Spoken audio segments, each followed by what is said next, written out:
Chapter 3892, Chapter 966, Zero Wing Alone is Enough. Chapter 966, Zero Wing Alone is Enough. World Arc, Shadowring Town. Guild Leader. Here are the latest reports on the Guild's income and expansion progress. I've also included reports on the recent state of the war, Blackie said, wearily placing a stack of papers onto Shi Feng's desk. This many? As Shi Feng perused the documents Blackie had prepared, he was reminded of Blackie's managerial talent. Blackie's attention to detail was unquestionably superior to that of combat-oriented vice-guild leaders like Hidden Soul and Gentle Snow. The data Blackie compiled not only listed the guild's various revenue sources in detail, but also provided recommendations for expanding them to allow the guild to maximize the use of its eternal coins. He had also categorized the guild's newly recruited members so that they could be put into roles that best utilized their talents. For example, some experts were more adept at using combat techniques, while others were more adept at using skills and spells. Even if these experts had similar combat standards, their performances in battle would differ depending on their assigned roles and opponents. Besides that, Zero Wing managed to attract many fifth-floor experts to join it, thanks to the 10,000 level 235 taboo fragmented legendary equipment that Shi Feng had obtained from Dragon's Crown. Currently, Zero Wing already had nearly 2,000 fifth-floor experts under its command. Even before the Tower of the Abyss's appearance, only a few pseudo-apex powers could come up with a force of nearly 2,000 fifth-floor experts. The only problem was that most of Zero Wing's fifth-floor experts were under level 230. As for those who were level 230 or above, there were only 106 of them, and they primarily consisted of players from the Greater God's domain who had entered the Eternal Realm by luck. All 106 players were fully equipped with level 235 taboo fragmented legendary equipment. Paired with the Behemoth set, a combat-ranked secret treasure set, and the intermediate divine strengthening scrolls that Blackie had distributed to them, they could barely match the standards of the various powers level 235-plus elite experts. Currently, excluding the main force members operating in the Flame Dragon God's Nest, these 106 players were the strongest members of Zero Wing. They also played a crucial role in ensuring the development of Zero Wing's members in the World Arc. If not for them, Zero Wing's members would be easy prey for the Holy Race's elite experts. A few elite experts from the Holy Race would be enough to slaughter a 100-man team of Zero Wing members under level 230 even, so these 106 players could at most let 50,000 of Zero Wing's level 225-plus elite members safely grind in the taboo maps around the Blood Curse Resurrection Camp. As for the Guild's more numerous normal and internal members, they had no choice but to fend for themselves. After all, the World Arc's taboo maps were limited in size and number. This made competition in these maps extremely intense, making securing even a small leveling spot challenging. Moreover, it was largely thanks to the 7 Luminaries Alliance, the Red Dragon Nation, and Azure Fang that Zero Wing could have its current leveling spots in the World Arc's core area. Otherwise, Zero Wing would be fortunate if it could even occupy a 10,000-man leveling spot. However, the biggest change Zero Wing experienced during this period was to its income. Originally, Zero Wing earned at least 300 million units of 7 Luminaries crystal and 800,000 eternal gold daily through Shattering Town. But now Shattering Town wasn't generating even one-third of those amounts, and these numbers were still falling by the day. Does evil nature's interference have such a huge impact? Shi Feng was surprised by the sharp drop in the guild's income. Yes, it's affecting us massively, Blackie sighed, nodding. It might have been fine if it were only evil nature harassing us, since evil nature only has a limited number of elite experts operating in the World Arc. But after evil nature constructed its guild city, it placed a bounty on all players entering and leaving Shattering Town. Evil nature is rewarding each kill with 1 eternal gold and 1 merit point. Merit points can be used to redeem items from evil nature. The more merit points a player accumulates, the better the items they can redeem. With 1,000 merit points, players can redeem fragmented divine artifacts, advanced gold holy arts, and even permanent priority access to all of evil nature's guild towns and cities. This bounty has sparked a frenzy among the Holy Race players in the World Arc. They are targeting every player caught entering or leaving Shattering Town, including Holy Race players. This situation has scared many players from visiting Shattering Town. Now, only the experts of powers affiliated with Zero Wing dare to come. If not for Holy Ring City's NPC patrols, those people would have flattened Shattering Town by now. Shi Feng was astonished by this revelation. He never thought that evil nature would take things so far. It would have been nothing had evil nature simply placed a bounty on Zero Wing's members. All of Zero Wing's members getting killed once would only cost evil nature a few 100,000 eternal gold. Even if this were repeated several times, evil nature would simply lose a few million eternal gold. However, it was simply ludicrous to place a bounty on every player caught visiting Shattering Town. Over 2 million players visited Shattering Town daily at its peak. Even at a conservative estimate, evil nature would lose tens of millions of eternal gold just by keeping its bounty active for several days. Not even Apex powers could afford such an expenditure, of course. Shi Feng had to admit that evil nature's ludicrous move was incredibly effective. Now, most players entering and leaving Shattering Town had to do so in armies. Many elite experts also had to garrison the town at all times. This restricted Zero Wing's development and deterred many experts from joining the guild, although the number of hunters outside the town has decreased significantly recently since everyone is occupied with the core area's taboo maps. Evil nature has a 1,000-man legion of elite experts garrisoning Evil Sky City at all times. This legion will also occasionally attack the armies coming and going from Shattering Town. Blackie sighed. Previously, Miss Orabeth, Azure Fang's Sanctus, got fed up with the constant harassment and brought the fight to evil nature. But it didn't take long before Evil Sky City mobilized 3 level 230 ancient god-ranked experts against her. Although Miss Orabeth has already reached the 6th floor standard, she was ultimately forced to retreat. Guild leader, with Zero Wing's current state of development, unless we find more powers to reinforce us, there is nothing we can do about evil nature's blockade. We can only watch as Shattering Town declines in the past. Blackie didn't have much of an understanding of royal powers and only knew they were stronger than Apex powers. However, as more outside players entered the Eternal Realm, he eventually realized the fearsome might of royal powers. Despite Arabeth being a level 236th floor expert equipped with multiple divine artifacts, even she was no threat to evil nature. In Blackie's opinion, the only way Zero Wing could survive this ordeal was by sacrificing some of Shattering Town's benefits to partner with the several Apex powers that had previously expressed interest in the town. Finding more partners is indeed a way out. Shi Feng nodded.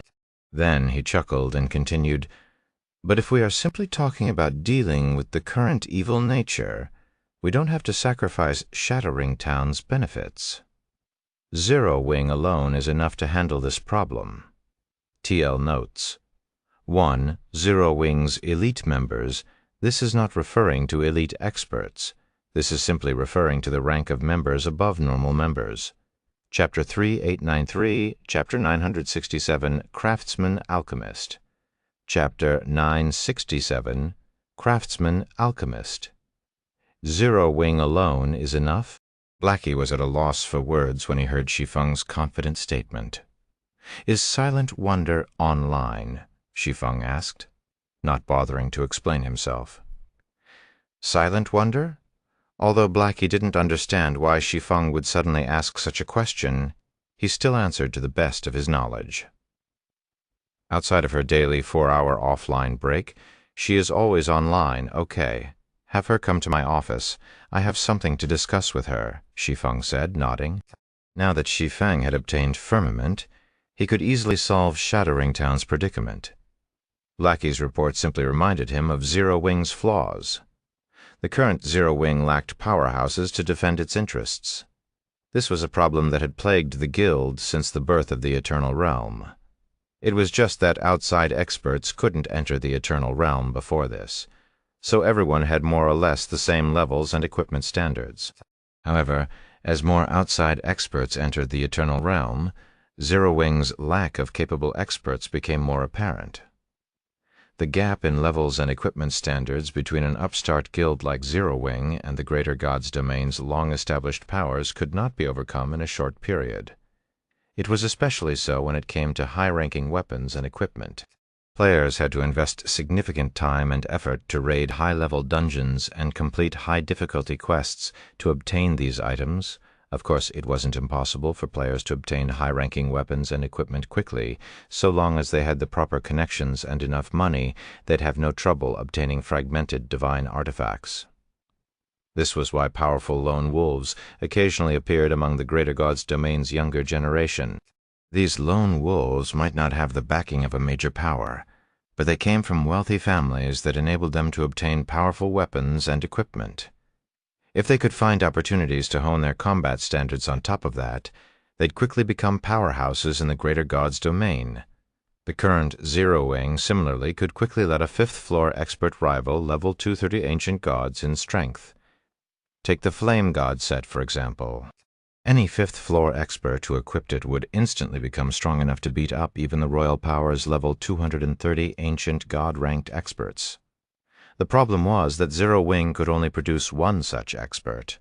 It couldn't produce a second one. It also couldn't produce a group of experts that could rival level 230 ancient gods and single-handedly defend its territories in the Eternal Realm.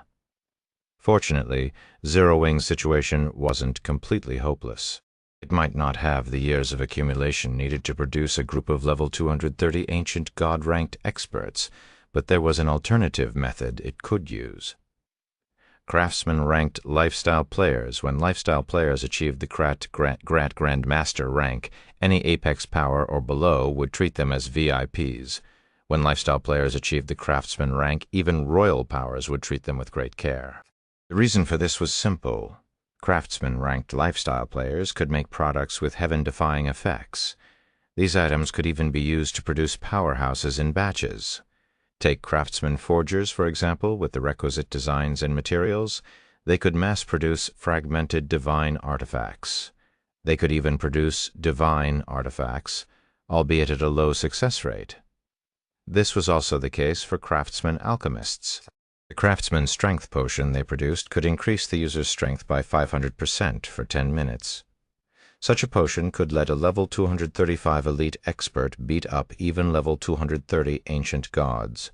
Currently, Silent Wonder had already reached the limits of the great Grandmaster Alchemist rank. With her astonishing talent in alchemy, if she used the alchemy door, she would likely achieve a breakthrough and become a craftsman alchemist on the spot. At that time, Zero Wing would gain the capability to trade blows with royal powers in the truest sense. 10 minutes later, Silent Wonder entered Shi Feng's office under Blackie's escort. When she saw Shi Feng behind the desk, a hint of dissatisfaction flashed in her eyes. Just a moment ago, she had been attempting to produce a craftsman potion. The potion was from a recipe she had developed, thanks to a flash of inspiration. However, before she could ascertain the feasibility of her recipe, Blackie suddenly intruded on her workspace and dragged her here. "Guild leader, do you need me for something?" Silent Wonder asked after calming her emotions. However, Shi Feng did not answer Silent Wonder. Instead, he asked, "How confident are you of developing a craftsman-ranked alchemy recipe right now?" "About 10%, Silent Wonder answered, staring at Shi Feng in astonishment. She hadn't expected Shi Feng to ask such a question, and she couldn't help but worry. The most crucial step for a great Grandmaster alchemist to become a craftsman alchemist was the development of a craftsman-ranked alchemy recipe. However, recipes did not appear out of thin air. The development of every alchemy recipe required many experiments and the expenditure of large amounts of materials. This was especially so for the development of a craftsman-ranked alchemy recipe. The materials required were extraordinarily precious in reality. Most, if not all, of the Greater God's Domain's successful alchemists couldn't have achieved what they had accomplished without the financial backing of a major power. It was simply impossible for individuals to support the growth of the alchemist subclass financially. For the sake of developing a craftsman-ranked alchemy recipe, Silent Wonder had already spent over 100,000 of Zero Wing's eternal gold on research and development. Yet, Even the latest recipe she was experimenting on only had a 10% chance of being a new craftsman potion. Most major powers would probably find this result unacceptable. About 10%? Shi Feng nodded. Not bad. Shi Feng knew that Silent Wonder was not one to exaggerate. If she said she had a 10% success rate, she must only have a 10% success rate. Of course, a 10% success rate was by no means low. On the contrary, Silent Wonder could be considered extremely talented for achieving such a standard after spending just 100,000 eternal gold. Apex powers typically had to spend the equivalent of several million eternal gold just to let a great Grandmaster alchemist have a general idea of how to develop a craftsman-ranked alchemy recipe. Nonetheless, they would find their investment worthwhile if their great Grandmaster alchemists could come up with a recipe that had even a sliver of a chance of success after spending just 100,000 eternal gold. They'd be smiling in their sleep. Silent Wonder sighed in relief at Shi Feng's response. "Are you interested in becoming a craftsman alchemist?" Shi Feng asked leisurely, as if he were asking about the weather. His question coming so calmly and abruptly stunned Silent Wonder momentarily. "Guild leader? Do you have a way?" Silent Wonder asked, after snapping out of her daze. "I do, not withholding any information," Shi Feng said. "I obtained an item called the Alchemy Door. It can help alchemists learn an alchemy recipe up to one rank higher than them. However, the exact rank of the recipe will depend on the alchemist's talent. If you wish to use the Alchemy Door, you must sign a God's Domain contract agreeing to work only for Zero Wing. I will find someone else if you don't want this opportunity." The development of any craftsman alchemist did not come easily. Moreover, the Alchemy Door cost 1,000 God crystals per use. Zero Wing only had enough God crystals to use the Alchemy Door once. If Zero Wing wanted to use it again, the guild would have to either use the more precious eternal God crystals or buy God crystals.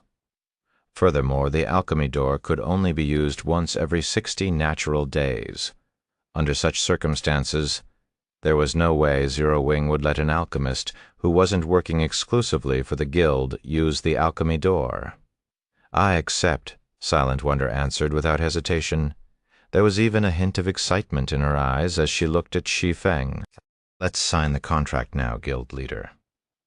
Silent Wonder's prompt response surprised Shi Feng. It took him about 3 seconds to recover and take out the God's Domain contract he had prepared beforehand. After Silent Wonder signed the contract, Shi Feng immediately handed her the Alchemy Door and 1,000 God crystals. Chapter 3894, Chapter 968, Divine Blood. Chapter 968, Divine Blood. Zero Wing's residence, guild leader's office. After the crimson crystalline door absorbed 1,000 God crystals, its 2 panels slowly opened, and the divine runes engraved on them gradually lit up. A moment later, lines of runes appeared in the opened door. 1 line, 2 lines, 3 lines. With each line of divine rune that appeared, the Alchemy Door's divine might grew stronger, eventually reaching a peak when the runes formed 3 golden sheets of paper. What powerful divine might! Shi Feng was shocked by the mental impact the Alchemy Door's divine might had on him. When he first came across the Alchemy Door in the Philosopher's Tower, it already exuded divine might rivaling that of ancient gods. The average Tier 6 player would be immobilized in its presence. But now the Alchemy Door's divine might was already close to matching that of Kalisha after she had fully recovered and returned to her peak. Kalisha, the dragon princess, undoubtedly had the primordial dragon bloodline. Although she was only at Tier 6, she could be considered among the closest existences to primordial gods. Yet, despite being an inanimate object, the Alchemy Door could exude divine might that nearly matched Kalisha's. Shi Feng couldn't even begin to imagine how powerful the first-generation philosopher was to be able to create such a godly relic. After the 3 golden sheets of paper appeared in the Alchemy Door, a paragraph of divine runes appeared inside the door. The divine runes were simple, and any player who had studied divine runes could understand them. According to the paragraph, the 3 golden sheets of paper represented 3 alchemy recipes of different ranks, specifically the basic craftsman, the intermediate craftsman, and the advanced craftsman ranks. Silent Wonder was allowed to inherit the legacy of one of them. However, the process of inheriting the legacy was a challenge, and should she fail to stay conscious throughout the process, she would only receive the legacy of a great Grand Master alchemy recipe as consolation. This revelation dumbfounded Shi Feng. There are 3 craftsman alchemy recipes available to choose from. Shi Feng couldn't help but rub his eyes. He couldn't believe what he was seeing. Although he already knew from the Alchemy Door's introduction that players could obtain craftsman alchemy recipes from it, seeing it in person was an entirely different experience. He was especially shocked when he saw that Silent Wonder had intermediate and advanced craftsman options. After all, alchemy recipes of such ranks were few and far between in the greater god's domain. They were more valuable than even divine artifacts. The difference between basic, intermediate, and advanced craftsman alchemy recipes wasn't limited to the complexity of their production processes. They also differed in rarity and effectiveness. The last time an intermediate craftsman alchemy recipe appeared in the greater god's domain, it had propelled an upper-ranking hegemonic power into an apex power. Unfortunately, following the death of the craftsman alchemist who owned the recipe, the apex power in question also faded into the greater god's domain's history. As for advanced craftsman alchemy recipes, it had already been centuries since the last one had appeared in the greater god's domain. As Shi Feng wondered whether Silent Wonder could even withstand the alchemy door's divine might, she trudged forward, arrived before the godly relic after a difficult struggle, and stared at one of the golden sheets of paper. She looked like she was trying to engrave all the divine runes on the paper into her brain.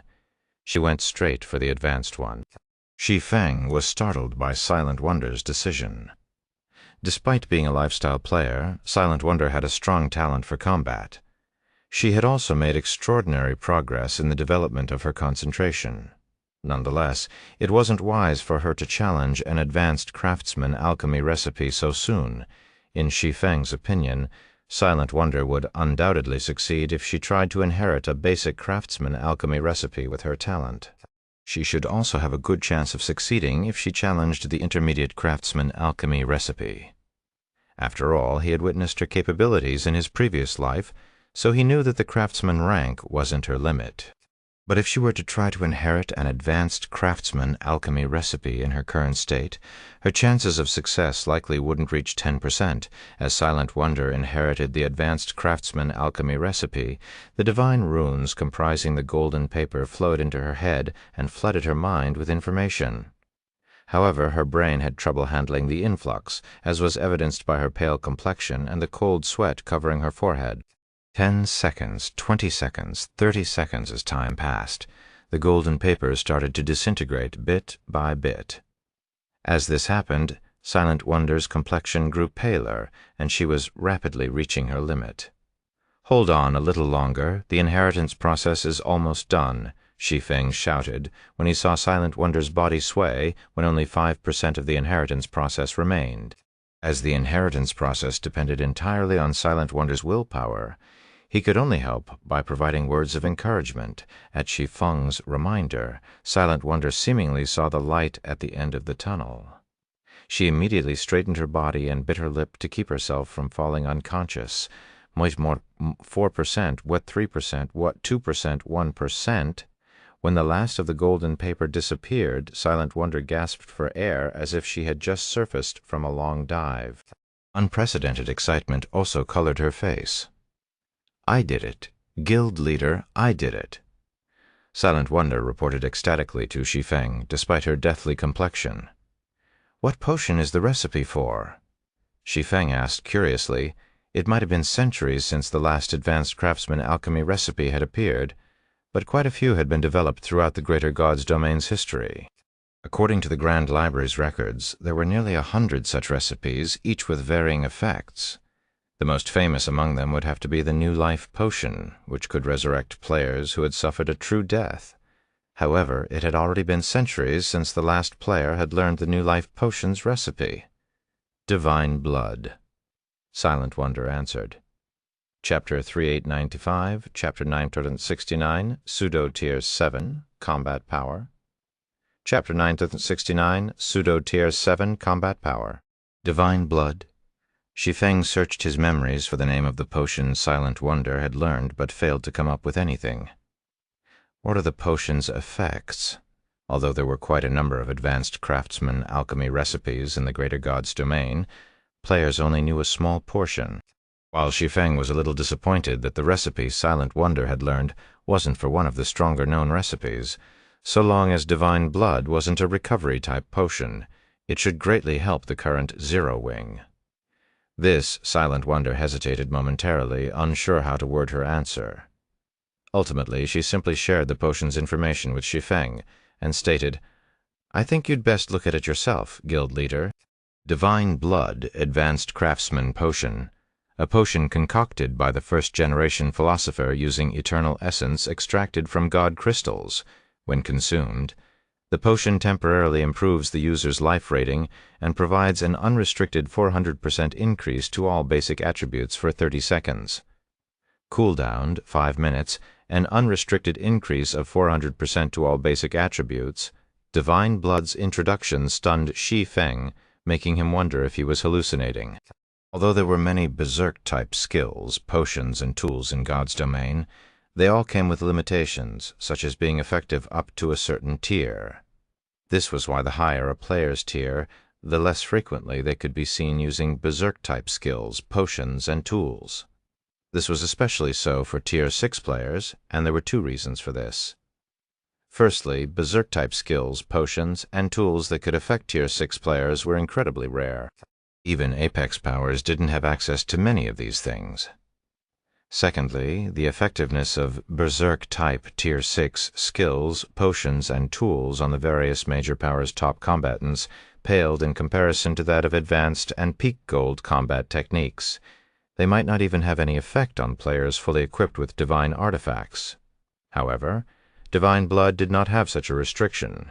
It wouldn't be an exaggeration to call the potion heaven-defying. Additionally, Divine Blood provided an astonishing boost to basic attributes. Although it did not provide as large an improvement as specialized potions, such as the Craftsman's Strength Potion, which increased the Strength attribute by 500%, it provided a 400% increase to every basic attribute. This was more than what the Abyssal Eye's Tier 7 Abyssal Will skill provided. Moreover, Divine Blood had a cooldown of only 5 minutes. "How confident are you of producing Divine Blood?" Shi Feng asked, his eyes gleaming with excitement. If Divine Blood could be mass-produced, it would absolutely rewrite the status quo of the current greater god's domain. After all, the potion could instantly turn players fully equipped with just taboo fragmented legendary equipment into pseudo-Tier 7 combatants. At just level 230, a pseudo-Tier 7 combatant could fight a level 240 ancient god-ranked expert. The production process is too complex. I doubt I can achieve even a 20% success rate with my current capabilities, Silent Wonder said, shaking her head. If I can advance to the craftsman rank, I should be able to raise it to 40%. Less than 20%? Shi Feng wasn't too surprised by Silent Wonder's answer. After thinking for a moment, he continued, "It's a little low, but Divine Blood is too important to ignore, so do your best to produce as many as you can." "Guild Leader, I'm afraid this will be difficult," Silent Wonder said, scratching her nose awkwardly as she shared a list of materials with Shi Feng. Shi Feng frowned when he saw the materials needed to produce Divine Blood. The cost of producing Divine Blood far exceeded his expectations. Besides about 100 eternal gold's worth of secondary materials, Divine Blood also required 3 god crystals to produce. Any player who had delved into the production of items in God's domain would know that theoretical success rates did not translate to practical success rates. With a success rate of under 20%, Silent Wonder would be fortunate if she could successfully produce Divine Blood once out of 10 tries. A more realistic scenario would be 1 success out of every 20 tries. In other words, it would cost Zero Wing 60 god crystals and 2,000 eternal gold to produce 1 bottle of Divine Blood. "Guild Leader, why don't we wait a little longer?" Silent Wonder suggested to Shi Feng when she saw his ugly look. "I've already obtained Divine Blood's recipe. Although it isn't directly related to the potion I'm researching, I learned some craftsman-ranked production methods from it. I am confident I can become a craftsman alchemist within 4 months. At that time, the cost of producing divine blood will go down significantly. No need." Shi Feng shook his head and firmly stated, "You might have learned some production methods, but you still need actual practice to better grasp them. Moreover, 4 months is too long. I will have Blackie procure the materials you need, so just focus on making the potion." Zero Wing urgently needed top combatants that could fight ancient god-ranked experts. Even Shi Feng had to rely on the threefold mana body technique and Dark Moon to fight level 230 ancient god-ranked experts, let alone level 235 plus ancient god-ranked experts. If the production of divine blood was delayed by 4 months, Zero Wing would miss out on many of the Eternal Realm's ancient ruins. Not to mention, Shi Feng didn't have much time left until he needed to kill the Undying Mother. If he could supply every member of a 100-man raid team with a bottle of divine blood, the raid's success rate would undoubtedly increase. As for the god crystals needed to produce divine blood, as long as Zero Wing was willing to pay the price, obtaining a large amount from the various powers wouldn't be impossible. "Thank you, Guild Leader. I won't disappoint you. I'll try to become a craftsman alchemist as soon as possible." Silent wonder grew ecstatic at Shi Feng's words. As Shi Feng stated, theoretical studies weren't enough for an alchemist to improve. Practice was also necessary. The only problem was that this practice came with an exorbitant price tag. Typically, guilds would only procure production methods for their alchemists to study. At most, they would grant their alchemists some materials to practice these production methods a few times. Never would they give their alchemists a blank check to practice production methods. After Shi Feng instructed Blackie to assist Silent Wonder in producing divine blood at all costs, he started to learn how to produce the advanced divine enhancement scroll. Divine blood might be a terrifyingly powerful trump card, but it only had a 30-second duration. It was only suitable for critical situations and could not be used to fight other powers over a long period. In contrast, although divine engraving scrolls did not provide as significant an improvement as divine blood, they could provide players with long-term improvements. In the case of the advanced divine enhancement scroll, it could be used to strengthen the basic attributes of legendary equipment permanently. So long as he could mass-produce the advanced divine enhancement scroll, it would ease Zero Wing's equipment problem. After all, legendary equipment was much more readily available than fragmented divine artifacts.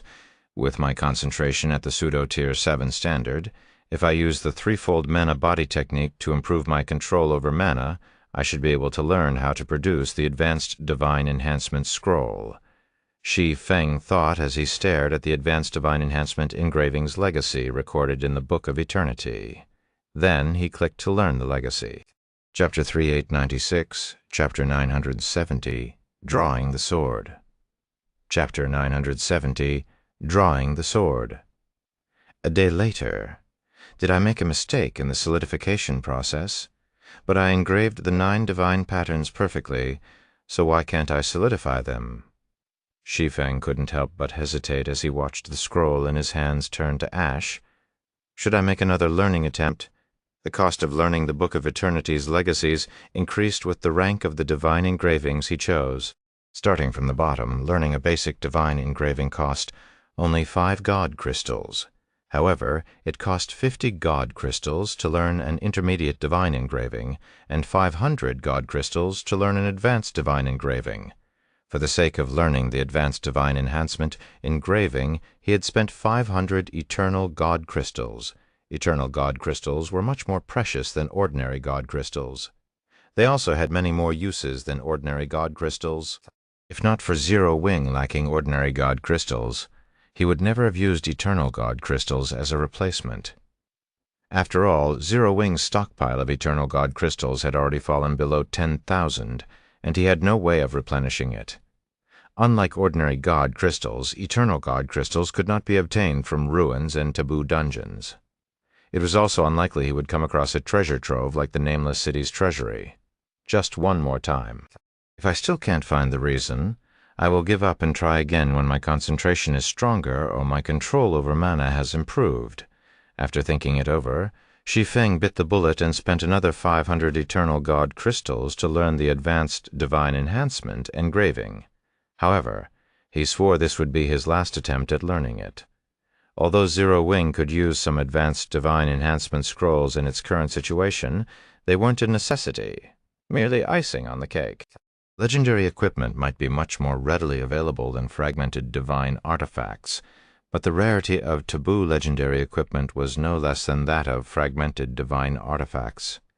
In the case of level 240 taboo legendary equipment, its availability was just slightly higher than that of fragmented divine artifacts. When it came to the Eternal Realm, there were probably more players equipped with fragmented divine artifacts than players equipped with taboo legendary equipment. In other words, even if he could produce the advanced divine enhancement scroll, it wouldn't help Zero Wing by much. Rather than taboo legendary equipment, the advanced divine enhancement scrolls produced would likely be used to enhance Zero Wing's taboo fragmented legendary equipment.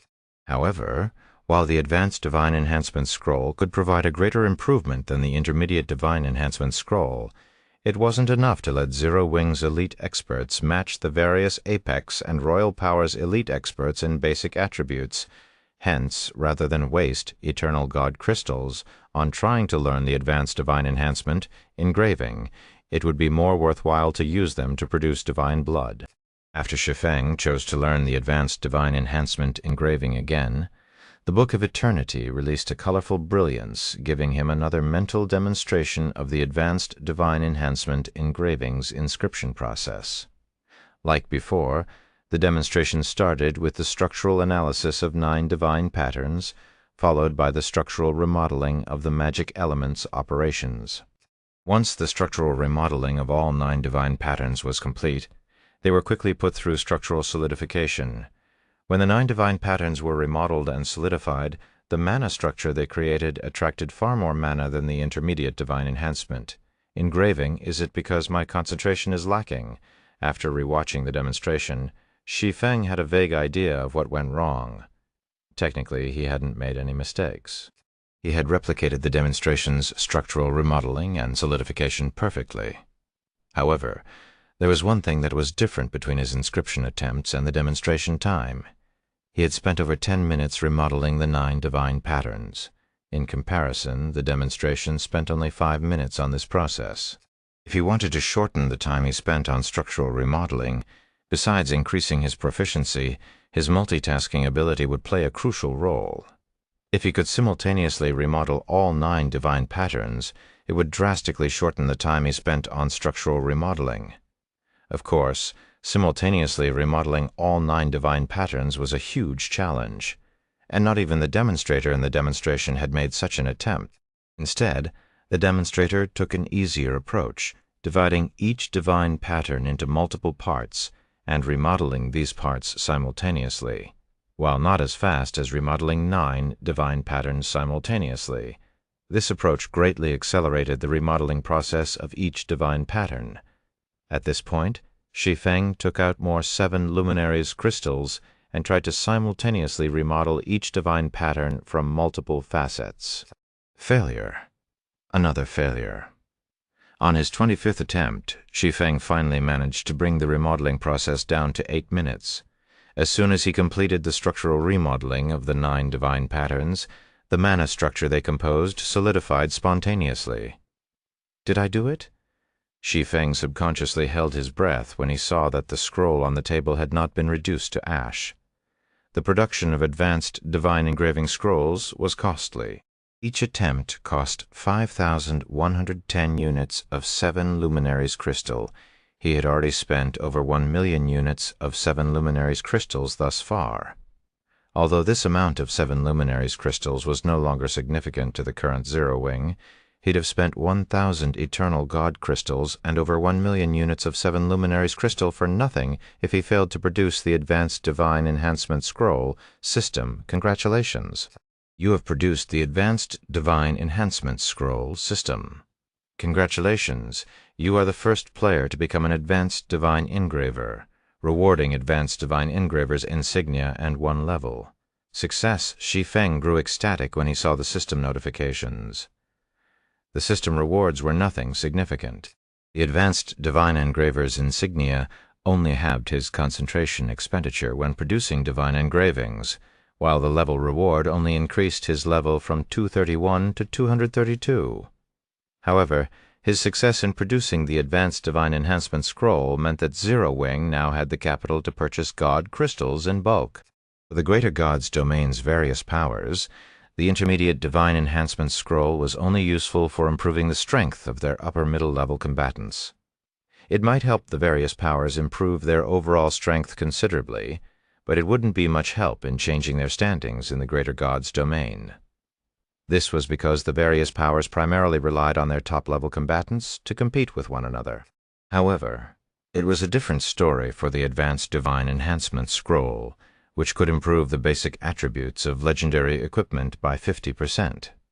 Once a piece of taboo legendary equipment was enhanced by the Advanced Divine Enhancement Scroll, its basic attributes could rival that of fragmented divine artifacts.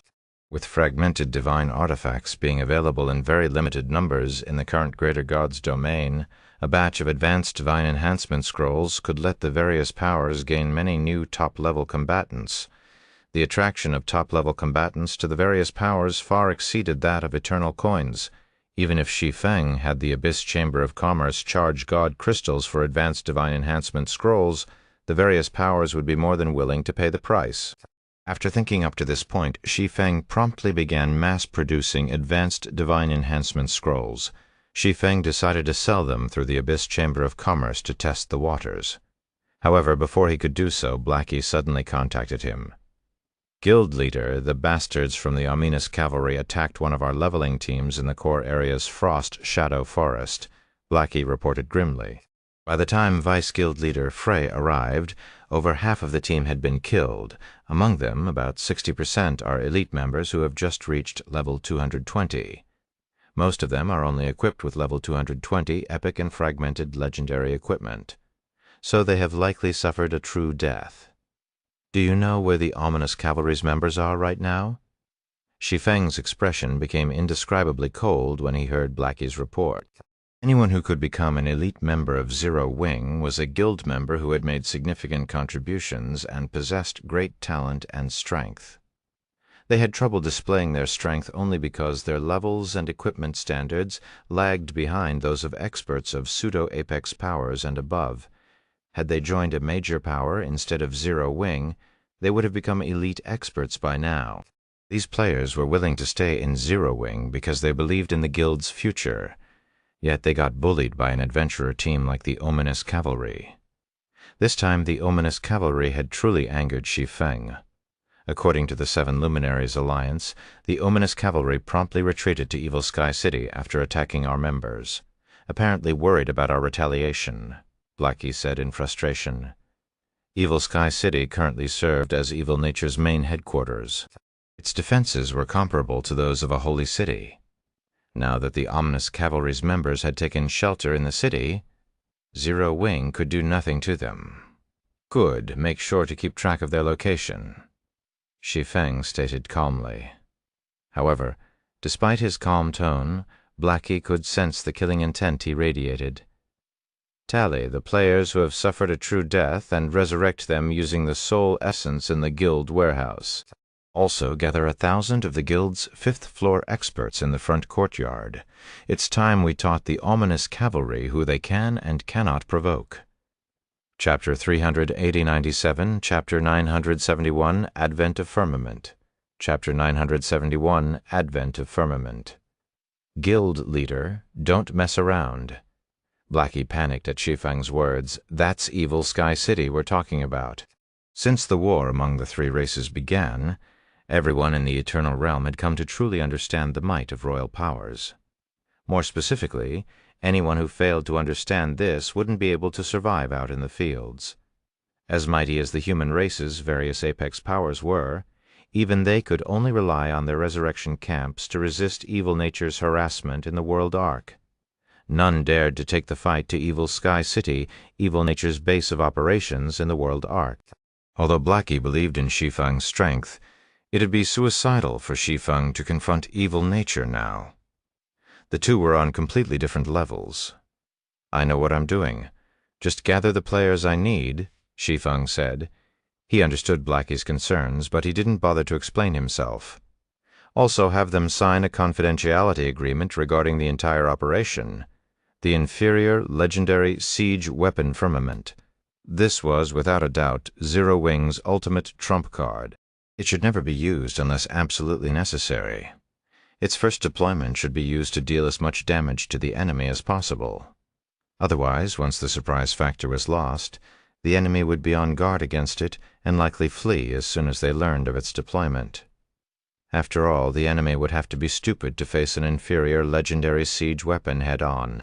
Originally, Shi Feng had intended to reveal Firmament's existence at a critical moment during the war to deal a devastating blow to evil nature. However, now that the ominous cavalry had spat on his face, he'd have reincarnated twice for nothing if he still chose to hold his nose. World Ark, Evil Sky City. Despite being a newly built city, Evil Sky City had already developed from a basic city into an advanced city under evil nature's management. Its size rivaled that of medium-sized NPC cities in the Eternal Realm, and its population of Holy Race players exceeded 10 million evil. Nature also spared no expense in fortifying the city's defenses, lining the city wall with advanced defensive and offensive constructions. The city wall was also made with Divine World sand, a rare material in God's domain. Due to the interference of the Divine World sand's world laws, even if Evil Sky City lost its defensive magic array, Tier 6 players wouldn't be able to fly or jump across the walls. They could only enter the city through the city gates. Combined with the city's defensive magic array, the city wall could withstand attacks from ancient gods under level 240. Evil Sky City was superior to many of the Eternal Realm's NPC holy cities in defense. Inside a high-class bar in Evil Sky City. Boss Mad God, we really showed it to Zero Wing this time. Half Knight, the ominous cavalry's vice commander, said excitedly as he raised a bottle of the bar's most expensive malt liquor. Of the 600-plus elite members we killed, close to 400 of them probably suffered a true death. We even earned enough merit points to buy you an advanced legendary flying mount. With this, your strength can be considered above average, even among level 230 Ancient Saint-ranked experts. The other ominous cavalry members in the bar congratulated solitary Mad God as well, their excitement no less than Half Knight's. I already said that I would pay Zero Wing back tenfold. After downing a mouthful of malt liquor, Solitary War God confidently stated, "Now that I have the Void Screamer, I am confident I can kill Black Flame the next time I see him, so I want you all to keep an eye out for Black Flame's whereabouts." Boss Mad God, according to the intelligence we received, Black Flame is very elusive. Even if we ask other people, it's unlikely we'll learn of Black Flame's whereabouts, Half Knight said before pausing momentarily. Then he continued, "But I received a piece of news yesterday that might give you a chance to deal with Black Flame." "What is it?" Solitary Mad God asked curiously. "The information comes from a friend of mine in evil nature." After eyeing the other independent players nearby, Half Knight said carefully, "It seems evil nature is planning to capture all of the human race's resurrection camps in the core area. To achieve this goal, evil nature has recalled some of its experts from the front lines. Among those experts are Frostclaw, the person you clashed with not long ago, and Fist Emperor, the 19th-ranked Eternal Chosen One, Zero Wing, Azure Fang, and the Red Dragon Nation all have members stationed in the Blood Curse Resurrection Camp. Once evil nature starts attacking the core area's resurrection camps, Black Flame will most likely show up to defend the Blood Curse Resurrection Camp. We can use that opportunity to deal with him. I'm sure evil nature wouldn't mind our participation. Are you saying we should attack the Blood Curse Resurrection Camp with evil nature?" Solitary Mad God scratched his head at Half Knight's words, visibly annoyed. "It is indeed a good opportunity, but it'll be troublesome if we come across Fist Emperor." "Do you have a grudge against Fist Emperor, boss?" Half Knight asked, looking at Solitary Mad God strangely. Frostclaw and Fist Emperor were among the titles concocted by players fighting on the front lines of the war. The title of Frostclaw belonged to Evil Nature's number 2 Chosen One, a player known by all in the Holy Race's greater god's domain. As for the title of Fist Emperor, it belonged to a rising star in the war. In Half Knight's opinion, the ominous cavalry shouldn't have dealings with such famous individuals. Not to mention, they were all Holy Race players operating in the Eternal Realm. With their common enemy being the human race, it'd be illogical for Fist Emperor to attack the ominous cavalry while besieging the Blood Curse Resurrection camp. If Fist Emperor insisted on doing so, it would have to be because he had a grudge against Solitary Mad God. "No, that's not the case," Solitary Mad God said, shaking his head. Then a hint of fear colored his eyes as he continued, "Fist Emperor is a lunatic through and through. He despises having his fights interrupted by others. I first encountered him on the Western continent before I established the ominous cavalry. At the time, he attacked me without warning simply because I stumbled upon his fight with another player. He wasn't as strong back then, so we exchanged a few dozen moves with neither of us gaining the upper hand. If I hadn't teleported away afterward, he'd probably have chased me to the ends of the world. Now that he has defeated Garuda and received Evil Nature's support, I really doubt I can beat him even with my current strength. If he happens to be leading the siege on the Blood Curse Resurrection camp, he'll definitely attack us should we dare to get involved. What a lunatic." Half-Knight was astonished as he listened to Solitary Mad God's recollection. Fist Emperor's behavior of attacking anyone who stumbled upon his fights was simply absurd. Yet such a lunatic ranked 19th on the Eternal Chosen One ranking list. It would be an absolute nightmare for the ominous cavalry should it get targeted by this lunatic. Just as Half-Knight was considering asking his friend from Evil Nature about which resurrection camp Fist Emperor was assigned to besiege, a loud bell suddenly rang across the city, causing the noisy bar to fall silent. Upon hearing this bell, Half-Knight and everyone else in the bar rushed out of the building without hesitation. The ringing of the city's bell often signified the appearance of an enemy planning to attack. It was also precisely because of this that everyone couldn't help but wonder who would dare attack Evil Sky City. When Half-Knight and the others exited the bar, they immediately spotted a gigantic sword-shaped mechanical construct hovering above the city. The sword was thousands of meters long and blotted out the sun as it gradually descended toward the city, creating a spectacular scene that shocked everyone in the city. Chapter 398, Chapter 972, Zero Wings, Black Flame. Chapter 972, Zero Wings, Black Flame. Chapter 972, Zero Wings, Black Flame. Is that a siege weapon? Whose siege weapon is this? How dare they bring a siege weapon here? Do they not know this is Evil Sky City? Is the owner of this siege weapon looking to wage war against Evil Nature? The players in Evil Sky City were confused by the sight of the gigantic mechanical sword hovering above them. They never thought they would see a siege weapon not owned by Evil Nature appearing above Evil Sky City. Evil Nature was one of the Holy Race's 10 royal powers. Under normal circumstances, even other royal powers wouldn't entertain the thought of sending their siege weapons near Evil Sky City. After all, doing so would be a provocation to Evil Nature. Not to mention the mechanical sword had appeared directly above Evil Sky City. This could no longer be considered a simple provocation but an act of war. After a brief moment of surprise, the Evil Nature members garrisoning Evil Sky City promptly sprang into action. In the blink of an eye, over 200,000 Evil Nature members flew to the offensive and defensive facilities situated across the city. At the same time, Evil Nature's executives gathered above the city and stared at the siege weapon above them in confusion. Which power does this siege weapon belong to? I don't recall seeing it before. Could those Sun Dynasty bastards be trying to intimidate us? I can't think of anyone else who'd dare to pull such a stunt. I don't think so. I've seen the Sun Dynasty's siege weapons before. None of them resembles this sword. Also, this sword is running on mana rather than holy power. One of the human race's apex powers has likely come to make trouble.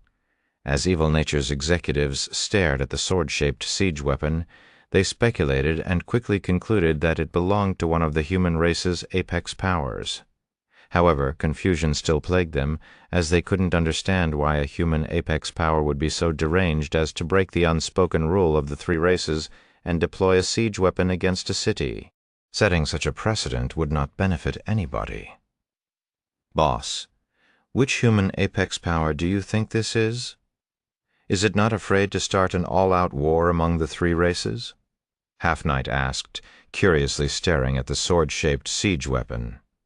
All three races had tacitly agreed not to deploy siege weapons in the war, and there were a few reasons for this.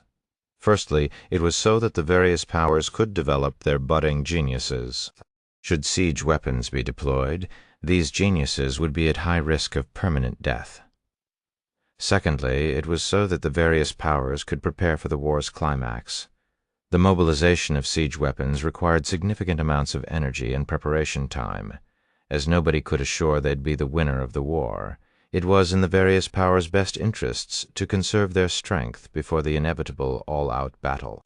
Any power that prematurely deployed its siege weapons would likely be taken advantage of by other powers. Now that one of the human race's apex powers had deployed its siege weapon against Evil Sky City, it went without saying evil nature would respond with its own siege weapon. This would likely end in a lose-lose situation.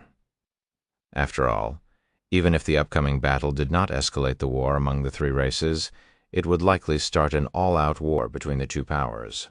Before a winner was decided, neither power should consider developing peacefully in the Eternal Realm. Evil nature has clashed with the Seven Luminaries Alliance many times recently. If I have to guess, this siege weapon most likely belongs to the Seven Luminaries Alliance, Solitary Mad God analyzed calmly. But I doubt the Seven Luminaries Alliance will start an actual fight. After all, nobody stands to benefit from such a fight. The Seven Luminaries Alliance is probably here just to flex its muscles. The other Holy Race players nearby agreed with Solitary Mad God's sentiment. Evil nature had indeed put a lot of pressure on the Seven Luminaries Alliance recently. Hence, the Seven Luminaries Alliance had likely sent a siege weapon here to warn evil nature to restrain itself unless it wished for mutual destruction. However, just as everyone was thinking that the sword-shaped siege weapon belonged to the Seven Luminaries Alliance, a young swordsman, wearing a six-winged emblem on his chest, stepped out of the mechanical sword. Black Flame? This siege weapon is 0 wings? How is this possible? Evil Nature's executives were dumbfounded when they saw the swordsman.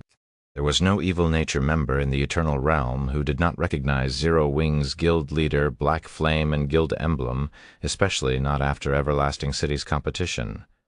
How dare he show up here? Solitary Mad God and the other ominous cavalry members were similarly stunned when they saw Shi Feng. They never thought that 0 Wing would be the power that had come to Evil Sky City to provoke evil nature. Black Flame was even the one leading the provocation. However, before anyone from the ominous cavalry could recover from their surprise, Shi Feng's voice echoed across Evil Sky City. Everyone who is not a member of the ominous cavalry or evil nature, you have 3 minutes to leave Evil Sky City or face the consequences. Your time starts now. Shi Feng's words sparked an uproar among Evil Sky City's 10 million-plus players. What? 0 Wing is going to attack Evil Sky City? Evil nature aside, what kind of power is the ominous cavalry? Everyone in Evil Sky City was shocked by Shi Feng's declaration of war. They also couldn't help but wonder about the ominous cavalry's identity. It was widely known that evil nature had placed a hefty bounty on 0 Wing, so it wasn't strange for 0 Wing to retaliate against evil nature. However, for most players in the city, this was their first time hearing about the ominous cavalry. This made them wonder why 0 Wing was targeting it. Evil nature's executives were especially stunned by this situation. Originally, they thought that Shi Feng had simply come to pick a fight with evil nature. They never thought that he had also come to find trouble with a power called the ominous cavalry. Moreover, Shi Feng mentioned the ominous cavalry before evil nature, making it sound as if the ominous cavalry was his primary target, and that dealing with evil nature was only a matter of convenience. Shortly after Shi Feng's declaration, some players who knew about the situation quickly became the center of attention as they started to talk about the relationship between 0 Wing and the ominous cavalry. In no time, everyone found out why 0 Wing had come to besiege Evil Sky City, and they couldn't help but pity evil nature. Apparently, the ominous cavalry had attacked 0 Wing's leveling team out in the fields. However, as the ominous cavalry feared Shi Feng, it fled to Evil Sky City for shelter. This led to Shi Feng besieging Evil Sky City to get to the ominous cavalry. Although evil nature's persecution of Zero Wing had most likely played a role in Shi Feng's decision to besiege Evil Sky City, it could still be considered an unfortunate bystander in this situation. "Boss Mad God, what should we do? We stand little chance against a siege weapon." "There's still a while before we can teleport again," Half-Night asked anxiously when he heard Shi Feng's declaration. Even a common siege weapon was not something individual players could hope to resist. Besides solitary Mad God, everyone else in the ominous cavalry would face certain death should they face a siege weapon. Furthermore, it would be a permanent death. Don't panic just yet. This is Evil Sky City. Even if we are Black Flame's main target, he will have to get through evil nature first, solitary Mad God replied as he looked toward a three-eyed young man among the evil nature executives hovering in the sky. This three-eyed young man was none other than Fist Emperor, evil nature's new #1 chosen one. Although evil nature would likely paint a target on the ominous cavalry after this incident, solitary Mad God was confident that the psychotic Fist Emperor would never allow Shi Feng to bypass evil nature and target the ominous cavalry directly. "Fist Emperor, what do you think we should do? Should we help that ominous cavalry, or whatever, to fight Black Flame?" Frostclaw, a tall and savage-looking woman who was at level 231 and equipped with 4 divine artifacts, asked the three-eyed young man beside her. Chapter 3899, Chapter 973, Myth of Light. Chapter 973, Myth of Light. At Frostclaw's question, the other evil nature executives turned to look at where the ominous cavalry members had gathered in the city, a cold glint flashing in their eyes. Evil nature was one of the Holy Race's 10 royal powers.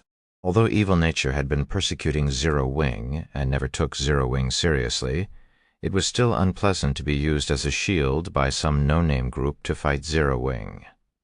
Black Flame is smart. Now that he has brought up the ominous cavalry, even if he fails to capture Evil Sky City, he can at least sour the ominous cavalry's relationship with us, the three-eyed young man nicknamed Fist Emperor said, chuckling. "It's a pity he came across me. I will let him know that even if it's an ant I want to crush, he still isn't allowed to touch it."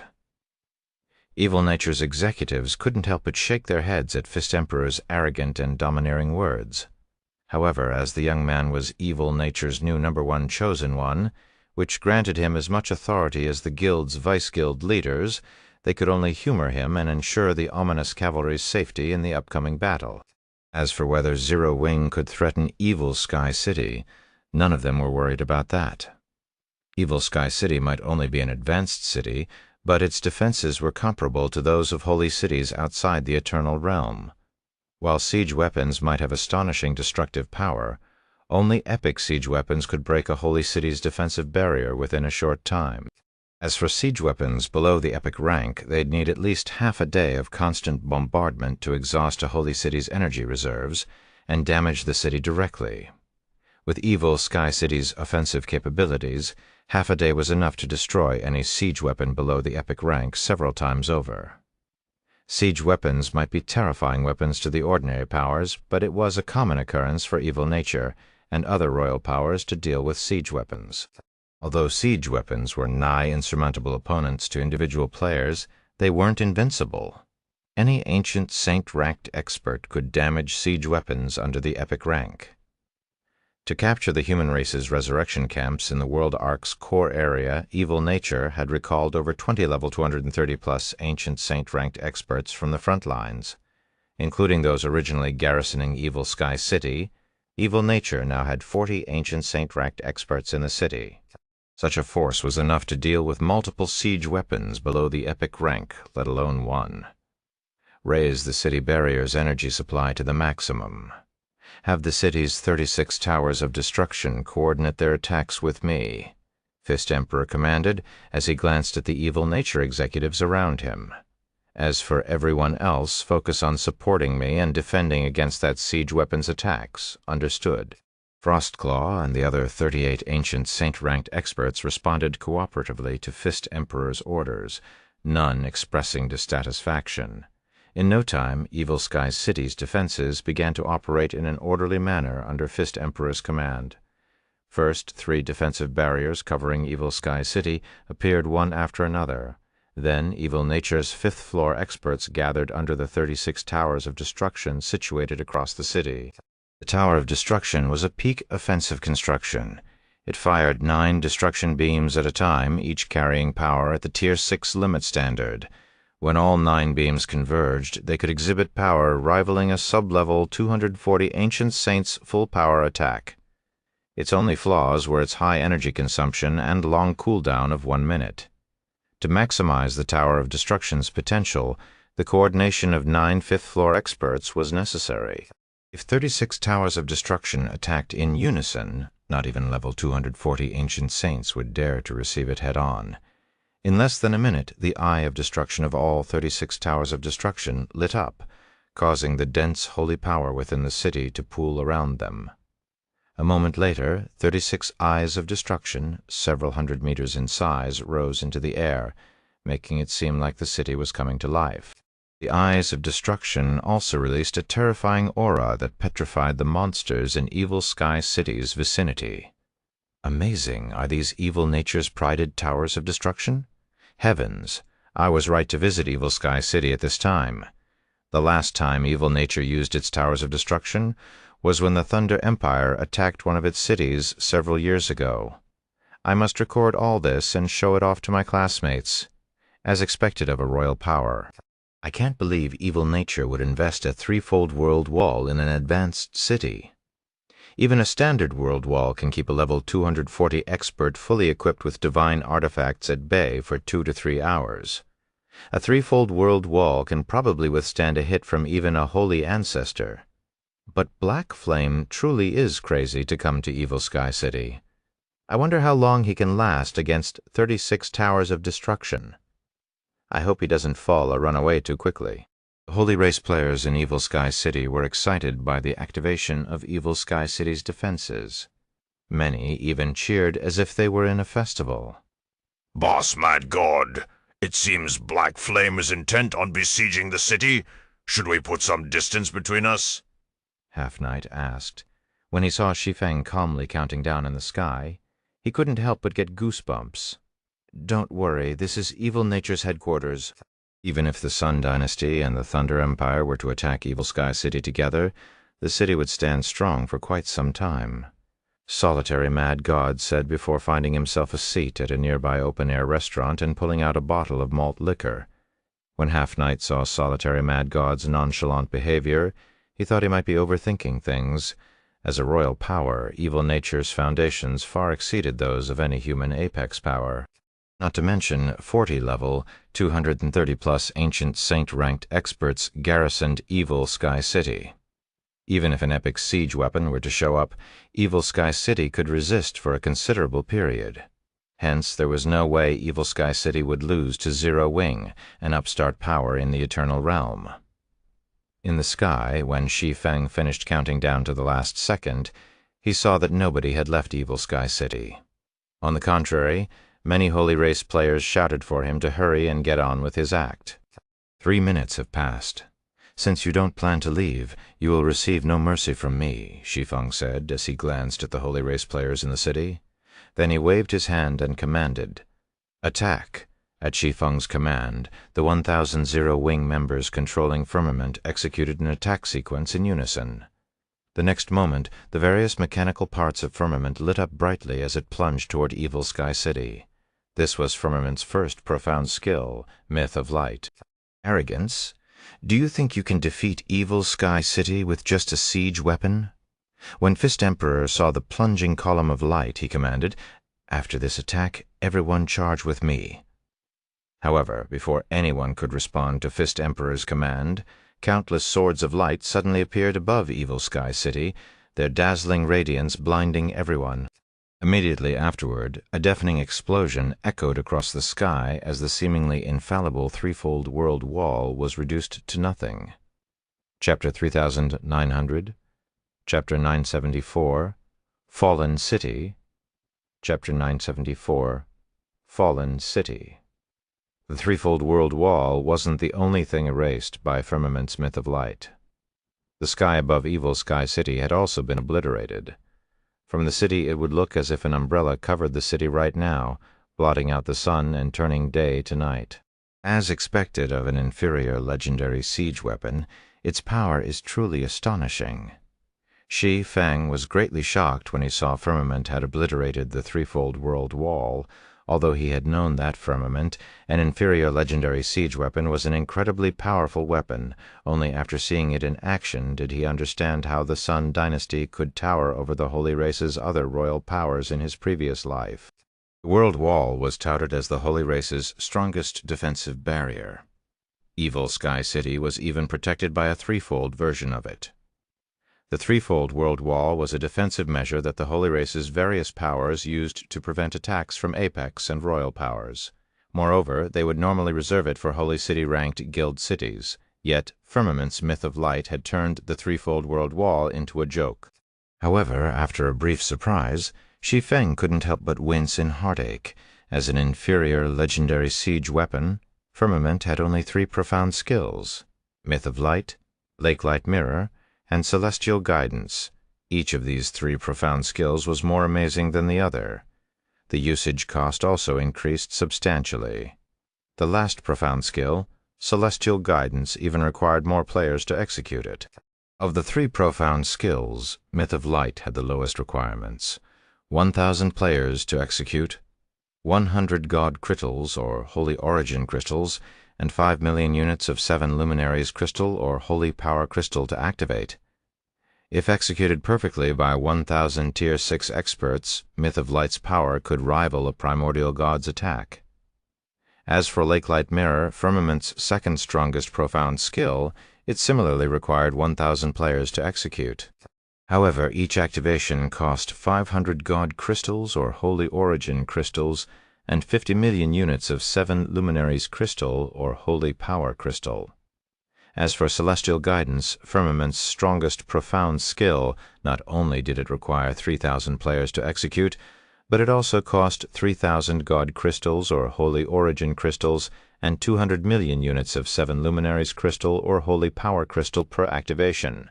Simply put, every one of Firmament's attacks cost a fortune. Using it was simply beyond the means of the average power. If not for Zero Wing having nearly 10,000 eternal god crystals in its warehouse, Shi Feng would never have dared to deploy Firmament. As Myth of Light's blinding radiance faded, the Holy Race players in Evil Sky City fell deathly silent. Many players who wanted to continue taunting Shi Feng had their mouths agape, their minds unable to process what had happened. It's gone? Could this threefold world wall be fake? How can it be destroyed in one hit? What rank of siege weapon is this? Could it be an epic siege weapon? As everyone stared at the giant mechanical sword hovering in the sky, shock and curiosity filled their minds. They all wondered what rank of siege weapon Firmament was. Under normal circumstances, even epic siege weapons would have difficulty destroying a threefold world wall in one hit. Yet, Firmament had accomplished it. This was simply unbelievable. How can Zero Wing have an epic siege weapon? Half Knight, who had been expecting an entertaining exchange between Zero Wing and Evil Nature, lost his composure as he stared at Firmament. Didn't they say that the human race doesn't have epic siege weapons? All from the Holy Race knew about epic siege weapons, which were synonymous with invincibility. They were the best weapons for besieging fortified locations, and non-royal powers stood no chance against them. The Holy Race's royal powers had proved this point many times. It would spell disaster for the ominous cavalry should Zero Wing's epic siege weapon target it. Everyone in the adventurer team would most likely suffer a true death. What are you afraid of? Solitary Mad God said, glaring at Half Knight. Unlike his vice commander, he remained calm as he stared at the siege weapon in the sky.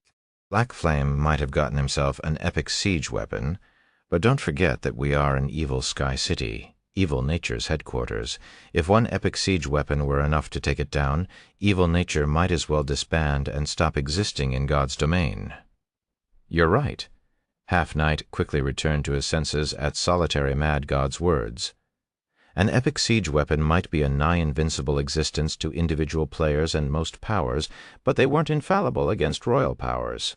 Otherwise, the headquarters of the various royal powers would have been destroyed countless times in the many all-out wars they had fought. However, throughout the history of the holy race's greater god's domain, a royal power's headquarters had never been destroyed by just one epic siege weapon. Although Evil Sky City was nowhere near as strong as Evil Nature's headquarters in the holy race's greater god's domain, Evil Nature had developed it like its headquarters.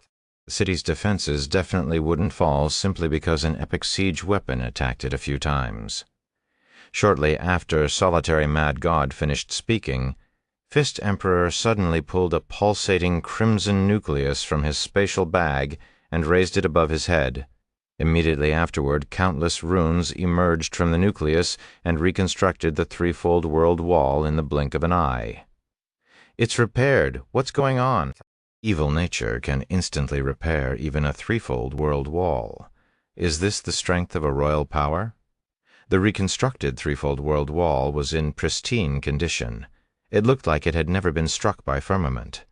This sight stunned many of the panicking Holy Race players in Evil Sky City. The shock they experienced from witnessing this spectacle was no less than when they witnessed Firmament's attack. Black Flame, I admit you are qualified to besiege Evil Sky City, but don't you dare underestimate a royal power's strength. Fist Emperor sneered at Shi Feng. A single epic siege weapon isn't enough to let you act arrogantly in Evil Sky City. An ancestor's heart? Shi Feng's face betrayed some surprise when he saw the pulsating nucleus in Fist Emperor's hand. "It seems you're quite knowledgeable." When Fist Emperor saw that Shi Feng recognized the pulsating nucleus, he continued delightedly. "Although this ancestor's heart doesn't have much life energy left, it is enough to repair the threefold world wall 100 times over. With the massive cost of using an epic siege weapon, I doubt Zero Wing has the reserves to launch 100 attacks with it. While you're attacking, my side can also freely attack you through the world wall. I want to see how long you can last." After saying so, Fist Emperor waved his hand, signaling for the 36 Towers of Destruction to attack Firmament and deplete its durability. This development stunned the players in Evil Sky City. They never thought that Evil Nature had such a frightening foundation. Ancestors' hearts were considered priceless treasures even by royal powers. According to rumors, should an ancestor's heart be used to power an epic siege weapon, the epic siege weapon in question would be able to exhibit strength at the holy ancestor standard. It could also allow siege weapons below the epic rank to exhibit power at the epic standard. Thus, powers that managed to get their hands on an ancestor's heart would usually treat it like a priceless treasure that should never be used unless absolutely necessary. Yet Evil Nature was using an ancestor's heart to power a city's defense. This was prodigal. Sure enough, things won't be that easy. Shi Feng sighed as he looked at the ancestor's heart in Fist Emperor's hand. It can't be helped. Everyone, proceed with Plan B. Use Lakelight Mirror. It's useless. The threefold world wall is much stronger now that it is powered by an ancestor's heart. You'd better accept your death. Fist Emperor scoffed when he saw Firmament lighting up again. Before Fist Emperor could continue provoking Shi Feng, an azure lake suddenly appeared in the sky. The lake was a beautiful sight to behold, and just a glance was enough to mesmerize many of the players in the city. However, when Fist Emperor saw the lake, unprecedented fear overwhelmed him.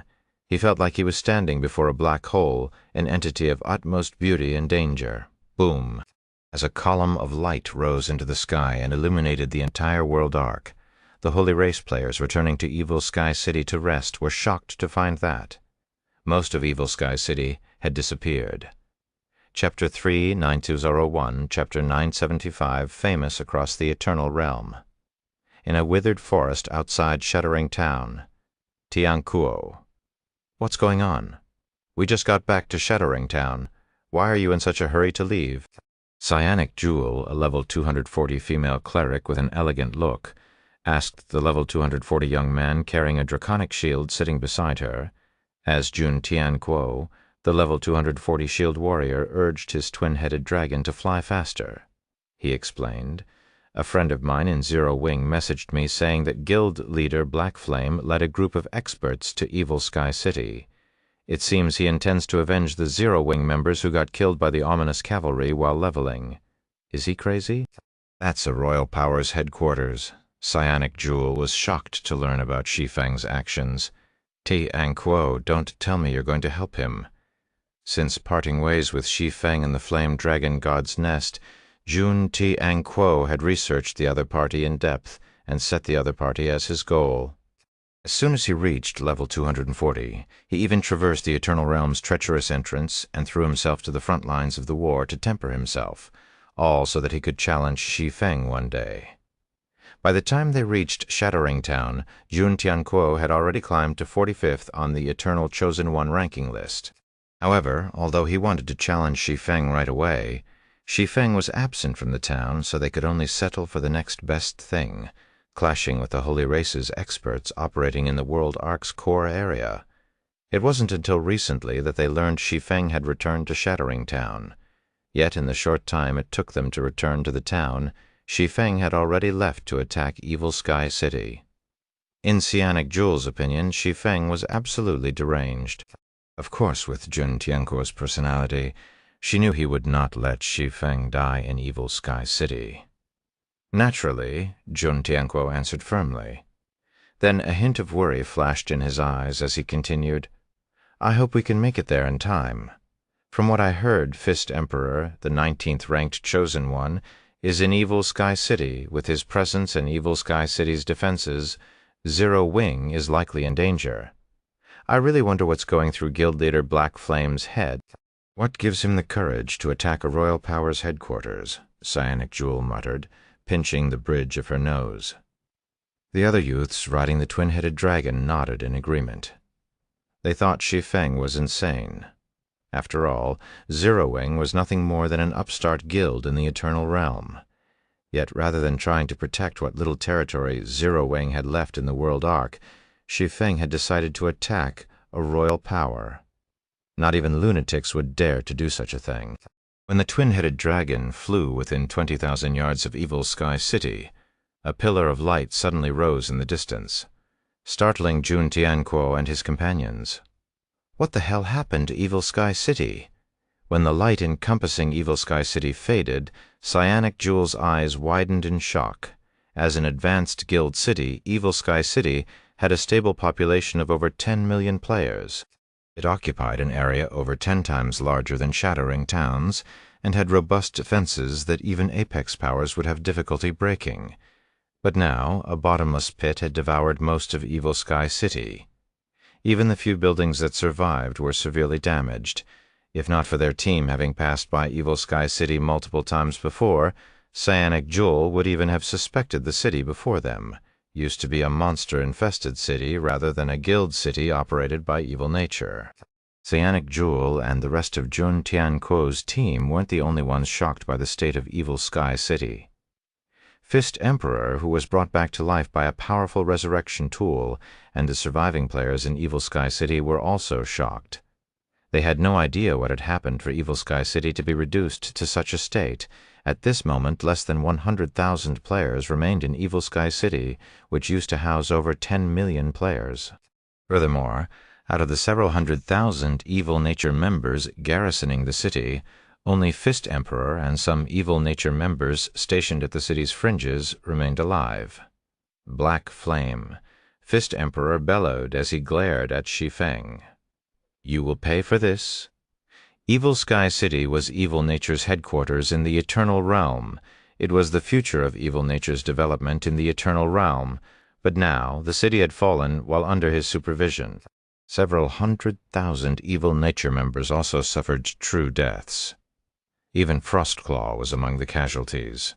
Outside of clashes with other royal powers, Evil Nature had never suffered a loss on such a scale against any other power.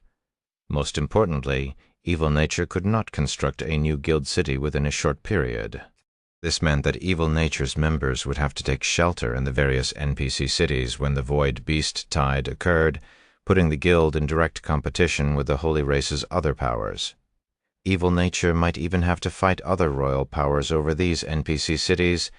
To make matters worse, it wasn't any of the human race's apex powers that had destroyed Evil Sky City, but an upstart guild that had some success in the Eternal Realm. This was an absolute humiliation for evil nature. After Fist Emperor finished speaking, he promptly took out a holy stone from his bag, transformed into a streak of light, and disappeared into the horizon. Seeing this, the surviving players in Evil Sky City snapped out of their daze and began to flee in all directions, none daring to linger in the fallen city. It had taken Firmament only one attack to bring Evil Nature's headquarters to ruin. Such a terrifying attack was not something players could hope to survive. Although nobody knew whether Zero Wing could afford to use the same attack again, nobody was dumb enough to try their luck. In less than 10 seconds, no players remained in Evil Sky City. Shortly after the fall of Evil Sky City, news of it spread across the Eternal Realm like wildfire. What did you say? Evil Sky City has fallen? You're saying Zero Wing was behind the attack? Investigate? Mobilize all our spies in the world arc. I want to know every detail of this matter. When the three races' various powers received this news, their first reaction was to deem it false information. After all, this was a royal power's headquarters they were talking about. Even two royal powers working together might not necessarily be able to bring it down, let alone a single upstart guild. However, as more information on the situation became available, the various powers had no choice but to accept that Evil Sky City had indeed fallen. At the same time, they couldn't help but grow fearful of the guild called Zero Wing. Sis, evil nature sure has some rotten luck. I wonder what Black Flame did to ruin Evil Nature's headquarters. Regardless, we've lucked out this time. Chalk Splendor laughed after reading the report he just received. Those Evil Nature bastards used to mock me for losing the Sunlight Blade. Now that they've lost their headquarters, I'd like to see how they can continue making fun of me. Okay, don't get too excited. Do you have any idea how many strings I had to pull to get you out of trouble?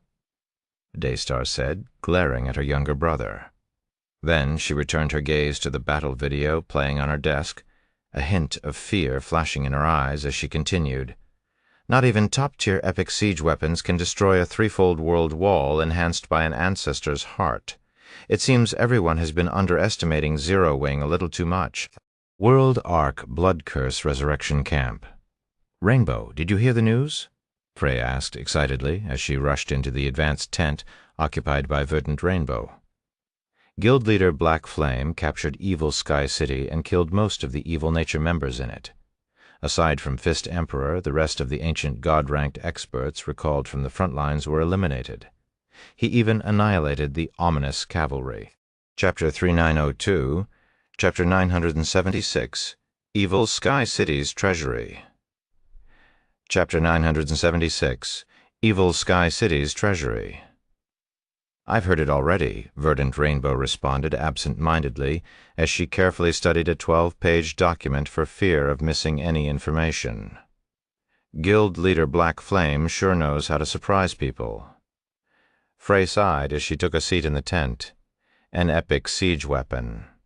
I can't believe he has been hiding such a thing. Only royal powers have been seen owning such a caliber of siege weapon thus far. How did he even get his hands on one? Regardless, Evil Nature is definitely writhing after the fall of Evil Sky City. It might even be regretting persecuting Zero Wing in the first place. It's also going to suffer once the Void Beast Tide occurs. Free had watched Shi Feng and Zero Wing grow from basically nothing initially. Zero Wing was only a small guild from an elementary god's domain. However, once the guild expanded its development into the Eternal Realm, it quickly established itself in the Crystal City of Secrets. Later, it established itself in the World Arc and enabled the Red Dragon Nation, a pseudo-apex power, to make significant profits. Now it had demolished Evil Nature's headquarters in the Eternal Realm, a feat the Red Dragon Nation dared not even consider attempting. Shi Feng and Zero Wing's growth happened so rapidly that it was simply astounding. Is this why he was confident of eliminating Evil Nature from the Eternal Realm? Verdant Rainbow took a deep breath to soothe her thumping heart. After she finished the document, she felt both excited and relieved. The guild's core executives had been highly critical of her latest assistance to Shi Feng. This was because this assistance came at a massive cost. However, after learning of Shi Feng's accomplishments, she felt her sacrifices were not in vain. According to the Seven Luminaries Alliance's latest intelligence report, the siege weapon Zero Wing used against evil Sky City was extraordinary. It was superior to the average epic siege weapon. The Seven Luminaries Alliance was a transcendental existence, even among the human race's apex powers. When it came to intelligence gathering, not even the Holy Race's royal powers could necessarily match it. According to the Alliance's investigations, although an epic siege weapon could be used to take down evil Sky City, the action would come with a hefty price tag. Additionally, the process would be long and arduous. The fact that Zero Wing's siege weapon could destroy evil Sky City in what was essentially one hit proved that it was undoubtedly at the epic rank at the very least. The Seven Luminaries Alliance's current estimates gave a 90% probability that it was at the epic rank and a 10% probability that it was at the inferior legendary rank. Furthermore, even if Zero Wing's siege weapon was only at the epic rank, its offensive capabilities surpassed all of Evil Nature's epic siege weapons.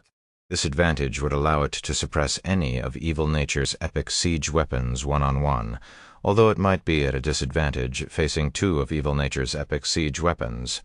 However, should Evil Nature withdraw two of its epic siege weapons from the front lines to deal with Zero Wing, it would risk getting eliminated from the war. The war among the three races might be known as such, but it wasn't strictly a competition over NPC cities among the three races. Powers of the same race also competed among themselves over these NPC cities, so that more of their members could have shelter against the impending Void Beast tide. It was also because of this internal competition within the Holy Race and the Crystallian race that the human race's various powers still had room to breathe. Otherwise, with how far behind the human race was, the Holy Race and the Crystallian race would have long since captured all of the human race's NPC cities. Should Evil Nature allow Zero Wing to tie up two of its epic siege weapons, the Seven Luminaries Alliance could partner with other powers to take over the NPC cities occupied by Evil Nature. After all, the main factor that differentiated royal powers from apex powers was epic siege weapons. Once this factor was removed, an apex power wouldn't necessarily lose to a royal power in a fight. If Zero Wing's siege weapon turned out to be at the inferior legendary rank, in Verdant Rainbow's opinion, she had won the jackpot. Of course, the possibility of this being the case was extremely low, according to the intelligence the Seven Luminaries Alliance had collected on the Holy Race. None of the known Holy Race powers owned an inferior legendary siege weapon. However, when it came to the ranking system of siege weapons, even a half-rank advantage would let a siege weapon fight against multiple siege weapons and win with ease. With the current number of epic siege weapons Evil Nature had deployed to the Eternal Realm, it had no way of defeating an inferior legendary siege weapon. Hence, eliminating Evil Nature from the Eternal Realm wouldn't be difficult if Zero Wing had an inferior legendary siege weapon. So long as Evil Nature didn't join forces with other royal powers, the Seven Luminaries Alliance could even guarantee Evil Nature's elimination, World Arc, Evil Sky City. Guild Leader Black Flame, after what you've done here, you must be careful of Fist Emperor Jun Tianquo said after meeting up with Shi Feng, a hint of fear flashing in his eyes as he remembered something. That guy is a complete lunatic on the war's front lines. Even the Holy Race's royal powers are helpless against him. Is he very strong? Shi Feng asked, confused by Jun Tianquo's warning. Shi Feng had never heard of the title of Fist Emperor. He found it hard to believe that the Holy Race's royal powers would be helpless against an expert he had never heard about before. After all, even Garuda, the Holy Race's #1 chosen one, did not possess such influence and capability. Not really. Jun Tianquo shook his head. Fist Emperor might be a 6th-floor expert, but his strength isn't why the royal powers are helpless against him. It's because of his background.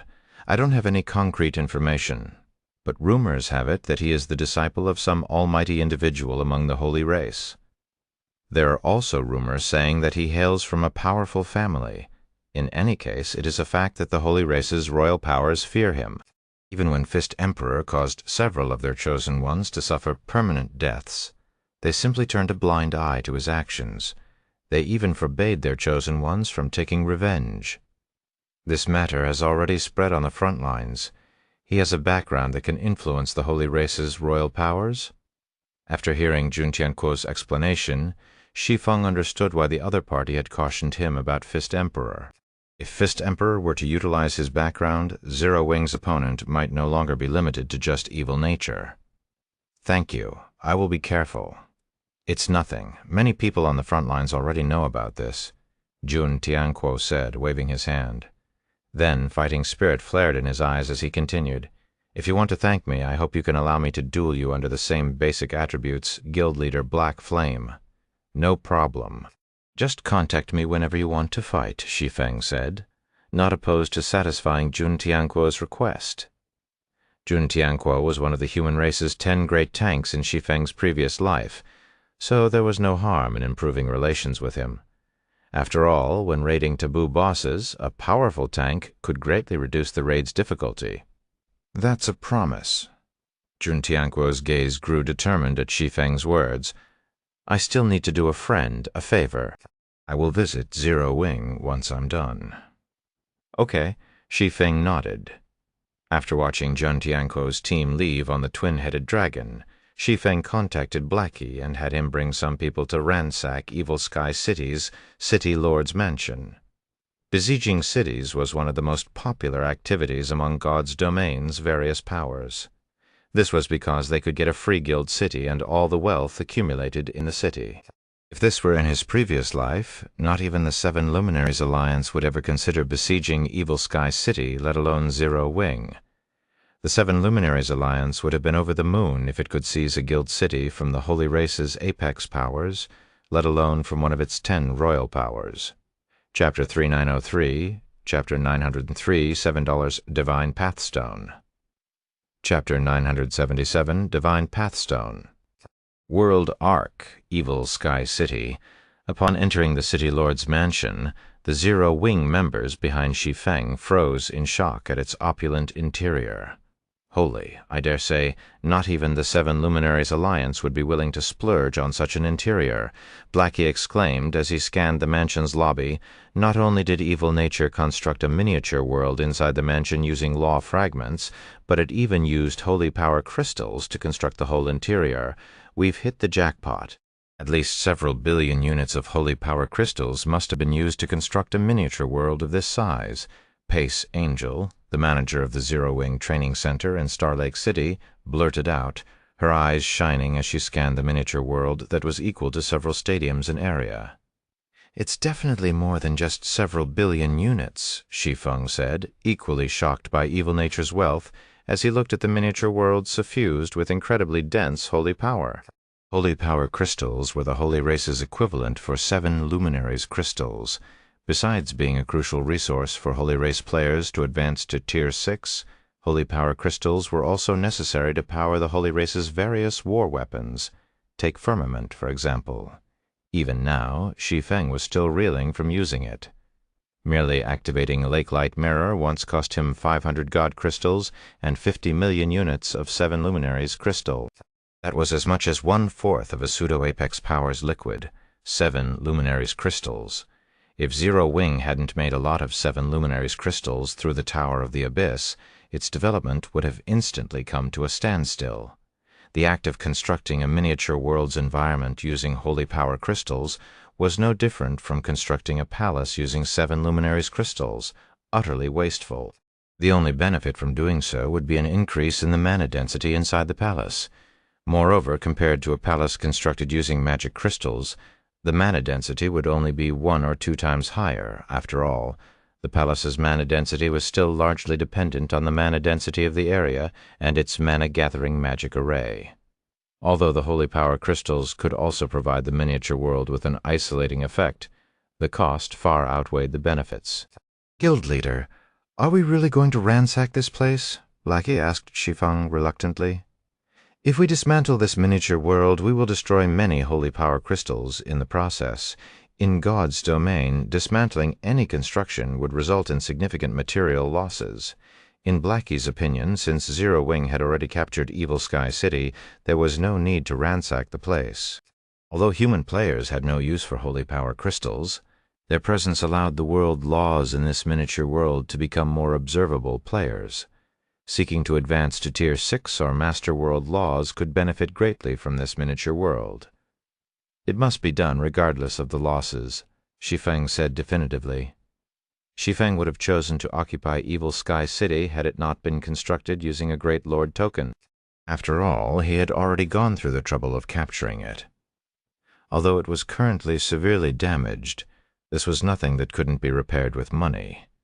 And even if it was a guild city of the Holy Race, only a few modifications were needed to make it usable for human players. However, Evil Nature had constructed Evil Sky City using a Great Lord token. This changed things completely. In his previous life, Great Lord tokens were highly contested items. They remained high-priority targets, even after they had been used to construct a guild city. The first reason was that they could be used to awaken lost civilization cities. The second reason was that they could be used as a consumable to improve one's authority in a lost civilization city, or activate hidden advanced functions. Although Evil Nature's Great Lord token could no longer be used to awaken lost civilization cities, since it had been used to construct a guild city, he could still use it to increase his authority in the primordial civilization city or activate the city's hidden advanced functions. While Zero Wing could also benefit greatly from Evil Sky City's extravagant City Lord's mansion, this paled in comparison to the benefits the guild would gain from the primordial civilization city. All right, then. Despite his reluctance, Blackie gave the command to start dismantling the City Lord's mansion. While Blackie was overseeing the dismantling process, Zero Wing's assassins found Evil Sky City's treasury hidden inside the mansion. Isn't this level of security excessive? Hiding a treasury in a threefold miniature world? This is like a Matryoshka doll. If not for our perceptive brothers, we would have missed this treasury, Blackie commented when he heard from the assassins the measures Evil Nature had taken to conceal its treasury. Shi Feng was not surprised by this situation. It was common practice for powers to store their treasures in the safest location, their headquarters. To prevent other powers from locating and plundering their treasures, they would also employ various methods to hide their treasuries, and only the guild's core members and above would know the location of these treasuries. In reality, Evil Nature, a royal power, could be considered very lazy for hiding its treasury in nothing more than a threefold miniature world.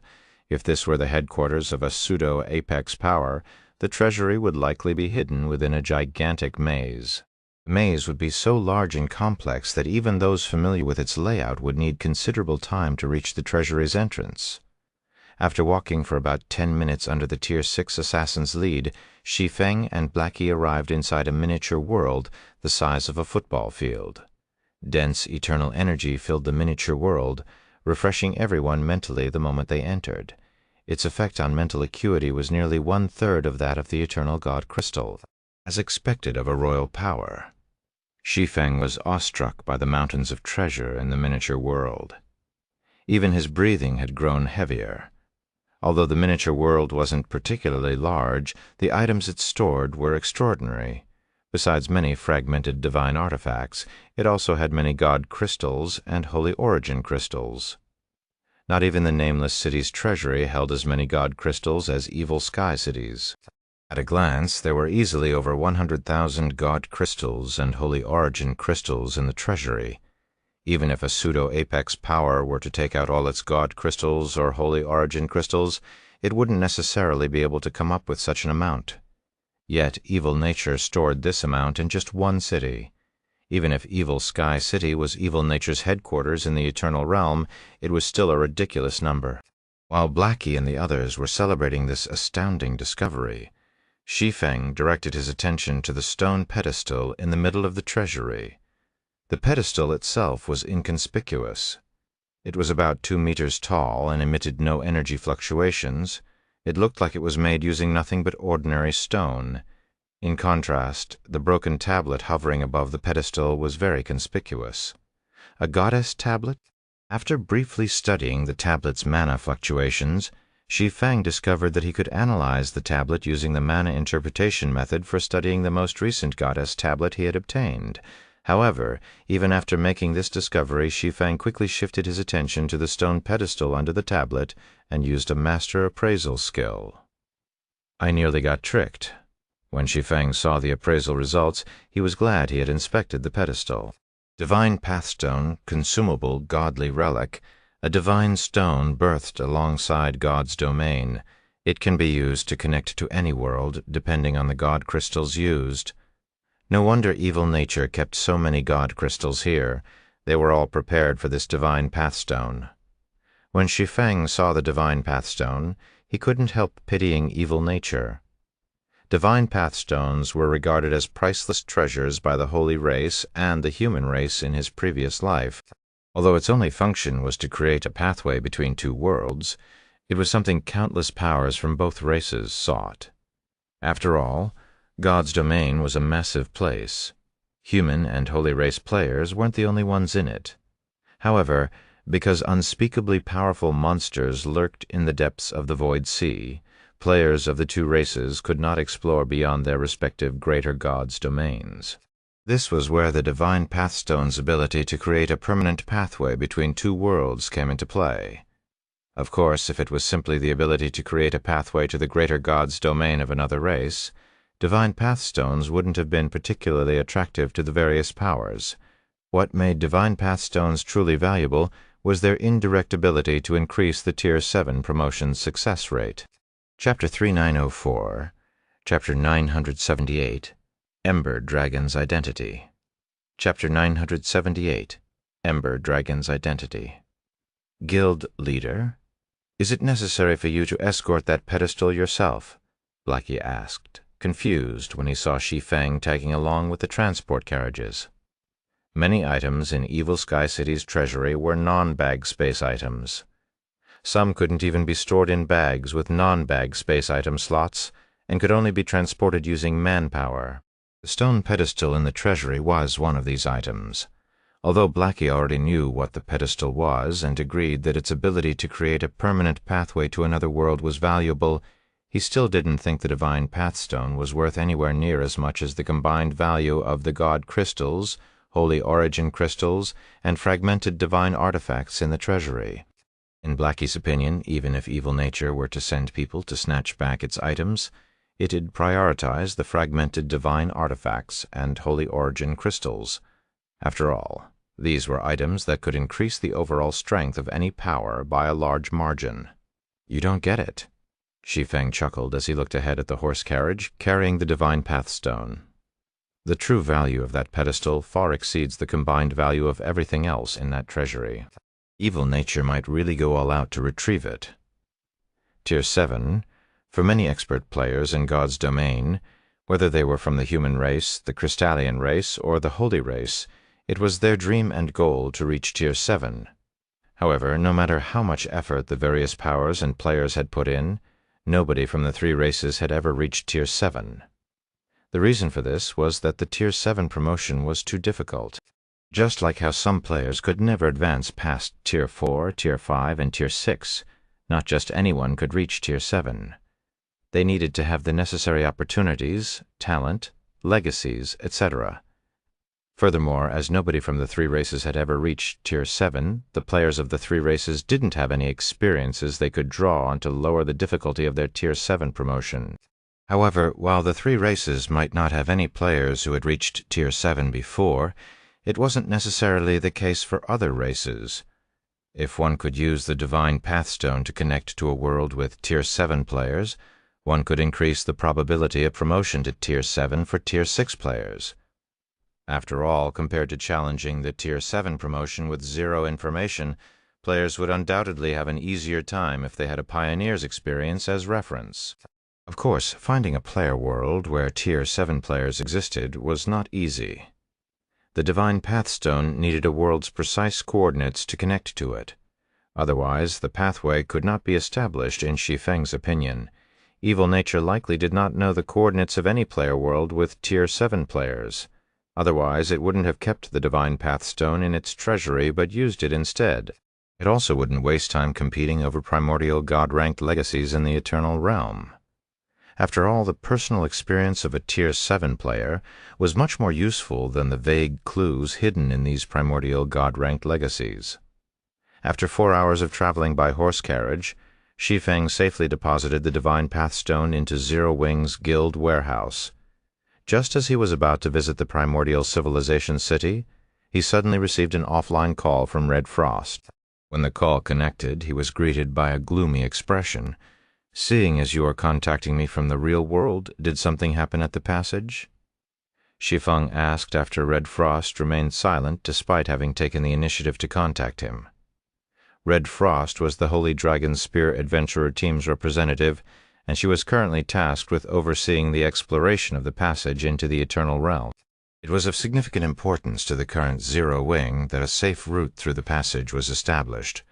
Once Zero Wing had a safe route into the Eternal Realm, it could be used to strengthen Zero Wing's foundations and solve the guild's lack of elite experts. Zero Wing could more or less be considered a guild that had been established following the birth of the Eternal Realm. Its foundations were much weaker than that of most other powers operating in the Eternal Realm. As a result, Zero Wing could only operate in a small area during the Eternal Realm's birth.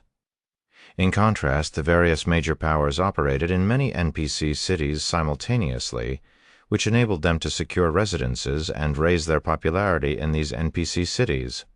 With these advantages, they could attract independent experts to join them much more easily. Although Zero Wing currently had Shattering Town to boost its popularity, the number of players the town could attract was nowhere near that of NPC cities. Hence, Zero Wing was still limited in the number of experts it could recruit. However, once Zero Wing had a safe route in and out of the Eternal Realm, it would no longer have to worry about recruiting experts. It could simply send its existing members to the Greater God's domain to level up quickly. At that time, these Zero Wing members would become combat-ready experts, and Zero Wing's growth would no longer be stifled by its lack of experts. "The exploration of the passage is progressing smoothly," Red Frost said, shaking her head. Then, in a low voice, she continued, "But for some reason, the great commander, who has been very supportive of me, suddenly wants to sever Holy Dragon Spear's partnership with Zero Wing. Moreover, Holy Dragon Spear isn't alone in this decision. The other pseudo-apex powers share similar sentiments. Sever our partnership? Do they not want to level up in the secret land anymore?" Shi Feng was stunned by this news.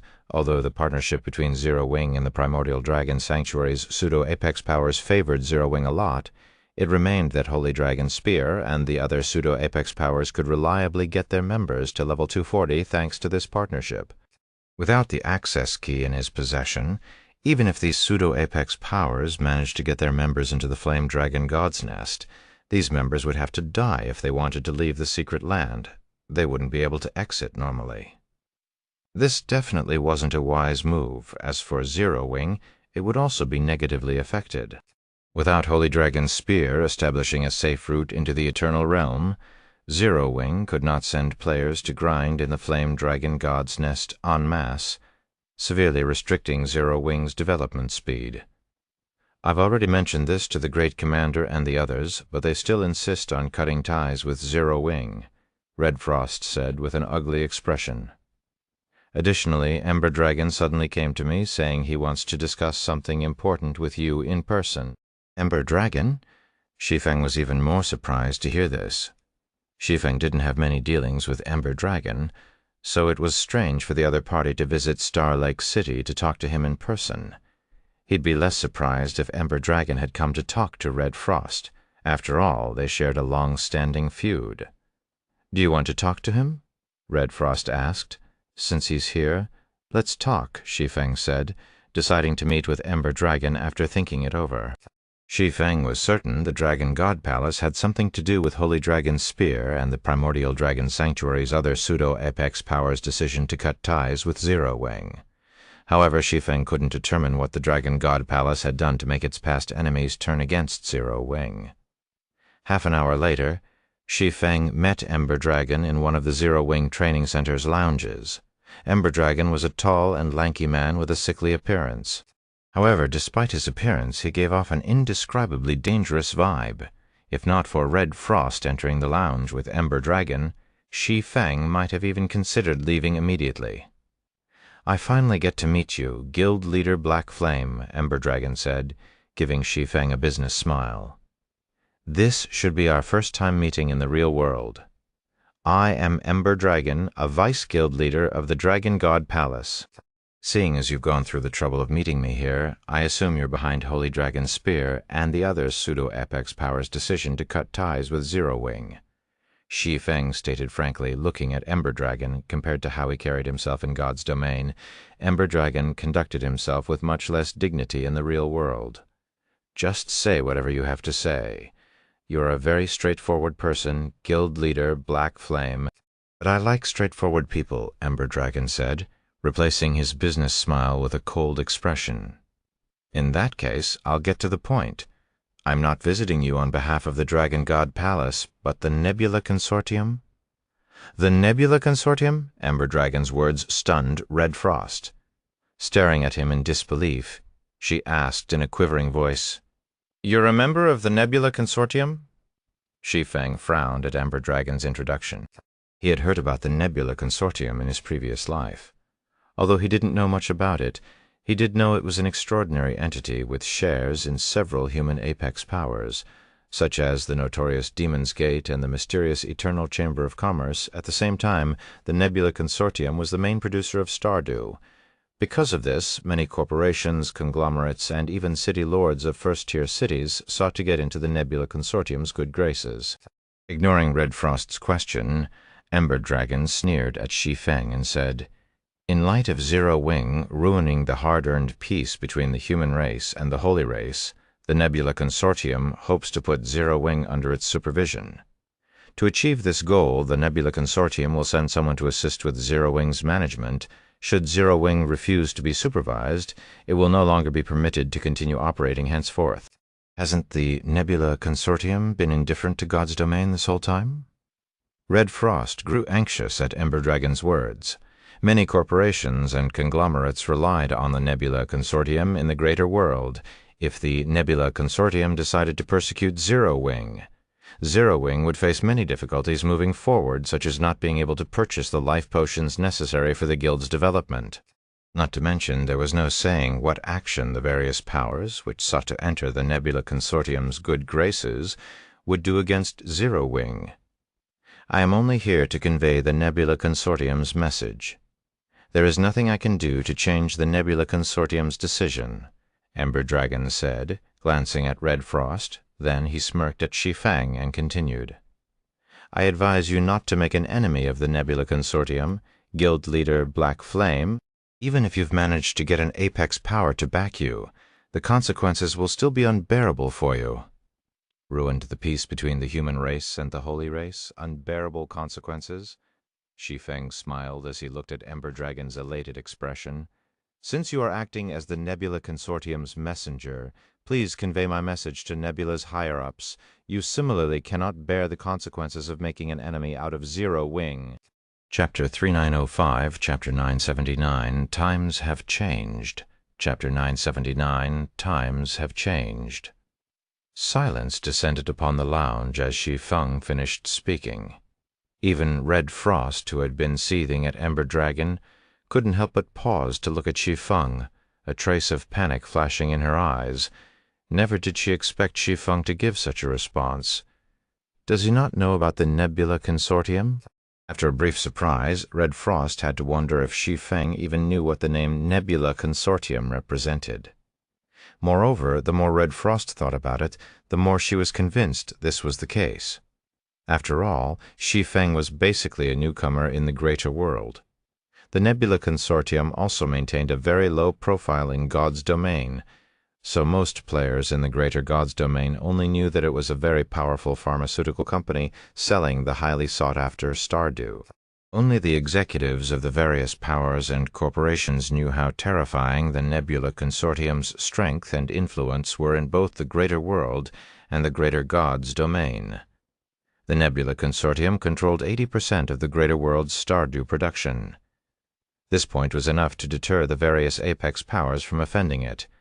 It wouldn't be an exaggeration to call the Nebula Consortium the underground emperor of God's domain, just as Red Frost considered explaining the situation to Ember Dragon. The latter smiled and said, "You are as arrogant as you are in God's domain, Guild Leader Black Flame. Do you know how many powers in God's domain wish for such an opportunity, yet you refused it?" As if Ember Dragon had guessed Shi Feng's response long ago, he curled his lips in contempt and continued, "Do you think you're already standing at the apex of God's domain, just because you have an apex power backing you? Or is it because you managed to steal evil nature's headquarters and thrive in the eternal realm? Do you truly believe nobody can do anything about you? I pity your ignorance. You have no idea that the God's domain and greater world you know is merely the tip of the iceberg. Regardless, I will convey your message word for word. I hope you do not regret your decision." Ember Dragon despised Shi Feng. Shi Feng had not only foiled his plan to take control of Holy Dragon's spear, but also snatched the Flame Dragon God's nest he had plotted for years to steal. If not for the Nebula Consortium executive's unexpected decision, he would probably never have had the chance to take revenge on Shi Feng. As Red Frost stated, the Nebula Consortium was never one to meddle with the affairs in God's domain. Even when Demon's Gate and the Eternal Chamber of Commerce clashed, the Nebula Consortiums remained indifferent despite being a shareholder in the two apex powers. The Nebula Consortium's decision to interfere with Zero Wing's operations was definitely a first for Ember Dragon since he joined the consortium. When he received the instructions to convey the Nebula Consortium's intent to Zero Wing, it took him a while to recover from his shock. Naturally, Shi Feng's refusal to accept the Nebula Consortium's arrangement was the best outcome for Ember Dragon before Red Frost could explain. Ember Dragon left the lounge without another word. This bastard. He's clearly trying to use the Nebula Consortium to deal with us. When Red Frost saw that Ember Dragon didn't even try to negotiate or listen to her explanation, she knew what he was trying to do. However, despite her anger, she could do nothing about the situation. Although the Nebula Consortium sold Stardew to powers and corporations all over the greater world, its existence was shrouded in mystery. Nobody knew where its headquarters was located. It only made its presence known through the Stardew-selling shops it operated in first-tier mobile cities and a small number of lower-tier mobile cities. In fact, apart from Ember Dragon, Red Frost had never met another official member of the Nebula Consortium, despite being the acting commander of Holy Dragon's Spear. It was as if the Nebula Consortium didn't exist. However, the Stardew it produced and sold proved that it existed. In this situation, if Ember Dragon was intent on using the Nebula Consortium to get revenge on them, it wouldn't matter even if she explained Shi Feng's ignorance. None of her words would reach the Consortium. As for whether Ember Dragon was pretending to be a member of the Nebula Consortium, that was unlikely to be the case.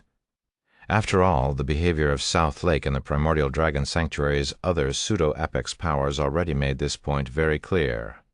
Besides the Nebula Consortium, Red Frost could not think of any power that could get the Primordial Dragon Sanctuary's pseudo-apex powers to abandon their partnership with Zero Wing. "Let him be," Shi Feng said, chuckling as he looked at the angry and frustrated Red Frost. "Even without his interference, nothing will change. Zero Wing cannot and will not accept the Nebula Consortium's conditions. While the Nebula Consortium might have said that it would only supervise Zero Wing's management, what it was actually doing was forcing Zero Wing to become its subordinate power. Had any other power received such an offer, they would definitely accept it with pleasure. After all, the Nebula Consortium's influence surpassed even the Seven Luminaries' alliances. If a guild became a subordinate of the Nebula Consortium, even if it were only a mid-level guild in the greater God's domain, nobody would dare to provoke it unless absolutely necessary. Even apex powers would have to weigh their options before taking action. However, even if Zero Wing could receive a huge status boost by subordinating itself to the Nebula Consortium, Shi Feng would never agree to it. Setting aside the Book of Eternity, simply the inferior legendary siege weapon Firmament was enough to make him invincible in the Eternal Realm. Hence, regardless of Ember Dragon's interference, Shi Feng's answer to the Nebula Consortium would be the same. That might be the case, but Red Frost knew about Zero Wing's situation. With the Tower of the Abyss and the partnership with a royal power like Dragon's Crown, Zero Wing indeed had the qualifications to refuse to join the Nebula Consortium. But the Nebula Consortium controls 80% of the Stardew on the market. Many corporations and city lords in the greater world strongly desire Stardew. Not only can they use Stardew for themselves, but they can also use it to attract geniuses, thereby letting their corporations and cities prosper. Now that Zero Wing has offended the Nebula Consortium, the Consortium only needs to give the word for a bunch of corporations and city lords to persecute us. Based on my understanding of the Great Commander, he would never renege on his promises, yet he has done so this time. He is likely being pressured by Holy Hymn City's City Lord and the family corporations financially supporting Holy Dragon Spear. Speaking up to this point, Red Frost couldn't help but reveal a frustrated and apologetic look. Originally, she had promised to have Holy Dragon Spear assist Zero Wing, but now, not only did she fail to do so, but her feud with Ember Dragon also caused Zero Wing to become enemies with Ember Dragon, a representative of the Nebula Consortium. It is indeed troublesome to be pressured by a first-tier city's city lord and a bunch of family corporations, Shi Feng said, expressing his understanding of Southlake's predicament. After pondering for a moment, he asked, "Commander Frost, do you think Great Commander Southlake would be interested in taking over Holy Hymn City?" Chapter 3906, Chapter 980, New City. Chapter 980, New City. Taking over Holy Hymn City? Red Frost thought Shi Feng was joking with her when she heard his question. With a wry smile, she said, "Guild Leader Black Flame, I am not trying to cast doubt on Zero Wing's strength, but taking control of a first-tier mobile city, let alone a top-ranking first-tier city, is not easy. Setting aside whether the Great Commander and Holy Dragon Spear's other executives will be interested, the family corporations financially supporting the adventurer team will never allow such an action. Every top-ranking first-tier city in the greater world has existed for a long time. Virtually every power and family based in such a city has a vested interest in the city's prosperity. Should Holy Dragon Spear try to monopolize Holy Hymn City, those family corporations will stop supplying funds or resources to the adventurer team. At that time, Holy Dragon Spear will struggle to even survive, not to mention compete with the city's other pseudo-apex powers. Every pseudo-apex power required an astronomical amount of money and resources to operate. While Holy Dragon Spear might be an adventurer team, it was no exception to this rule. Unfortunately, despite having achieved great success in God's domain, Holy Dragon's Spear still wasn't self-sustainable. Although the adventurer team generated significant revenue from operating guild cities, producing and selling weapons and equipment, and accepting commissions, it still wasn't anywhere near enough to cover the adventurer team's operating costs. If Holy Dragon Spear were to lose the money and resources of Holy Hymn City's corporations, many of its members would no longer be able to afford to live in Holy Hymn City. And if Holy Dragon Spear were to lose these members, how was it supposed to compete with Holy Hymn City's other pseudo-apex powers of monopolize a top-ranking first-tier city? This could even be considered one of the prerequisites to becoming an apex power. After all, if a power could freely dictate a top-ranking first-tier city's policies, it would have a much easier time attracting geniuses and paragons of the younger generation. This, in turn, would qualitatively enhance the power's growth. However, a power could monopolize a top-ranking first-tier city only if it did not have any competition. Otherwise, other powers could always interfere with the city's management through the City Legion. Although a power could also take control of a city by filling the entire City Legion with its geniuses and paragons, achieving such a feat was nothing but a pipe dream. Hence, the only realistic way to achieve such a monopoly was by pressuring the competition into relinquishing control over the city. And the only way to do so was by murdering the opponent's forces in God's domain until the opponent submitted, which was a task that demanded a lot of manpower and resources. There were as many as 4 pseudo-apex powers based in Holy Hymn City. The adventurer team was outnumbered 3-1. Should Holy Hymn City decide to wage war against these pseudo-apex powers, its expenditure would shoot through the roof. Since those family corporations won't offer their support, Zero Wing will provide all the funds and resources Holy Dragon Spear needs, Shi Feng said, unsurprised by Red Frost's explanation. He knew that wars between powers were primarily fueled by money. How much are Holy Dragon Spear's monthly operating costs? Zero Wing's development was already close to reaching a bottleneck. Originally, Shi Feng had considered advancing Star Lake City into a first-tier mobile city to help Zero Wing break through this bottleneck. However, if Zero Wing could gain control over a top-ranking first-tier city like Holy Hymn City, it would stand to benefit much more. Under normal circumstances, Zero Wing could never occupy Holy Hymn City. But now that a rift had formed between Holy Dragon Spear's executives and family corporations, the situation created an excellent opportunity for Zero Wing to do so. Holy Dragon Spear has far fewer internal members than other pseudo-apex powers. We have about 3 million internal members, many of whom live in Holy Hymn City, Red Frost said after pondering Shi Feng's question. The members in Holy Hymn City are paid an average monthly salary of 30,000 star coins, which translates to a monthly expenditure of 90 billion star coins for the adventurer team. However, the star coin expenditure is only a minor issue. The real problem is the life potion consumption. Our 200,000 elite combat members receive upwards of 30 bottles of life potion a month. Including the consumption of our master lifestyle players, the adventurer team consumes about 15 million bottles of life potion a month. A monthly expenditure of 90 billion star coins and 15 million bottles of life potion. Shi Feng was astonished by the numbers Red Frost reported. He felt that Holy Dragon Spear's expenditure was incredibly high. Zero Wing only paid its internal members a monthly salary of 10,000 star coins. Even so, this was already considered very high in Star Lake City. After all, this was a salary that the average person could only obtain by becoming a reserve member of a city legion. Yet Holy Dragon Spear offered its internal members 3 times that amount. Not to mention, Holy Dragon Spear's internal member count exceeded Zero Wing's by more than 10-fold. Suddenly, Shi Feng understood why Holy Dragon Spear still needed financial support despite occupying Flame Vein Holy City. The adventurer team's expenditure simply wasn't something the average power could afford.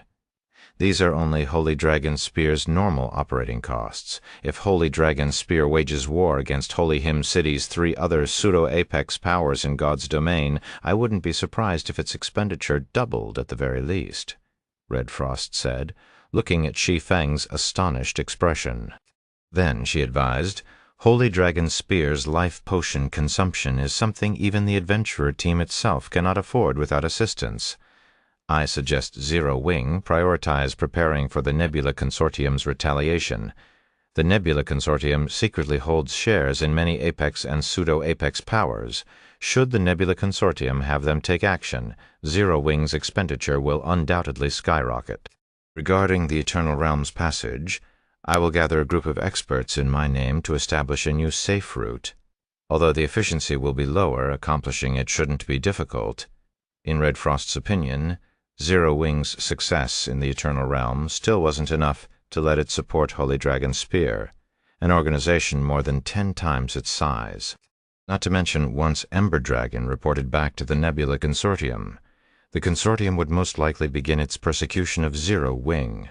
Once that happened, even with its absolute control over Star Lake City, Zero Wing would likely have difficulty purchasing resources such as life potions from other powers and corporations. At that time, Zero Wing would be fortunate if it could secure enough life potions to support itself, let alone to support Holy Dragon Spear. That won't be necessary, Shi Feng said, shaking his head. If I can gather the necessary funds and resources, are you confident you can convince Great Commander Southlake to take action, Commander Frost? If you can get the funds and resources, I am 90% sure I can convince him, Red Frost answered, a hint of confusion flashing in her eyes. But is it really worthwhile for Zero Wing to do such a thing?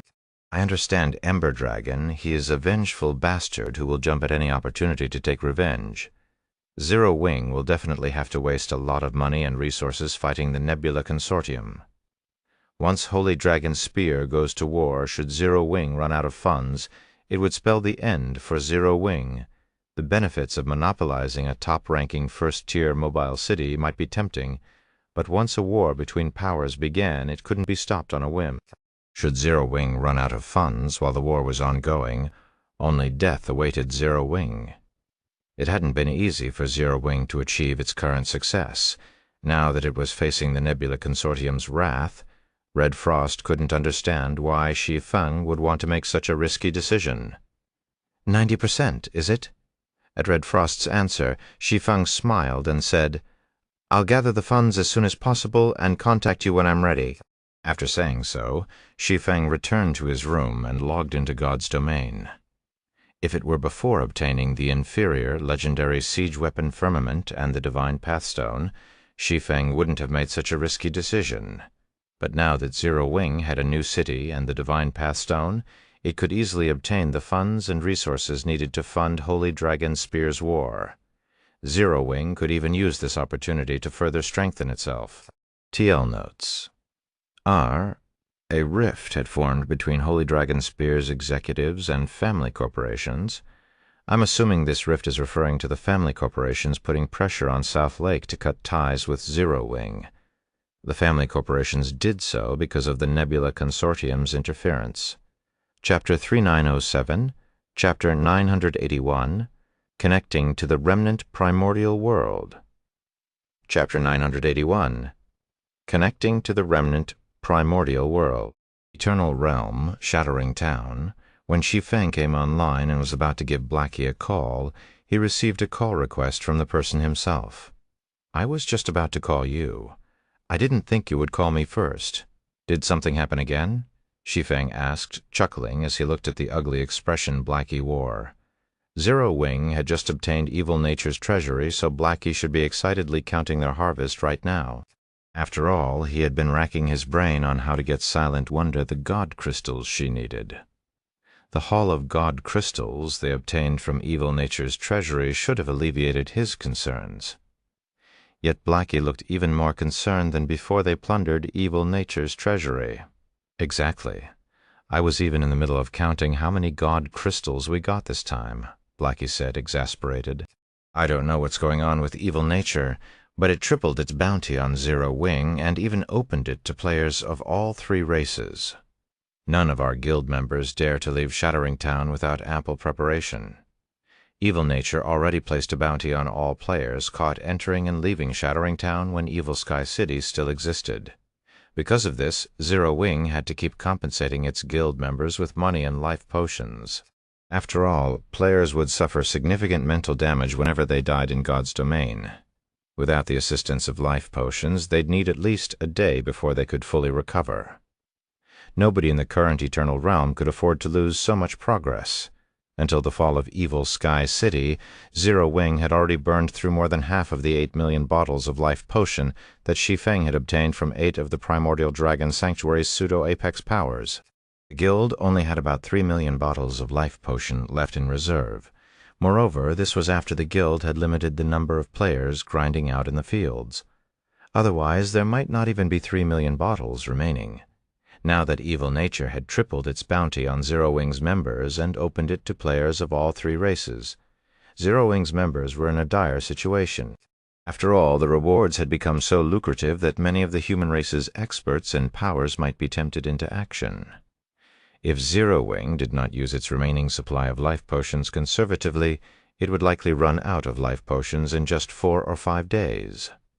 The bounty has been tripled and open to all three races. How generous of Evil Nature. Upon learning about Evil Nature's updated bounty, even Shi Feng couldn't help but be tempted. Evil Nature's previous bounty of 1 eternal gold per person was already incredibly high. Although the updated bounty targeted Zero Wing's members specifically, the head of each Zero Wing member was now worth 3 eternal gold. If a team could kill a 100-man team of Zero Wing members, it could earn even more than if it had killed a regional boss. There were very few regional bosses in the Eternal Realm. Most teams couldn't even secure 1 regional boss kill per day. Now that killing Zero Wing's members had become even more lucrative than killing regional bosses, who wouldn't be tempted by such an opportunity. "This still isn't the worst news," Blackie said, shaking his head. "I more or less expected Evil Nature's retaliation, considering that we destroyed Evil Sky City. What I didn't expect was for the several dozen corporations supplying us with life potions to suddenly sever ties with us. They are even willing to pay the exorbitant cancellation fee to do so. This is terrible news considering evil nature's updated bounty. Although I've tried to contact other suppliers, none are willing to sell life potions to us.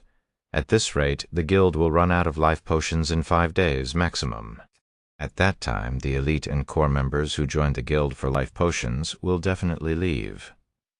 After the implementation of the major system update, life potions became a necessity for God's Domain's expert players.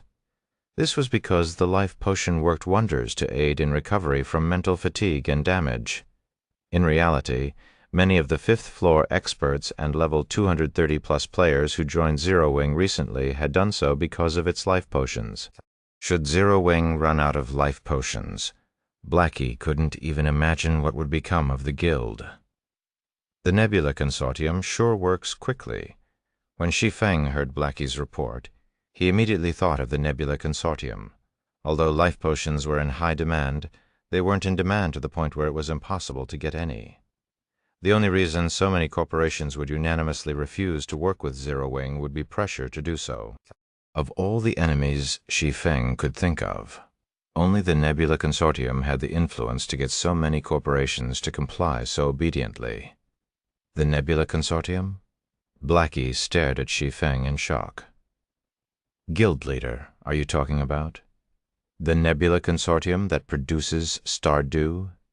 As an executive responsible for managing Zero Wing's daily operations, Blackie had done a lot of research into the greater God's Domain and the greater world. He had even paid a hefty price to obtain information from the Seven Luminaries Alliance. The information the Seven Luminaries Alliance provided included a list of powers to be wary of. Among the powers listed, the Nebula Consortium was placed at the top. The Nebula Consortium was the primary producer of Stardew, a potion useful even to mental strength great grandmasters. Because of this, only individuals and powers who no longer wished to have access to Stardew would dare to offend the Nebula Consortium. However, no such individual or power existed. After all, the development of mental strength could increase an individual's lifespan, and there was nobody who did not wish to live longer. This was especially so for those who had witnessed the wonders of the greater world and the greater God's Domain. Which other Nebula Consortium do you think can influence so many corporations? Shi Feng replied nonchalantly. Doesn't that mean it'll be very difficult for us to get life potions from now on? Blackie fell into despair at Shi Feng's words. Now that the Underground Emperor had issued its decree, who in the human race's greater God's Domain would dare to do business with Zero Wing? Powers operating in God's Domain relied primarily on life potions to develop rapidly. If Zero Wing were to lose access to life potions, it'd be impossible for Zero Wing's members to catch up to the various powers members in levels. Don't worry too much. It might be difficult, but it's not impossible. Shi Feng sneered. The Nebula Consortium might think it has killed Zero Wing with this move, but which one of us will end up dead remains to be seen. Although the various powers feared and respected the Nebula Consortium, there was a limit to their compliance. Once this limit was exceeded, the various powers would be willing to take the risk, even if it meant offending the Nebula Consortium. Blackie, is the pedestal we took from Evil Nature still in the guild warehouse? Shi Feng asked. It is. I've turned it into a decoration in the warehouse. To detract attention from it, I even had someone make several copies of it and use them to display Holy Race-exclusive divine artifacts, Blackie said, grinning. Now, even if the assassins of other powers sneak into the warehouse, they'll never suspect the importance of that pedestal. As the divine pathstone was an item Shi Feng considered important, Blackie dared not take any chances with it. Hence, he immediately thought of ways to conceal it the moment it was transferred into the guild warehouse.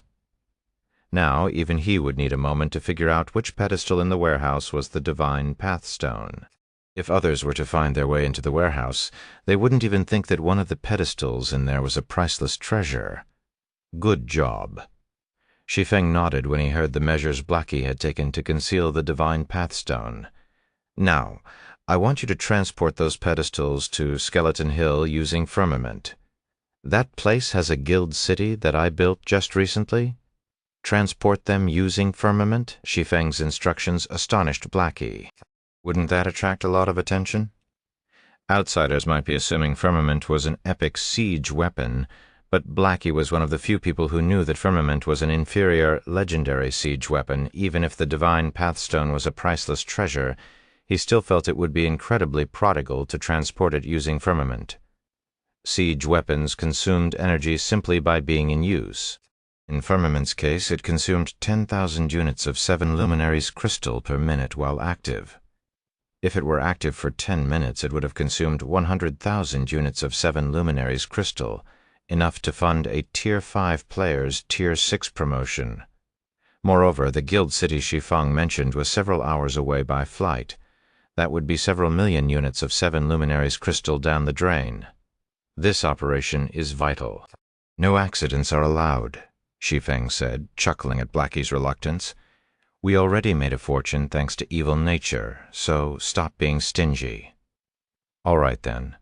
Blackie nodded in understanding. Then he disconnected the call and arranged for the divine pathstone's transfer. As for Shi Feng, he used a guild transfer scroll to teleport to the primordial civilization city. When Shi Feng arrived at the primordial civilization city again, the city had undergone tremendous changes. Although the sage's tower remained buried in the ground, many tall buildings now filled the city. Many level 200-plus NPCs could also be seen roaming the city, giving it a prosperous atmosphere. Now, all that's left is to see whether the other side is willing to cooperate, Shi Feng muttered as he took out the chapter of space he had received from Kowloon Demon. The chapter of space's cooldown had ended, so he could summon Purgatory Jade's team once more. Chapter 3928, Chapter 982, Underestimated Primordial World. Chapter 982, Underestimated Primordial World. Skeleton Hill, Primordial Civilization City. After Shi Feng had the chapter of space absorb 50,000 units of 7 luminaries crystal, a large space-time summoning array appeared on the ground. A moment later, 100 indistinct silhouettes appeared in the summoning array. These silhouettes became more defined as the absorbed 7 luminaries crystals supplied their mana to the chapter of space. When all 50,000 units of 7 luminaries crystal were exhausted, these silhouettes transformed into spatial tears that spat out Purgatory Jade and the rest of her 100-man team. Purgatory Jade and her teammates had undergone tremendous changes since Shi Feng last saw them, their average level having increased from level 240 to level 243. Purgatory Jade and Kowloon Demon had even risen to level 245. Level 245? Shi Feng gasped as he looked at Purgatory Jade and Kowloon Demon. Purgatory Jade and Kowloon Demon might only be 2 levels higher than their level 243 teammates, but anyone who had encountered level 245 NPCs before would know that there was a qualitative difference between the 2 levels. This was because weapons and equipment received a relatively significant improvement every 5 levels. As level 245 players, Purgatory Jade and Kowloon Demon could equip level 245 weapons and equipment. Of course, Shi Feng wouldn't have been so surprised if Purgatory Jade and Kowloon Demon had simply reached level 245. After all, player-usable level 245 weapons and equipment did not exist in the Greater God's domain. The best weapons and equipment players could access were divine artifacts, which had a hidden cap of level 240. The reason for Shi Feng's intemperate reaction was that Purgatory Jade and Kowloon Demon were fully equipped with level 245 taboo legendary weapons and equipment. This had completely shattered his general knowledge of the Greater God's domain. Thanks to the intermediate divine strengthening scrolls, we could finally kill level 245 bosses and level up to 245, Purgatory Jade said happily. We also got lucky. Those bosses dropped a bunch of level 245 weapons and equipment we could use. They drop level 245 weapons and equipment. As Shi Feng scrutinized Purgatory Jade's suit of dark plate armor, a hint of shock and ecstasy colored his eyes. Shi Feng had never heard of anyone obtaining level 245 weapons and equipment in his previous life. In the eyes of the Greater God's Domain's players, level 240 divine artifacts were the best weapons and equipment players could obtain. Even the holy race was no exception. Yet, according to Purgatory Jade, the remnant primordial world not only had level 245 monsters, but these monsters also dropped level 245 taboo legendary weapons and equipment. This completely changed his perception of the remnant primordial world. Shi Feng's first impression of the remnant primordial world was that it was a good place to level up. This was because high-level monsters were all over the place, allowing players to reach level 240 and beyond relatively easily.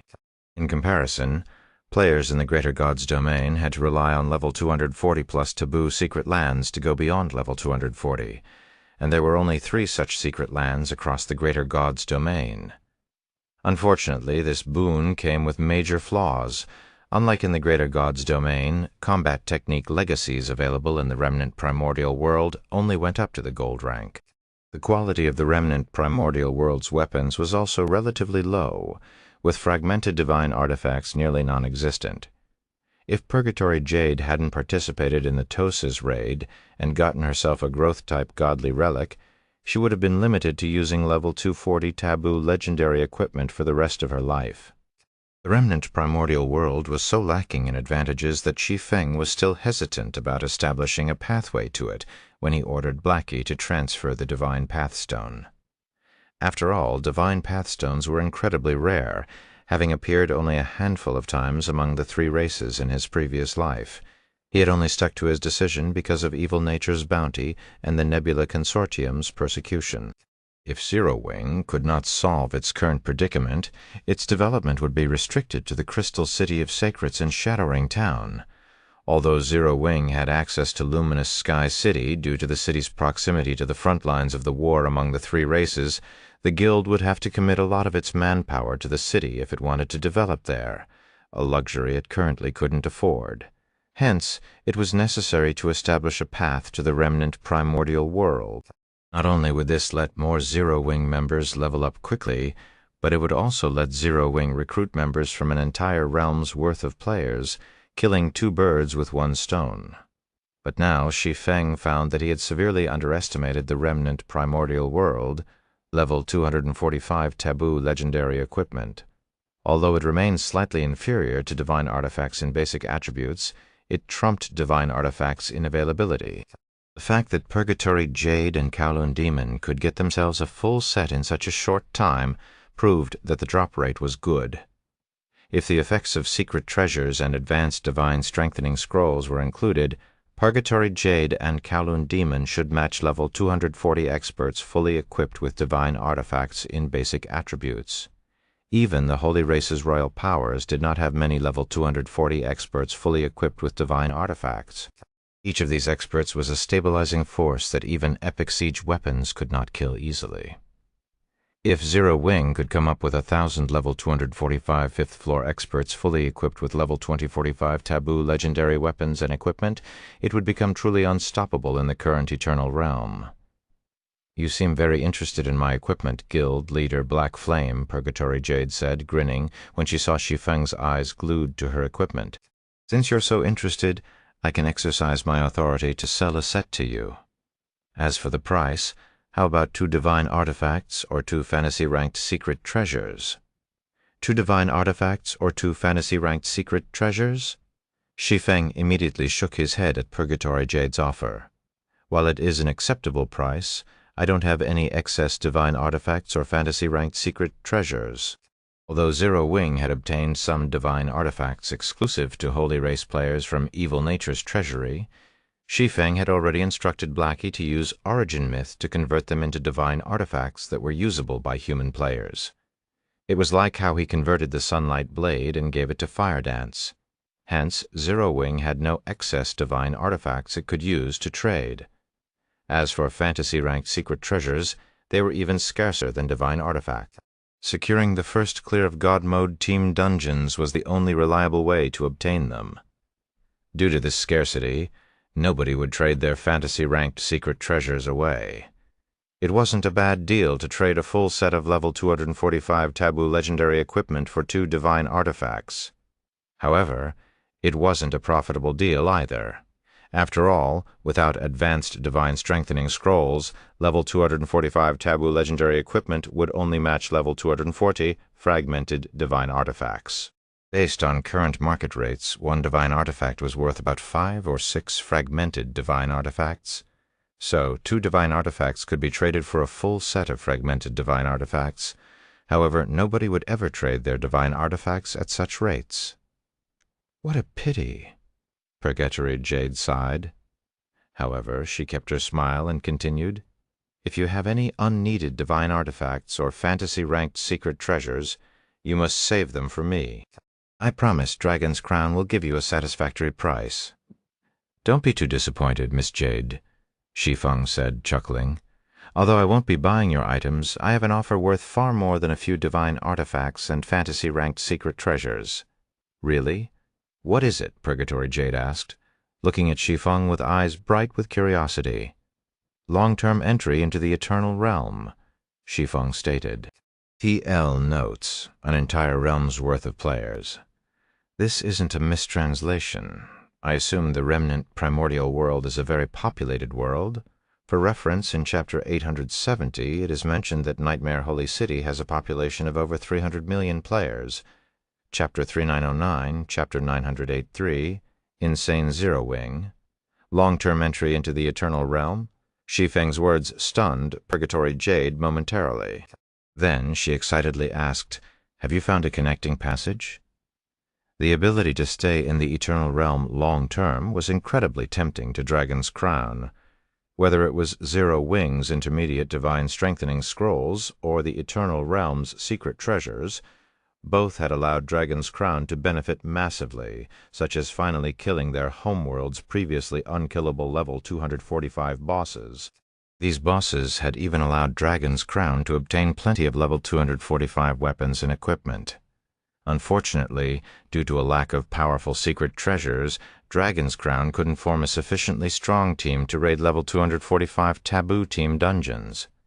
If Dragon's Crown could gain long-term entry into the Eternal Realm, it would have a much easier time obtaining intermediate divine strengthening scrolls, secret treasures, and even divine artifacts. "It's not exactly a connecting passage," Shi Feng said, shaking his head. "Although my solution can connect 2 worlds and let players travel between them, it comes with restrictions similar to your summoning." "Similar restrictions? Is there a time limit?" Purgatory Jade grew disappointed at Shi Feng's answer. If Shi Feng's solution only allowed them to travel to the Eternal Realm for a limited duration, it wouldn't benefit them significantly. At most, they would get another opportunity to trade within a set time frame. "Somewhat, but not exactly. Players who use my method to travel between worlds will have their strength eroded by the foreign world's world power. Although it isn't lethal, they will grow weaker over time," Shi Feng explained. "To get rid of the erosion effect, players simply need to return to their homeworld and rest.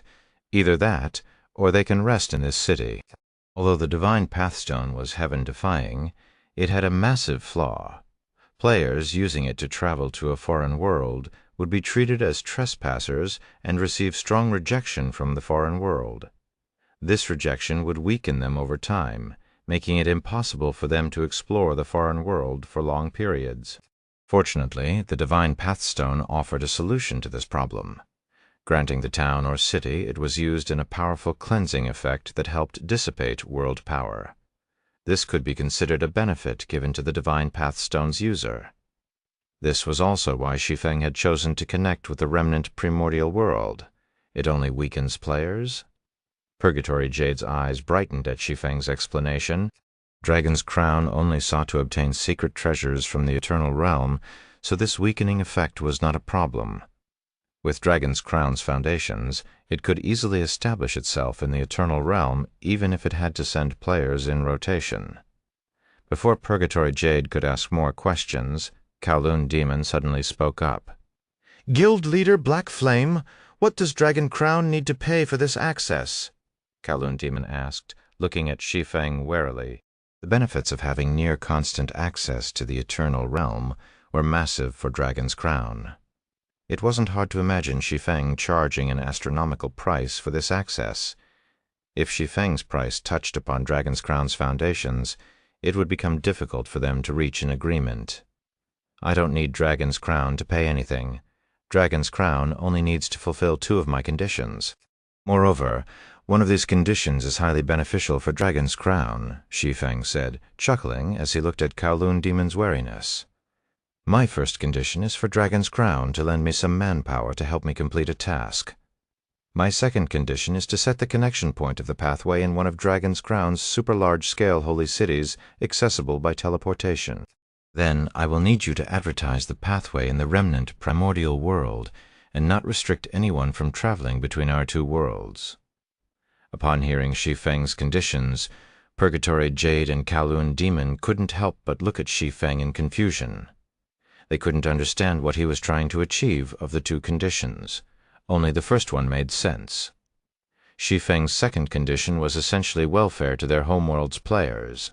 Although fulfilling this condition would cause Dragon's Crown to lose many of its advantages, the fact that Dragon's Crown would gain partial control over the pathway more than made up for this loss. However, it was a different story for Shi Feng. He would lose the initiative to trade with their homeworld's players and powers by giving everyone free access to the pathway. This would drastically reduce the benefits he could obtain. Guild Leader Black Flame, Dragon's Crown can fulfill both of your conditions, Purgatory Jade answered after taking a deep breath. But are you sure you want to do this? The remnant primordial world's other powers will likely choose to partner with powers other than Zero Wing. Should that happen, the most you'll get out of them is an entry fee. If the remnant primordial world's various powers could enter the eternal realm without restrictions, it went without saying they would make comparisons when choosing powers to partner with. Purgatory Jade more or less knew about Zero Wing's situation in the eternal realm. The guild was at best above average. It definitely wasn't ranked among the top. Hence it was likely that the remnant primordial world's various powers would choose to partner with powers other than Zero Wing. At that time, all Zero Wing could get out of these powers was an entry fee to its city. That's right. The entrance fee is all I want, Shi Feng said, nodding. Moreover, once the pathway is established, I will host a monthly auction for this primordial civilization city's priority entry slots. Shi Feng's response rendered Purgatory Jade speechless. Guild Leader Black Flame. Are you certain of your decision? No matter how she thought about it, there was no way Zero Wing could profit more from selling priority entry slots than partnering with the remnant primordial world's various powers. After all, the biggest hurdle to the cooperation between the eternal realm and the remnant primordial world was the lack of a connecting pathway. So long as a pathway existed, the remnant primordial world's various powers wouldn't care if they could send a group of players or only one player over. They could still trade with the eternal realm's powers. Even if they needed priority entry into Zero Wing's city, they only needed to secure one priority slot. We can sign a God's Domain contract right now if you want, Shi Feng said, nodding firmly. By the way, when you're advertising the pathway, please mention that Zero Wing's auction will use God crystals as the trading currency. The minimum bid for each slot will be 1 God crystal. The minimum increment for bids is also 1 God crystal. The first auction will only have 10,000 slots. A minimum of 1 God crystal per slot, and there will even be 10,000 slots. Kowloon Demon stared at Shi Feng in shock. Even in the remnant primordial world, God crystals were very rare. They were one of the primary materials to repair fragmented legendary items. Yet Zero Wing intended to sell its city's priority entry slots for at least 1 God crystal each. It even expected to sell 10,000 slots. This was beyond madness. However, Purgatory Jade and Kowloon Demon didn't dwell on this matter. Since the pathway belonged to Shi Feng, he could do whatever he wanted. So long as Dragon's Crown could freely access the eternal realm, whether Shi Feng made any profit was none of their business.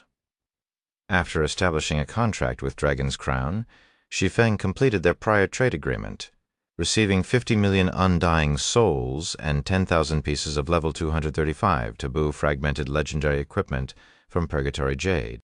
When Blackie finally transported the divine pathstone to the primordial civilization city, Shi Feng promptly spent 5,000 God crystals to establish a pathway to the space-time coordinates Purgatory Jade provided. Then, he spent 10 million units of 7 Luminaries crystal to activate the primordial civilization city's teleportation tower function, using it to link the city with Shadowring Town.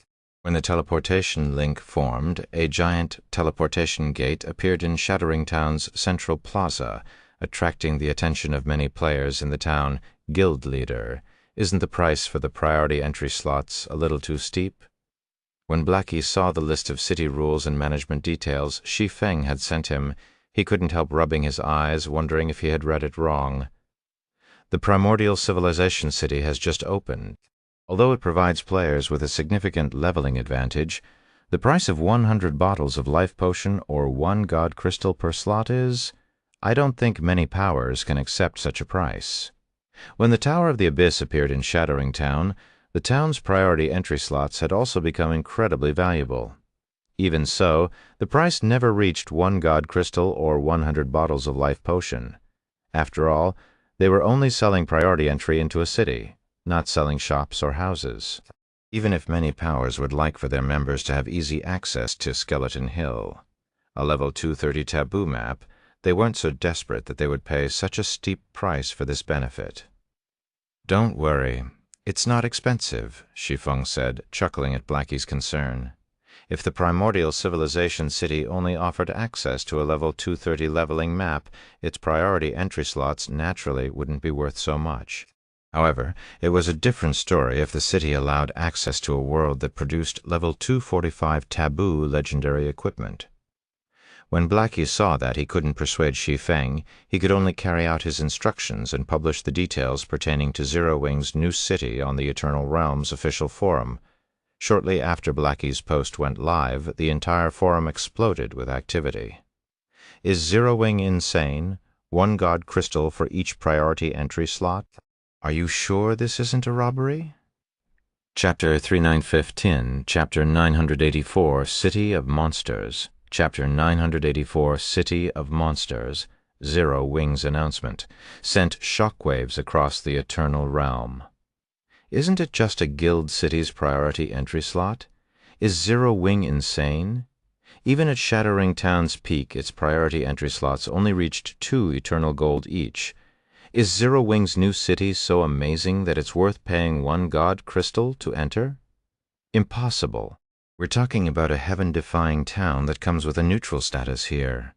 Moreover, besides letting us trade with players of other races, the town also has the Eternal Realm's one and only Tower of the Abyss.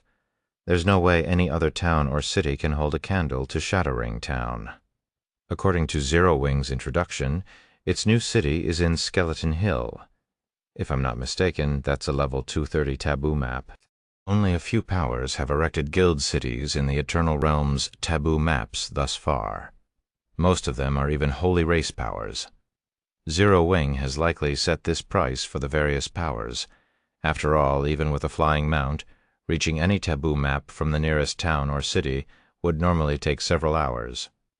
For the sake of exploring taboo maps, the various powers might choose to cough up the dough. The price of 100 bottles per priority entry slot is indeed outside the average player's budget.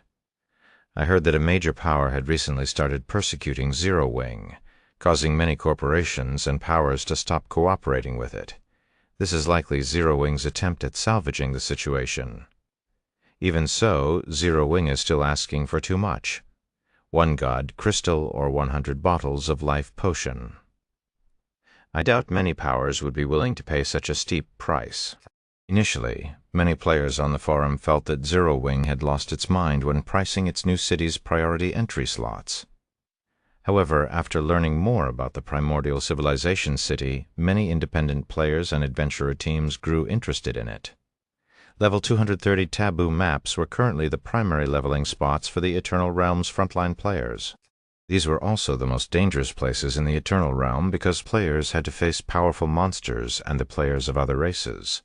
For independent players and adventurer teams, these taboo maps were not only a place to level up, but also a place of opportunity hiding many ruins and legacies. Finding even one of these things could propel the average player's strength to greater heights. However, these opportunities also made the competition in taboo maps extremely brutal.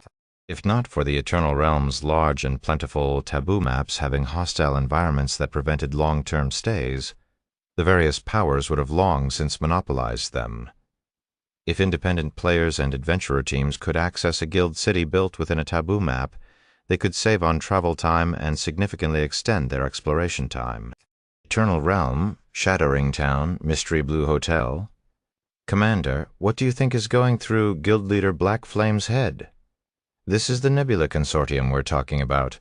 Although this new city can let players save on several hours of travel time, there's no way the average expert can afford Zero Wing's asking price. Drifting Bean exclaimed after she finished reading Zero Wing's forum post. Then she looked at Endless Scars and asked, "Does Guild Leader Black Flame truly think the various powers will rush to buy those slots?" The average player in the Eternal Realm might not know which power Zero Wing had offended, but as Endless Scars' successor in training, Drifting Bean knew which power it was. So long as the Nebula Consortium gave the word, few powers in the human race's greater god's domain would dare to cooperate with Zero Wing, unless they no longer wanted access to Stardew. If Zero Wing wished to obtain resources such as life potions, it could only obtain them through ordinary players. As most ordinary players could never get their hands on a resource as precious as Stardew, they naturally wouldn't be influenced by the Nebula Consortium. They could simply purchase life potions from various mobile cities and resell them to Zero Wing, and there'd be nothing the Nebula Consortium could do about it. After all, the corporations and powers in the various mobile cities relied on selling life potions to generate income. Not even the Nebula Consortium could get them to abandon this revenue stream, yet instead of targeting ordinary players, Zero Wing had chosen to sell its priority entry slots to the various powers. Zero Wing was obviously making the various powers take sides. So long as the various powers weren't stupid, they would never buy Zero Wing's priority entry slots. Zero Wing is likely trying to get back at the Nebula Consortium, Endless Scars said after pondering the matter. But even if the primordial civilization city is situated in a taboo map, I don't think the various powers will budge. As an elder of the Eternal Chamber of Commerce, Endless Scars knew plenty about the conflict between the Nebula Consortium and Zero Wing. Although she admired Shi Feng for daring to stand up to the Nebula Consortium, she knew that the Nebula Consortium was too powerful for Zero Wing to topple. After all, even the Seven Luminaries Alliance had difficulty dealing with the Nebula Consortium. Hence, Endless Scars felt that Zero Wing's attempt at making the various powers take sides using the primordial civilization city was futile. Unless the various human powers went crazy and wanted to offend the Nebula Consortium, they would never buy Zero Wing's priority entry slots. Then, are we still going to develop in the primordial civilization city? Drifting Bean asked. Long-term development won't be possible, but we can use this opportunity to explore Skeleton Hill, Endless Scars said, shaking her head. Then she continued, according to the information Zero Wing shared on the forum, Shattering Town has a teleportation gate to the primordial civilization city. Since few powers will dare to visit the city, we can use this opportunity to explore a taboo map without interruption. Gather the others. Understood. At Endless Scars' command, Drifting Bean promptly contacted the other members of Bloodwing. As Endless Scars gathered the main force members of the Bloodwing Adventurer Team, other well-informed adventurer teams based in Shattering Town also prepared to develop in Zero Wing's primordial civilization city. Now that the Nebula Consortium had begun its persecution of Zero Wing, the various powers would limit their interactions with Zero Wing for fear of offending the Consortium. This meant that adventurer teams that lived in the cracks finally had an opportunity to get a head start on the various powers. They naturally couldn't miss such an opportunity. Eternal Realm, Primordial Civilization City. A moment after a beam of light descended upon the teleportation tower, Endless Scars stepped out of the tower with Bloodwing's main force members. Commander, what's going on here? Drifting Bean was dumbfounded when she exited the teleportation tower and saw the crowded street outside. Weren't the various powers supposed to keep their distance from this city? How is this possible? Not to mention Drifting Bean, even Endless Scars had difficulty believing her eyes. Contrary to her expectations, Zero Wing's primordial civilization city was packed with players sporting various guild emblems. Moreover, the levels of these players were monstrously high.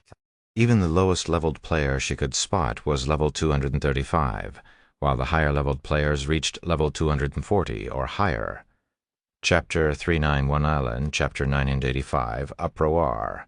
Chapter 985, Uproar. Are these powers not afraid of offending the Nebula Consortium? Endless Scars was greatly puzzled when she saw the multitude of level 235-plus players in the street.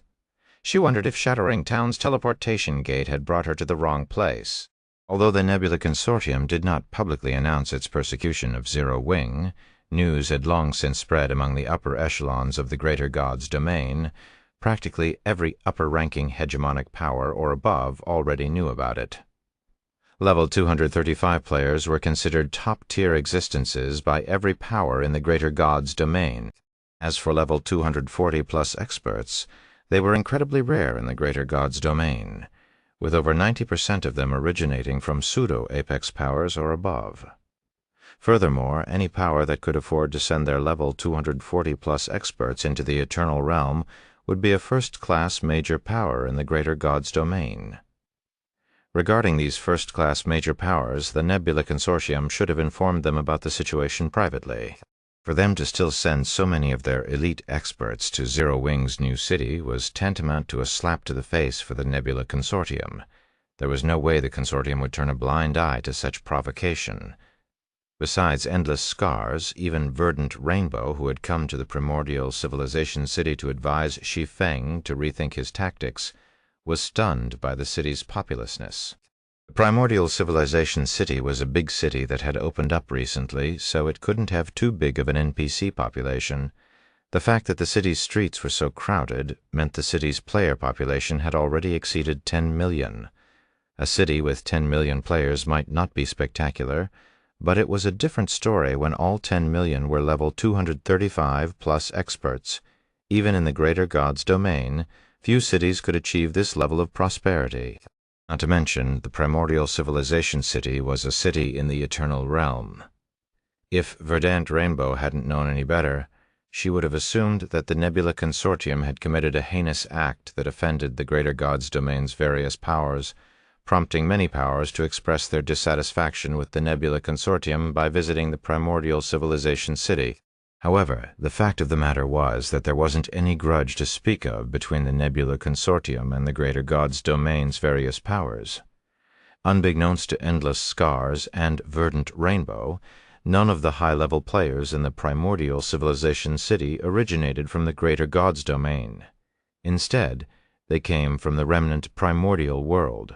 Dragon's Crown was one of the remnant primordial world's overlords. A simple advertisement from it was enough to entice many powers to visit the primordial civilization city. Of course, Dragon's Crown's advertisement wasn't the sole contributor to the primordial civilization city's popularity. It was also partly because of Dragon's Crown's recent success in conquering level 245 taboo team dungeons. This was a feat Dragon's Crown had never managed in the past.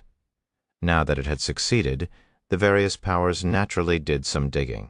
From what the various powers learned, Dragon's Crown had somehow gotten a hold of powerful tools that could enhance the basic attributes of equipment.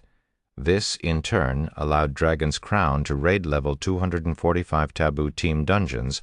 After further investigation, the various powers learned that Dragon's Crown had obtained these basic attribute-enhancing tools from a place called the Greater God's domain.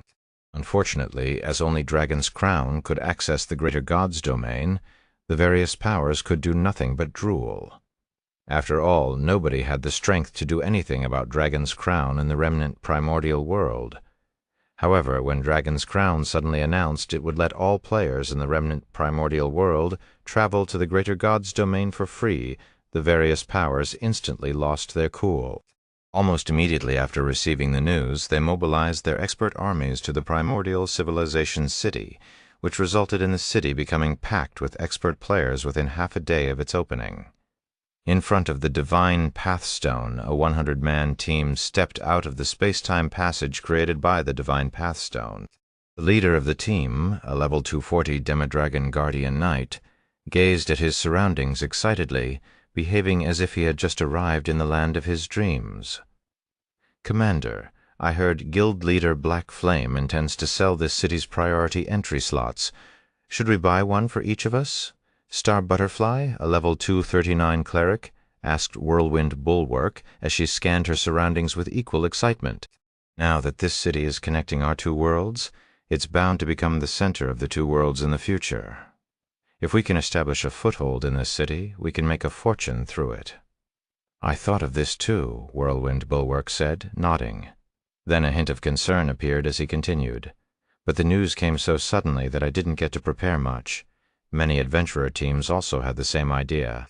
If we include the Greater God's domain's native powers as well, I'm not sure if the 600+ God crystals we brought will be enough to secure a slot for everyone. Then we'll just buy as many as we can. I just hope that the several apex powers and several dozen pseudo-apex powers that came here this time won't be too interested in the slots. Otherwise, small adventurer teams like ours won't stand a chance," Star Butterfly sighed. As the Palehorn Adventurer Team's members made their way to the Zero Wing auction house in the heart of the city, Endless Scars' team just so happened to walk past them and overheard their conversation. "Connecting our two worlds. Several apex powers and several dozen pseudo-apex powers, small adventurer team." These words repeatedly stimulated the nerves of Endless Scars and the other members of Bloodwing. If Endless Scars and her teammates hadn't seen that Whirlwind Bulwark and Star Butterfly were fifth-floor experts, and that the rest of Palehorn's members were incredibly high-leveled, they would have regarded Whirlwind Bulwark and Star Butterfly as raving lunatics. Moreover, Whirlwind Bulwark and Star Butterfly weren't the only ones who spouted such ludicrous words. Many other level 245th-floor experts on the street held similar discussions. Endless Scars and her teammates immediately realized they had stumbled upon a huge discovery. As an adventurer team with close ties to the Eternal Chamber of Commerce, Bloodwing had access to a lot of information unavailable to the public, including the fact that the human race's Greater God's domain had yet to be fully explored. Hence, even if an unknown realm occupied by human players were to suddenly appear, Endless Scars and her teammates wouldn't find it surprising. Nonetheless, the conversation between Whirlwind Bulwark and Star Butterfly still shocked them. It should be known that there were only several apex powers in the human race's Greater God's domain. Yet, according to Whirlwind Bulwark and Star Butterfly, the primordial civilization city was connected to an unknown realm that supposedly had several apex powers and several dozen pseudo-apex powers. If all these powers were to enter the Greater God's domain, they would thoroughly upset the existing balance. Moreover, the average level and strength of this unknown realm's players were astonishingly high, despite the Palehorn Adventurer Team looking to be nearly as strong as the Bloodwing Adventurer Team. Star Butterfly only regarded Palehorn as a small adventurer team. If that was the case, how strong was this unknown realm exactly? Most importantly, this terrifying realm was connected to Zero Wing's primordial civilization city as Drifting Bean watched the Palehorn Adventurer Team walk away. She couldn't help but whisper to Endless Scars, asking, "Commander, are we still going out to explore?" Chapter 3912, Chapter 986, Crazed Auction. Chapter 986, Crazed Auction. "Explore? What nonsense are you spouting?" Endless Scars rolled her eyes at Drifting Bean. "Gather all available resources immediately. We must secure as many priority entry slots as possible before the other powers react. But, Commander, the Eternal Chamber of Commerce will criticize you if we use that many resources to bid for Zero Wing's priority entry slots," Drifting Bean said worriedly. "You might even lose your elder position if your competitors join hands."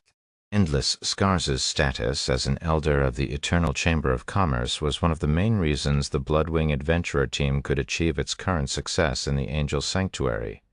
As the Nebula Consortium was one of the Eternal Chamber of Commerce's shareholders, overtly supporting Zero Wing was akin to going against the Eternal Chamber of Commerce.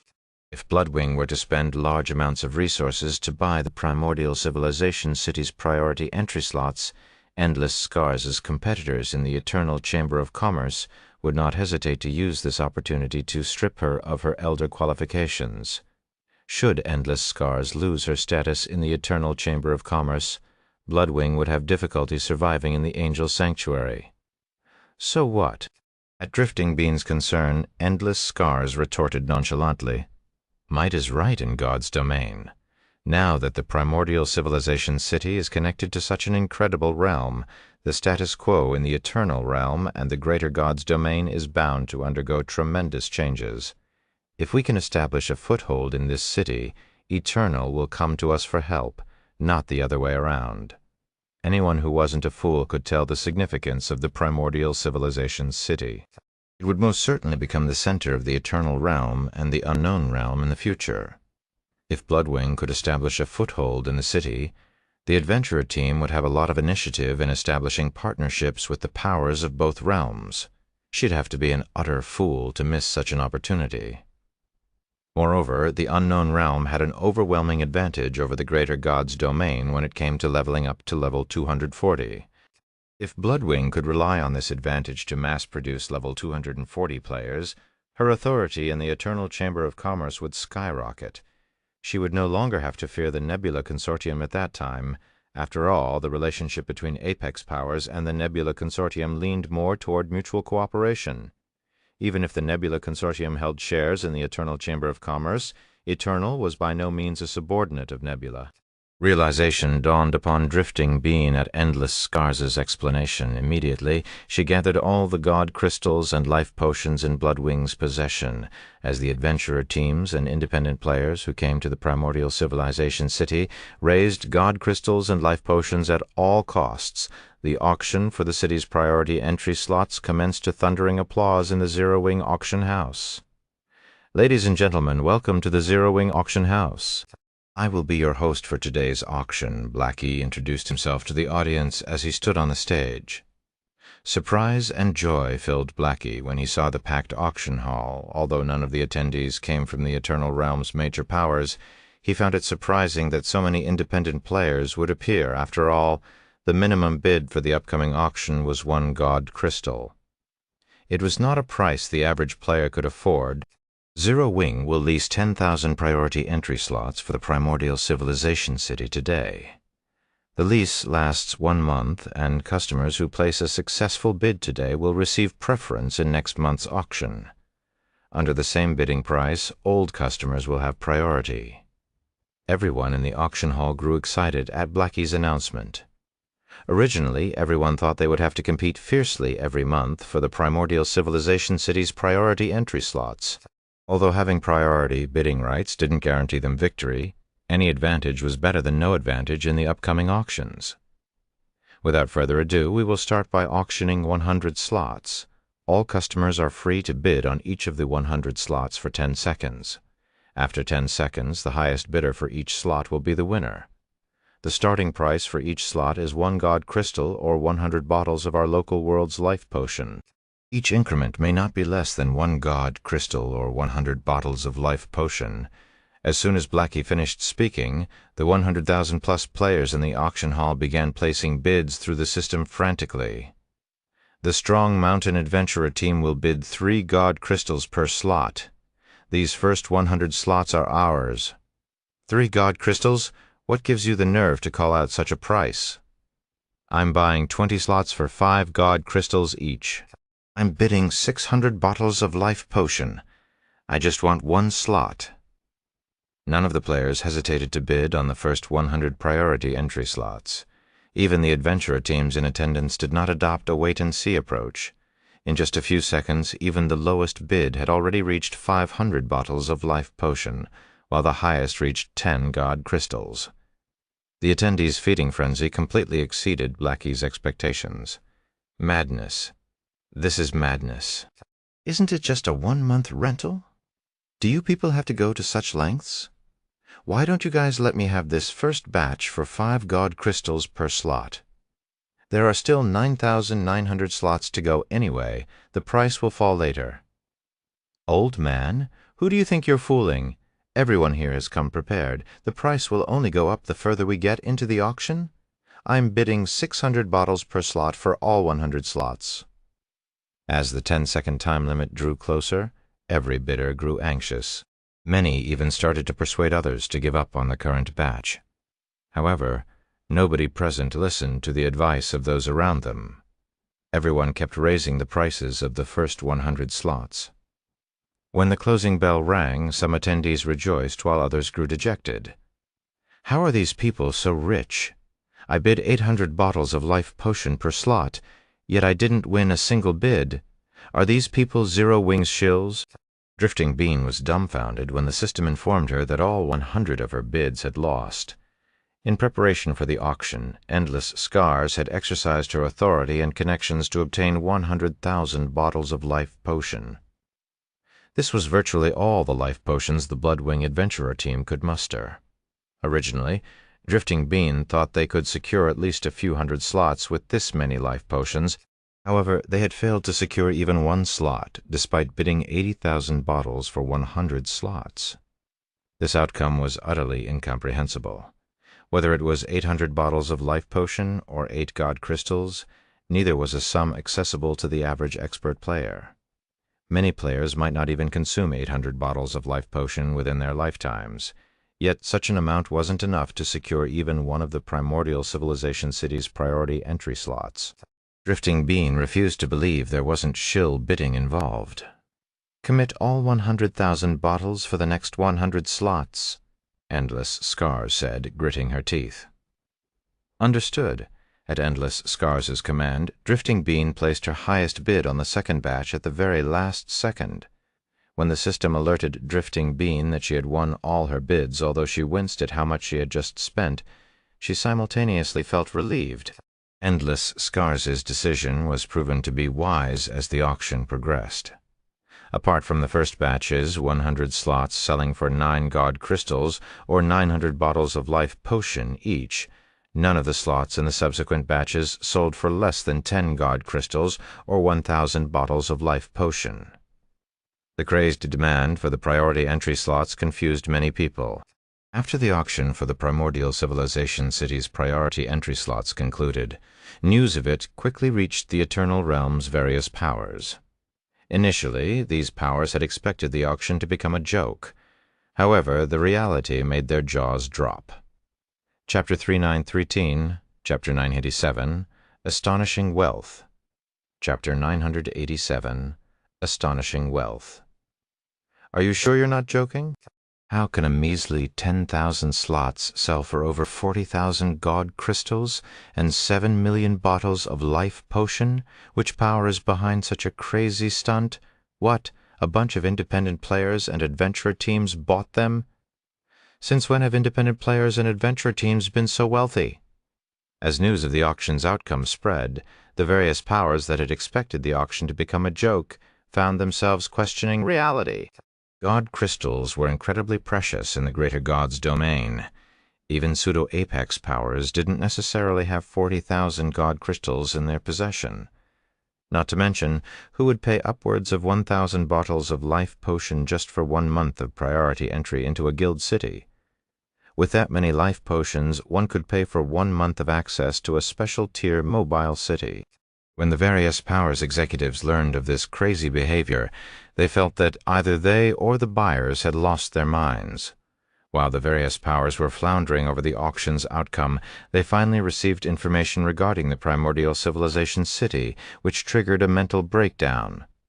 The Primordial Civilization City was connected to an unknown human realm where multiple apex powers existed. Players of this realm could level up to level 240 without relying on taboo secret lands, making it a leveling paradise. Furthermore, many of this realm's powers were trading level 235 plus taboo epic equipment and level 240 taboo fragmented legendary equipment for combat-ranked secret treasures and extraordinary ranked secret treasures respectively in the Primordial Civilization City at a 1-to-1 ratio. With direct access to such an incredible realm, it wouldn't be an exaggeration to consider the Primordial Civilization City a cradle for nurturing powerhouses. This discovery tempted the various powers, making them hesitate over whether they should develop in the primordial civilization city. However, the Nebula Consortium's influence ultimately made the various powers give up on moving into the primordial civilization city, at least for now. As for their reasoning, it was simple. Firstly, the Nebula Consortium would not be happy with them should they cave in so readily. With how crowded the primordial civilization city was, they'd have to obtain its priority entry slots if they wanted to establish a long-term presence there. But if they were to compete for the priority entry slots, they'd definitely use the more readily available life potions rather than the more precious god crystals. In that case, they'd be defying the Nebula Consortium. This would likely earn them the Consortium's ire. Secondly, the priority entry slots were too expensive. Once the craze over the primordial civilization city settled down a few days later, the price of the priority entry slots would fall. Hence, it would be wiser for them to bide their time. Their patience could also be taken as a show of respect for the Nebula Consortium, so the Consortium shouldn't mind it too much if they were to compete for the priority entry slots a few days later. For these reasons, the various powers decided to wait a few days before sending their geniuses and paragons to develop in the primordial civilization city. In any case, even if the independent players and adventurer teams got a head start, a few days wouldn't be enough for them to catch up to the various powers' geniuses and paragons. Not to mention, with the various powers boycotting Zero Wing together, Zero Wing would be without support out in the fields. Even if Zero Wing no longer lacked life potions, its guild members would still suffer severe losses because of evil nature's bounty. Allowing Zero Wing's wounds to fester for a few days would make negotiating a partnership with Zero Wing much easier later on. Simply put, they could kill 3 birds with 1 stone by being patient for a few days. Primordial Civilization City, Zero Wing's residence, guild leader's office. While the various powers were discussing how to get Zero Wing to give them more priority entry slots, Blackie excitedly reported the auction's outcome to Shi Feng. Guild leader, we made a total of 42,164 god crystals and 7.34 million bottles of life potion from today's auction. That's nearly as many god crystals as we got from evil nature's treasury. Blackie couldn't help being ecstatic as he looked at the financial statement in his hand. Excluding those leased today, the primordial civilization city still has 290,000 priority entry slots. If we subsequently sell 10,000 slots once every 3 days and leave 200,000 slots for ourselves, we can make at least 400,000 god crystals and 70 million bottles of life potion a month. If converted to star coins, 70 million bottles of life potion is equivalent to 2.1 trillion star coins. With this many star coins, we'll be fine even if we expand Zero Wing's internal member count by 10-fold. We earned that much? Shi Feng was astonished. Even if he added all the money Zero Wing had made in his previous and current lives, the total would not come anywhere close to 2.1 trillion star coins. Not to mention the 2.1 trillion star coins did not include the god crystals earned in the auction. Originally, Shi Feng was quite troubled about his decision to sponsor Holy Dragon Spear. Even if he could come up with the 90 billion star coins and 15 million bottles of life potion needed, it would take him a month to get everything ready. But now, even if Holy Dragon Spear's expenditure were to double, Zero Wing could easily afford it.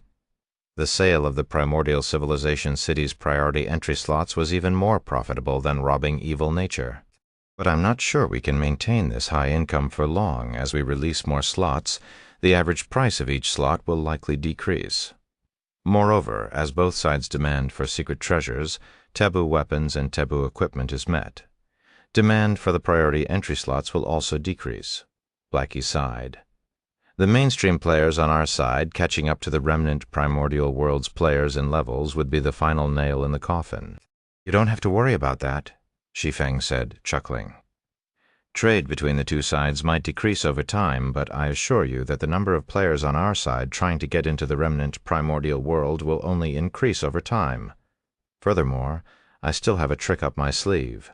The remnant primordial world's true value lay in its level 240+ resources.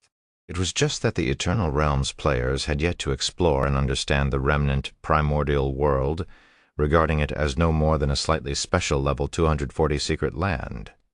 Once they entered the remnant primordial world, they would naturally learn about the level 245 taboo team dungeons and the level 245 taboo legendary weapons and equipment the dungeons produced.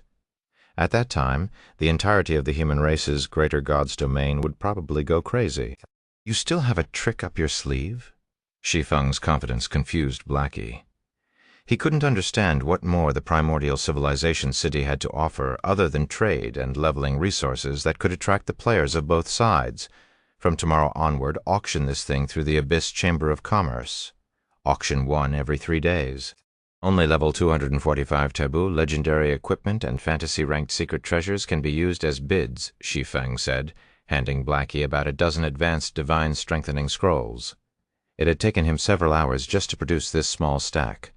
"With this thing, we don't have to worry about the primordial civilization city lacking visitors. I'll get it done right away." Blackie accepted the advanced divine strengthening scrolls, feeling elated when he realized what Shi Feng was aiming to achieve. By selling advanced divine strengthening scrolls through only the Abyss Chamber of Commerce in Luminous Sky City, Zero Wing could increase the interaction between the Eternal Realm and the remnant primordial world. Firstly, since the advanced divine strengthening scrolls were sold in the Eternal Realm's Luminous Sky City, the remnant primordial world's powers would have to interact with the Eternal Realm to obtain the scrolls. As for the Eternal Realm's powers, although they could bid on the advanced divine strengthening scrolls using fantasy-ranked secret treasures, they would need the remnant primordial world's level 245 taboo legendary equipment to use the scrolls on. After Blackie left the room, Shi Feng retrieved the Abyss Workshop certification from his bag and teleported to the Flame Dragon God's Nest, intending to redeem the Flame God set. Chapter 3914, Chapter 988, Flame God Set. Chapter 988, Flame God Set. Primordial Dragon Sanctuary, Flame Dragon God's Treasury. When Shi Feng arrived at the Treasury's plaza, he found it packed with members of the Primordial Dragon Sanctuary's pseudo-apex powers. These players were either normal members, trading undying souls with each other, or executives collecting undying souls from their respective guild members. "All of you, stop holding on to your undying souls. If you turn in all your undying souls to the guild now, you can still get a considerable amount of contribution points. You can even ask for Stardew if you prefer that option. But if you wait until the treasury is almost out of items, your undying souls will become worthless," a level 240 old man from Red-Tailed Dragon advised as he swept his gaze across the Red-Tailed Dragon members who had come to turn in their daily quota of undying souls. However, none of the Red-Tailed Dragon members bought into the old man's words. They turned in no more than the required number of undying souls, which had the old man shaking his head. "How many more undying souls do we need to reach 50 million? Tarnished Wind, a giant player and the designated successor of Red-Tailed Dragon, asked the old man quietly.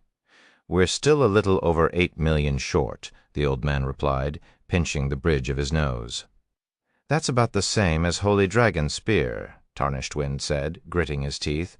"Those cunning bastards! If they hadn't banded together to force us to buy everything they own, we would have collected enough undying souls long ago." Currently, the various pseudo-apex powers had their sights set on one thing and one thing only in the Flame Dragon God's treasury, the Flame God set. Originally, the various pseudo-apex powers had already given up on redeeming the Flame God set after the Flame Dragon God's Nest's access key fell into Shi Feng's hands. However, following the Nebula Consortium's intervention, the various pseudo-apex powers again had designs on the Flame God set. As Red-Tailed Dragon and Holy Dragon's Spear happened to have the most undying souls out of the 8 pseudo-apex powers operating in the Flame Dragon God's Nest, they ended up in fierce competition. Red-Tailed Dragon and Holy Dragon's Spear had gradually increased their purchase prices to obtain the undying souls in the possession of the 6 other pseudo-apex powers members.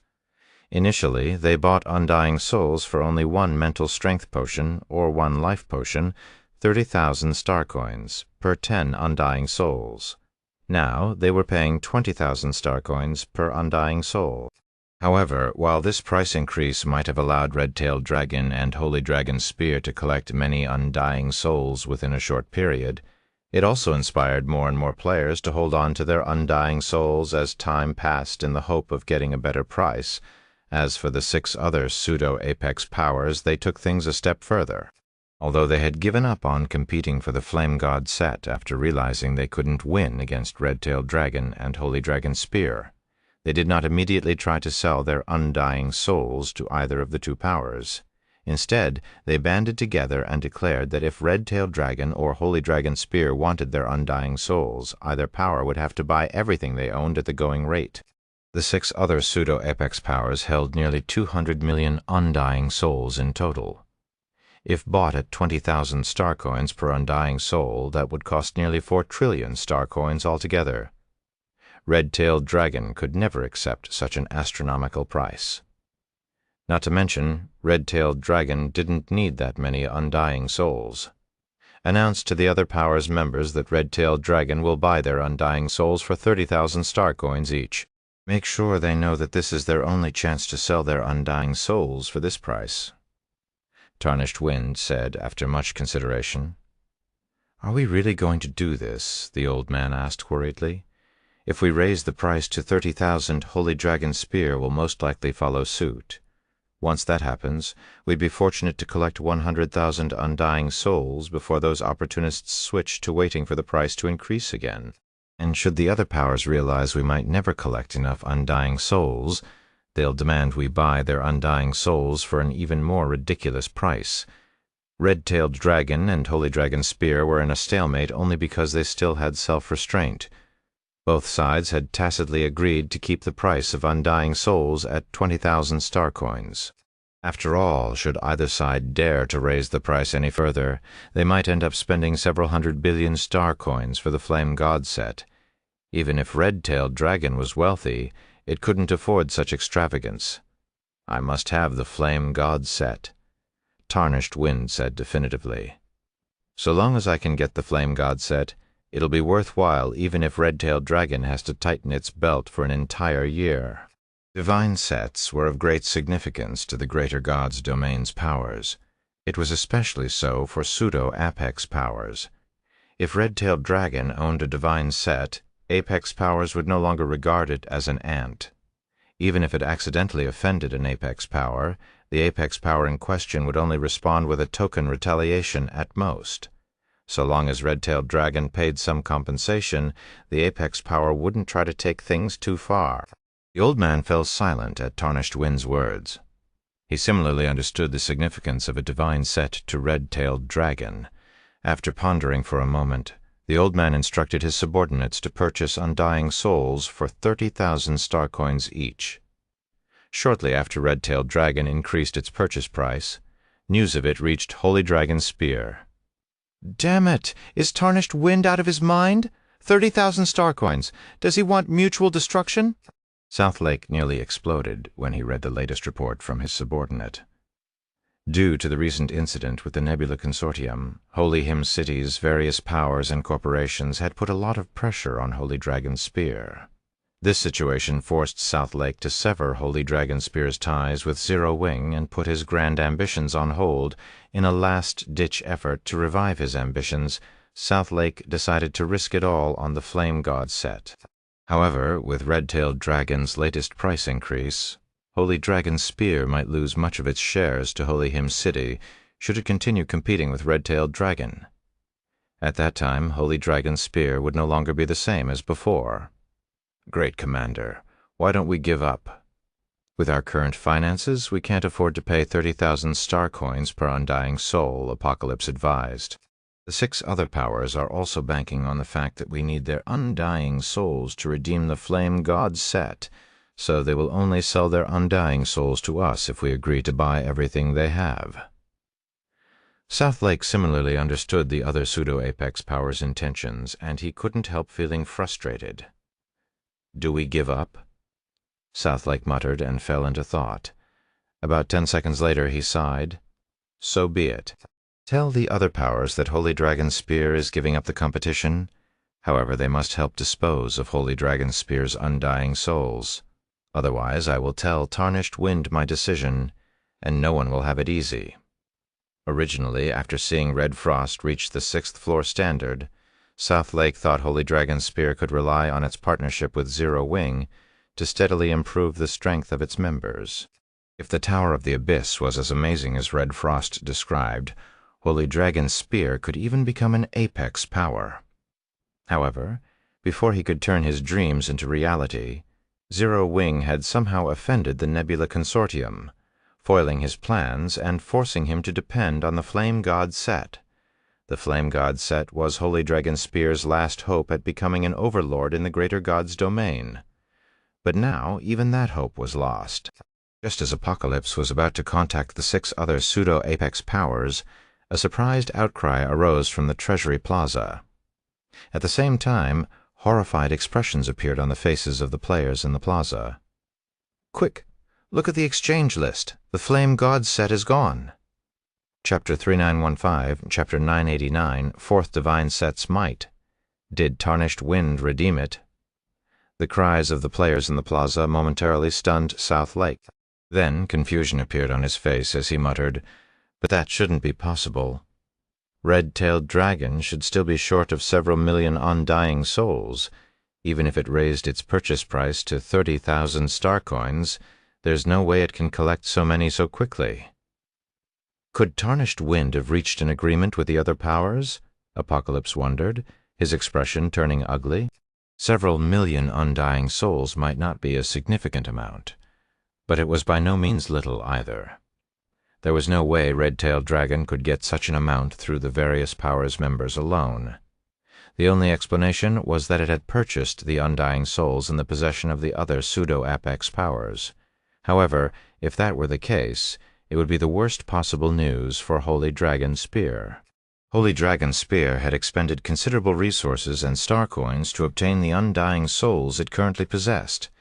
If these undying souls ended up becoming useless, the adventurer team would suffer severe losses. "That shouldn't be the case," Southlake said firmly, shaking his head. "If Tarnished Wind decided to accept the other power's conditions, Red-tailed Dragon wouldn't have needed to announce it was raising its purchase price. The other powers would have gladly sold their undying souls at the previous price. Tarnished Wind must have put a lot of work into keeping his actions a secret to finish collecting the remaining undying souls without the other powers noticing." Apocalypse sighed. Unlike Holy Dragon Spear and Red-tailed Dragon, the other pseudo-apex powers had long since given up on competing for the Flame God Set. To dispose of the undying souls in their possession, they kept a very close eye on the undying souls Holy Dragon Spear and Red-tailed Dragon possessed. This was so they could ensure neither power could collect the necessary 50 million undying souls, yet Tarnished Wind had collected 50 million undying souls for Red-tailed Dragon without the other pseudo-apex powers noticing. This came as a huge surprise to Apocalypse. While Apocalypse was lamenting Holy Dragon Spear's situation, a young man walked into the advanced tent occupied by Apocalypse and South Lake. Despite looking no older than 20, the young man was already a level 236, Tier 6 Ranger who had reached the 5th floor standard. He was also fully equipped with fragmented divine artifacts, and his strength was no weaker than the chosen ones nurtured by apex powers. "Dayspring, did something happen on Red-tailed Dragon's side?" Apocalypse asked. Dayspring was among the latest batch of chosen ones nurtured by Holy Dragon Spear. While not as talented as Heiser, he was still a genius that Holy Dragon Spear would only see once every few years. Outside of grinding in the Flame Dragon God's nest, he was tasked with keeping an eye on Red-tailed Dragon's situation whenever he was on break. "I'm not sure what happened, but Red-tailed Dragon seemed to go crazy after news came from the plaza that the Flame God Set had disappeared. In addition to mustering its forces, Red-tailed Dragon sealed off the plaza with a great Grandmaster War barrier," Dayspring reported. "Red-tailed Dragon has sealed off the plaza." South Lake was stunned. "Wasn't Tarnished Wind the one who redeemed the Flame God Set?" "That can't be. Who else has the undying souls to redeem it apart from us?" Apocalypse was equally confused. As powers that had operated in the Flame Dragon God's nest for quite some time, they knew it was impossible for the average power to obtain 50 million undying souls without relying on others. Collecting 40 million undying souls had severely impacted Holy Dragon Spear's and Red-tailed Dragon's daily operations. Apocalypse found it hard to imagine any other power could collect 50 million undying souls so quickly and without anybody noticing. No, there's still one other power. It's just that Southlake suddenly thought of Zero Wing, however. When he recalled the Nebula Consortium's recent interference, he couldn't believe Zero Wing would be foolish enough to come to the Flame Dragon God's nest to redeem the Flame God set. After all, the protection of an apex power was useless against the Nebula Consortium. Regardless, we should go and take a look. Apocalypse. Have all our experts gather at the Treasury Plaza. Understood. Apocalypse promptly contacted all the Holy Dragon Spear members in the Flame Dragon God's nest. While Holy Dragon Spear assembled its forces, Shi Feng looked at the Flame God set in his bag space with great joy. After waiting for so long, it's finally mine. Shi Feng's heart pounded as he studied the 8-piece equipment set. The Flame God set? It ranked 4th among the 6 great divine sets of the human race's greater god's domain. In his previous life, Holy Dragon Spear had relied on it to make a name for itself among the human race and the holy race. The set had even elevated Holy Dragon Spear into an adventurer team that every power had to be cautious of. Shi Feng never dared to have designs for the 6 great divine sets in his previous life. After all, the 6 great divine sets were feared by even apex powers. The manpower and resources required to procure one of these sets could deter even apex powers from trying, let alone weaker powers, but now he had redeemed the complete Flame God set just by spending 50 million undying souls. This situation felt like a dream to him. When Shi Feng inspected the Flame God set's statistics, he was dumbfounded. Flame God's Crown, Divine Artifact Equipment Requirement, Tier 6, Strength 200,000, Agility 200,000. Flame God's Bracers, Divine Artifact, Equipment Requirement, Tier 6, Strength 200,000, Agility 200,000. Flame God's Bracers, Divine Artifact. Equipment Requirement, Tier 6, Strength 200,000, Agility 200,000. Flame God's Bracers, Divine Artifact. Equipment Requirement, Tier 6, Strength 200,000, Agility 200,000. Flame God's Bracers, Divine Artifact. Equipment Requirement, Tier 6, Strength 200,000, Agility 200,000. Flame God's Graves, Divine Artifact. Equipment Requirement, Tier 6, Strength 200,000, Agility 200,000. Flame God's Graves, Divine Artifact. Equipment Requirement, Tier 6, Strength 200,000, Agility 200,000. Flame God's Sabatons, Divine Artifact. Equipment Requirement, Tier 6, Strength 200,000, Agility 200,000. Flame God's Sabatons, Divine Artifact. Equipment Requirement, Tier 6, Strength 200,000, Agility 200,000. Flame God's Sabbat's 4-piece effect provides an unrestricted 100% increase to all basic attributes and a 10% increase to all skill and spell completion rates. Grants the use of the Tier 7 Profound Active Skill Flame God's Roar. Flame God set's 8-piece effect. Improves the user's law projection by 1 rank. Reduces equipment requirement by 50%. Grants the Tier 7 Profound Passive Skill Dragon's Will, weakening the effects of mental attacks by 90% and law projections by 50%. If the user is not the Flame Dragon God's legatee, the Flame God set's quality will be lowered to the Fragmented Divine Artifact standard, and the set effects will be halved. Sure enough, there's no way the main God system would let players get a complete version of one of the 6 great divine sets so easily. Shi Feng was at a loss for words when he finished reading the Flame God set's statistics. He had indeed obtained the Flame God set. It was also every bit as heaven-defying as he expected. However, unless one was the Flame Dragon God's legatee, equipping the Flame God set would cause it to be weakened to the Fragmented Divine Artifact standard. With such a penalty in place, the Flame God set couldn't even be considered a regular divine set, let alone one of the 6 great divine sets. However, Shi Feng quickly recovered from his disappointment and replaced his God Chaser set with the Flame God set. Although the Flame God set couldn't exhibit its true potential unless equipped by the Flame Dragon God's legatee, it still provided more basic attributes than the average divine artifact-ranked equipment.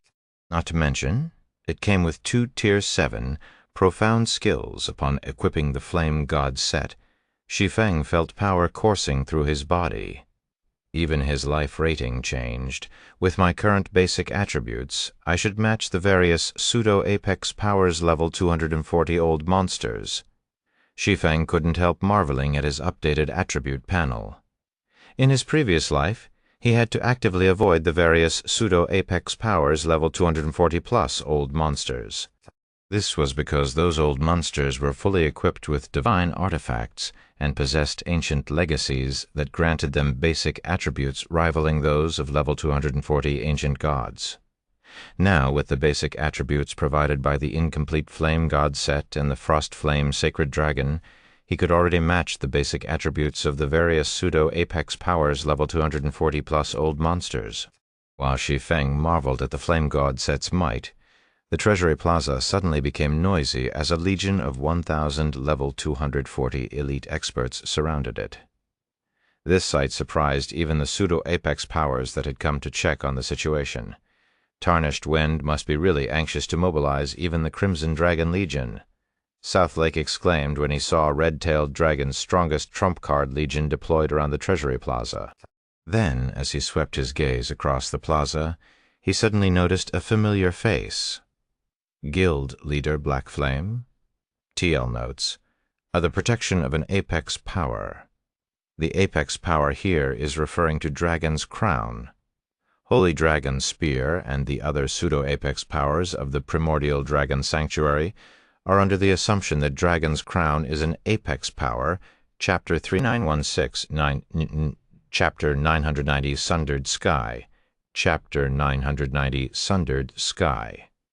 Guild Leader Black Flame. Southlake's words stunned Apocalypse. Great Commander, are you sure you're not mistaken? The current situation in the Flame Dragon God's Nest was completely different from when Zero Wing was still partnered with the various pseudo-apex powers.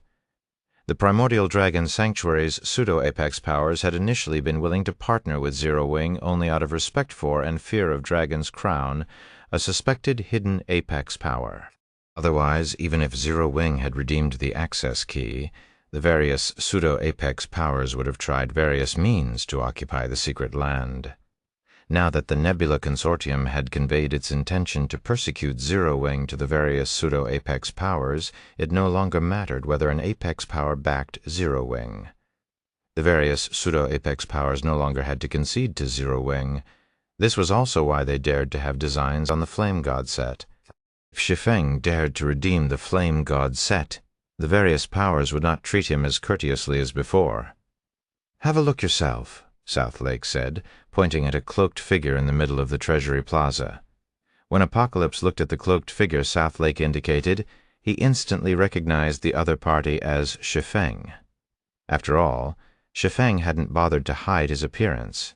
Anybody who had met him before would recognize him. Is he crazy? Apocalypse was stunned. Apocalypse did not doubt that Shi Feng had the undying souls to redeem the Flame God set. After all, Shi Feng had already shown himself capable of obtaining many undying souls within a short period when he previously redeemed the access key and Empress's scales. Hence, Apocalypse didn't find his having collected enough undying souls to redeem the Flame God set strange. What Apocalypse hadn't anticipated was for Shi Feng to boldly come and redeem the Flame God set by himself. The Treasury Plaza wasn't particularly large, not to mention there were only several hundred players in the plaza right now. With just a glance, anyone could see that Shi Feng was the only player not sporting the guild emblem of a Primordial Dragon Sanctuary pseudo-apex power. Now that Shi Feng was trapped in the plaza, he was at the mercy of Tarnished Wind. After all, even a level 240 ancient god would need some time to break out of a great Grandmaster War barrier. Sure enough, this young man is still too ignorant, Southlake said, shaking his head as he watched Tarnished Wind approach Shi Feng with the Crimson Dragon Legion. He thinks he can run rampant in the greater god's domain just because he has an apex power backing him. He has no idea that there are existences that even apex powers fear in this world. Should we intervene? Apocalypse asked when he saw Tarnished Wind's forces encircling Shi Feng. Since the threat of Dragon's Crown was no longer a concern, Tarnished Wind would not hesitate to attack Shi Feng. With the Crimson Dragon Legion mobilized, only Holy Dragon Spear had the forces necessary to get Shi Feng out of this situation. As Zero Wing and Holy Dragon Spear were formerly partners, and Shi Feng was someone Red Frost thought highly of, Apocalypse naturally couldn't stand by and watch as Tarnished Wind killed him. "Of course, but not immediately," Southlake said, shaking his head. Then, while looking at Shi Feng, he continued, "We might be able to save him this time, but we can't save him all the time. He needs to experience some suffering and learn that pseudo-epics powers aren't easy opponents." "You're right." Apocalypse nodded in agreement. He similarly felt that Shi Feng needed to experience defeat. Otherwise, Shi Feng might fall under the illusion that there were no powerhouses in the greater god's domain, and that he could do whatever he wanted so long as he had Dragon's Crown's backing. Apocalypse was familiar with the name of Black Flame. As the 6th-ranked expert on the updated Divine Glory list, Shi Feng could be considered an apex expert. Under normal circumstances, the various pseudo-apex powers would try to avoid antagonizing him, even more so if they knew of his backing. However, now that Zero Wing had made an enemy out of the Nebula Consortium, Shi Feng would be dreaming if he thought his status as the 6th-ranked player on the Divine Glory list could get Tarnished Wind to back off. Over at the Treasury Plaza, the situation played out as Southlake and Apocalypse had anticipated. Tarnished Wind did not show any fear when he stood before Shi Feng. There was even a hint of excitement in his eyes. "It's true.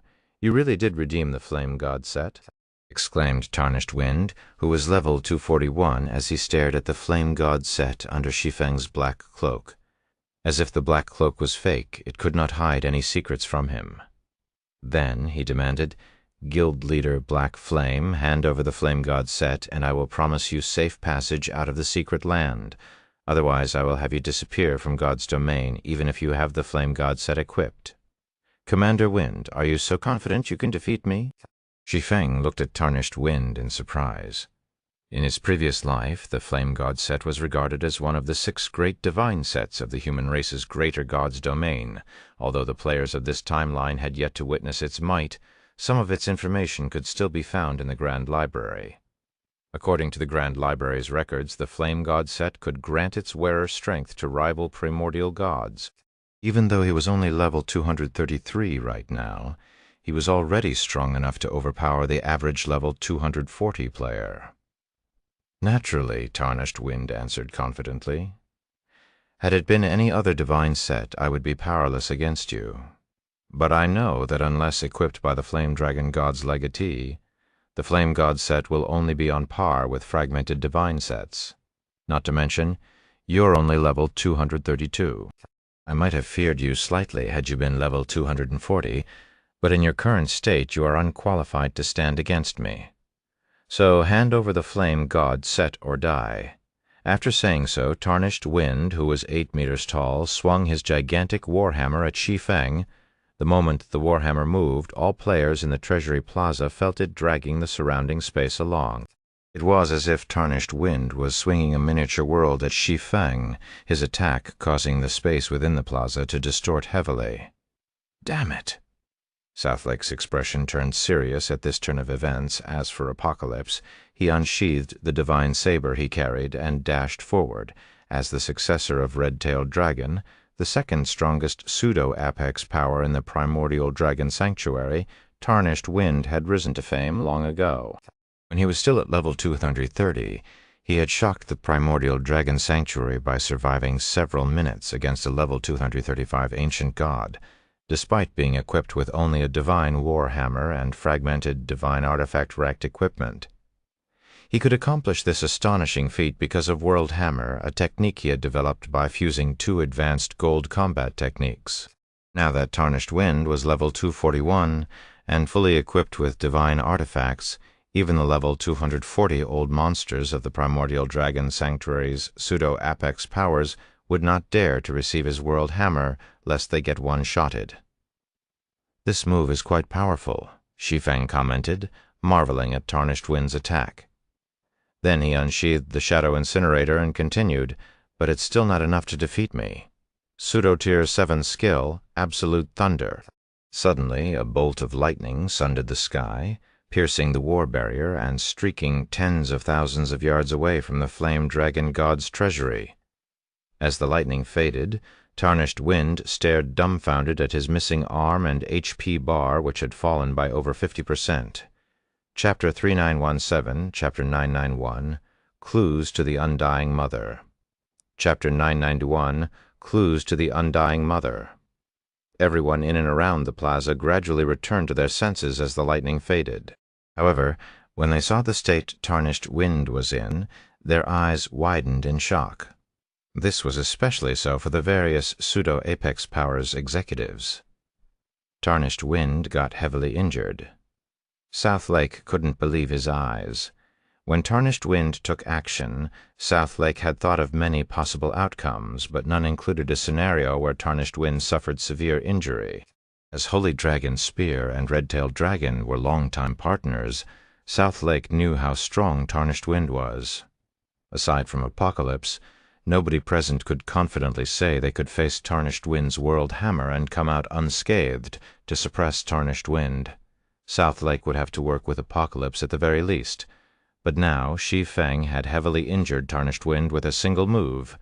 This situation overturned Southlake's worldview. Is this the Flame God Set's power?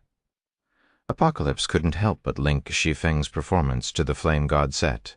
According to the Grand Library, the Flame God Set could grant a Tier 6 player strength rivaling that of primordial gods. Although Apocalypse had doubted this information, this situation made him reconsider his opinion. Tarnished Wind was a level 241 player fully equipped with divine artifacts. He could stand among the strongest players in the greater gods domain. On the other hand, Shi Feng was only level 232. The gap between them was over 5 levels. Unless Shi Feng could rival a level 232 primordial god in strength, it shouldn't be possible for him to injure Tarnished Wind heavily with one move. Impossible. You've obtained the Flame Dragon God's legacy? Tarnished Wind glared at Shi Feng, his eyes filled with vexation and disbelief. Tarnished Wind had happened across information in the Flame Dragon God's nest that the Flame God Set could only unleash its true potential in the hands of the Flame Dragon God's legatee. However, even after fully utilizing Red-Tailed Dragon's available manpower, he failed to find any information about the Flame Dragon God's legacy. This was also why he was certain Shi Feng couldn't fully utilize the Flame God Set even after redeeming it. "Take a guess," Shi Feng retorted, chuckling. Then he executed the threefold mana body technique and swung the Shadow Incinerator. Goddess-ranked mana technique, Dark Moon aside from Absolute Thunder, this was the strongest attack he could muster, although not as powerful as Absolute Thunder. When enhanced by his pseudo-Tier 7 mana, Dark Moon could exhibit power that surpassed that of Peak Gold combat techniques and touched upon the pseudo-Tier 7 standard. Even when uninjured, Tarnished Wind couldn't block this attack completely. Now that he was missing an arm and heavily injured, he naturally stood no chance against it. Despite his attempt to block the attack, Tarnished Wind lost all his remaining HP to it. This situation petrified the Crimson Dragon Legion members considering joining the fight. Subsequently, a peculiar scene played out in the Treasury Plaza. Despite the Crimson Dragon Legion comprising level 240 elite experts, none of the Legion members dared to approach Shi Feng. On the contrary, they took a step backward for every step forward Shi Feng took. The scene was so spectacular that it shocked even Apocalypse, who had fought in the greater god's domain for over a century. The Crimson Dragon Legion was Red-Tailed Dragon's strongest trump-card legion. It was a first-class legion in the Primordial Dragon Sanctuary, primarily established to counter the various pseudo-Apex Powers level 240 old monsters. No matter how powerful a player was, there was a limit to their stamina and concentration. When empowered by a large-scale silver battle array, the Crimson Dragon Legion members, despite being equipped with only a few fragmented divine artifacts, could achieve basic attributes on par with players fully equipped with divine artifacts. If any pseudo-apex powers level 240-plus old monsters were to fight the Crimson Dragon Legion alone, they would ultimately collapse from exhaustion. Although the Crimson Dragon Legion would sustain severe losses in the process, the death of a level 240-plus old monster more than made up for these losses. But now the Crimson Dragon Legion's prided ability to whittle down level 240-plus old monsters had turned into a joke in front of Shi Feng. After all, if Tarnished Wind couldn't survive even 2 moves against Shi Feng, the Crimson Dragon Legion members naturally wouldn't fare any better. They might not even last 1 move against him. In that case, there was no way they could last long enough to see Shi Feng run out of stamina and concentration. What the Crimson Dragon Legion members didn't know was that Shi Feng couldn't use the combination of the threefold mana body technique and Dark Moon many times. Even if he stopped using the threefold mana body technique, he still couldn't use Dark Moon 1,000 times consecutively. Could he be the second coming of Imperial Wraith? South Lake was shocked and envious as he looked at Shi Feng, Imperial Wraith. He was one of Demon's Gate's 9 great experts. The various Apex powers feared him the most out of the 9 great experts. This was because he possessed a divine set and incredible talent for combat, with rumors saying he had reached the half-step mortal god standard. These factors enabled him to simultaneously fight over 10 old monsters fully equipped with divine artifacts.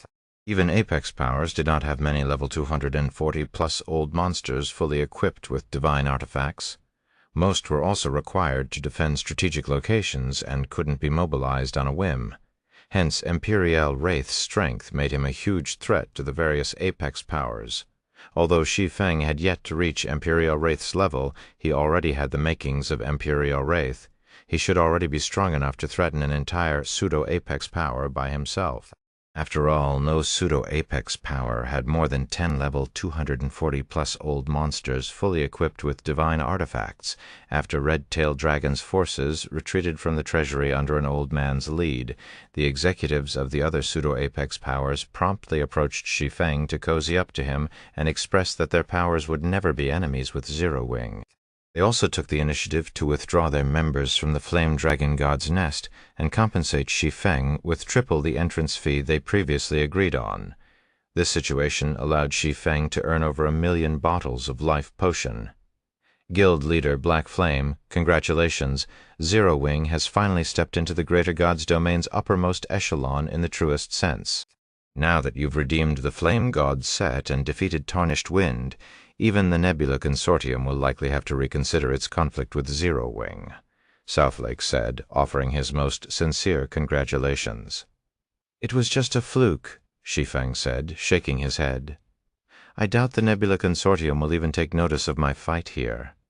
The Nebula Consortium had a presence behind multiple Apex powers. Shi Feng wasn't gullible enough to believe that a player equipped with a divine set was enough to get such a terrifying existence to take Zero Wing seriously.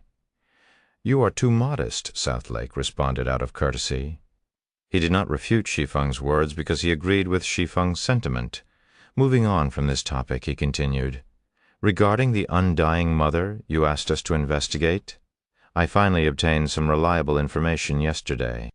It was last seen in the Giant Sanctuary's Demon God Forest 5 days ago. It appeared in the Demon God Forest 5 days ago. Shi Feng was both delighted and troubled by this unexpected news. The Undying Mother was the biggest obstacle for his reaching Tier 7. The Greater God's domain's 22 taboos were nomadic monsters that brought death and destruction wherever they went. It was incredibly difficult for players to obtain information on them. This was because players who encountered them usually died without knowing how they were killed. Hence, finding any of the 22 taboos was a chore and required a lot of time. Originally, Shi Feng thought it would be weeks before he could locate the Undying Mother. Hence, he was pleasantly surprised to learn of its whereabouts so soon. At the same time, though, he couldn't help but frown when he heard where the Undying Mother was last seen. The Giant Sanctuary's Demon God Forest, also known as the Lair of Demon Gods, was an incredibly dangerous forbidden land in the human race's Greater God's domain. Chapter 3918, Chapter 992, Demon God Forest, Chapter 992, Demon God Forest. "Are you certain about this information?" Shi Feng asked South Lake.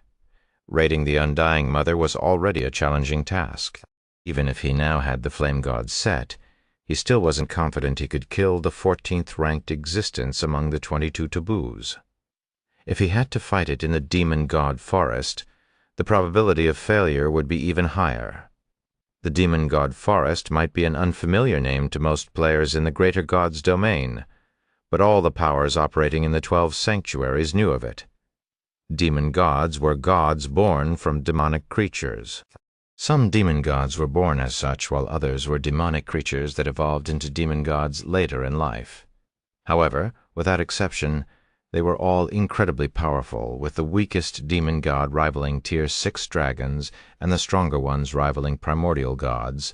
As its name suggested, the Demon God Forest was the habitat of demon gods.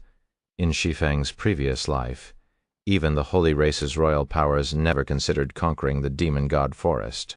If he had to raid the Undying Mother in the Demon God Forest, it would be akin to fighting a boss amidst a horde of bosses. Of course, not all was bad news. Taboo bosses were considered the enemy of all creatures, including demon gods. This was because taboo bosses gained their strength through devouring other living creatures.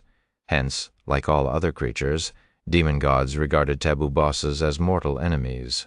If a demon god were to stumble into Shi Feng while he was fighting the Undying Mother, he could rest assured that the demon god would attack both him and the Undying Mother. "I'm certain," South Lake said firmly.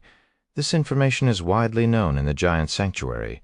You can find out about it just by asking around." Shi Feng was surprised by this answer. "It's widely known?" The 22 taboos were walking disasters. Few players could survive an indirect encounter with a taboo boss, and even fewer could survive a direct encounter. One would normally have to see it in person to determine which taboo boss one was dealing with.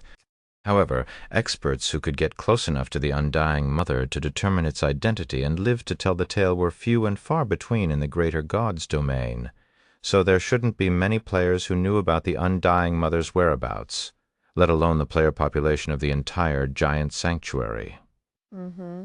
"This matter has caused quite a stir in the Giant Sanctuary," South Lake said, nodding. Then, with a hint of fear in his eyes, he continued, "The Undying Mother devoured many demon gods after it appeared in the Demon God Forest, provoking one of the ancient demon gods residing in the depths of the forest to confront it. Their fight was earth-shattering, its repercussions reaching several dozen cities neighboring the Demon God Forest.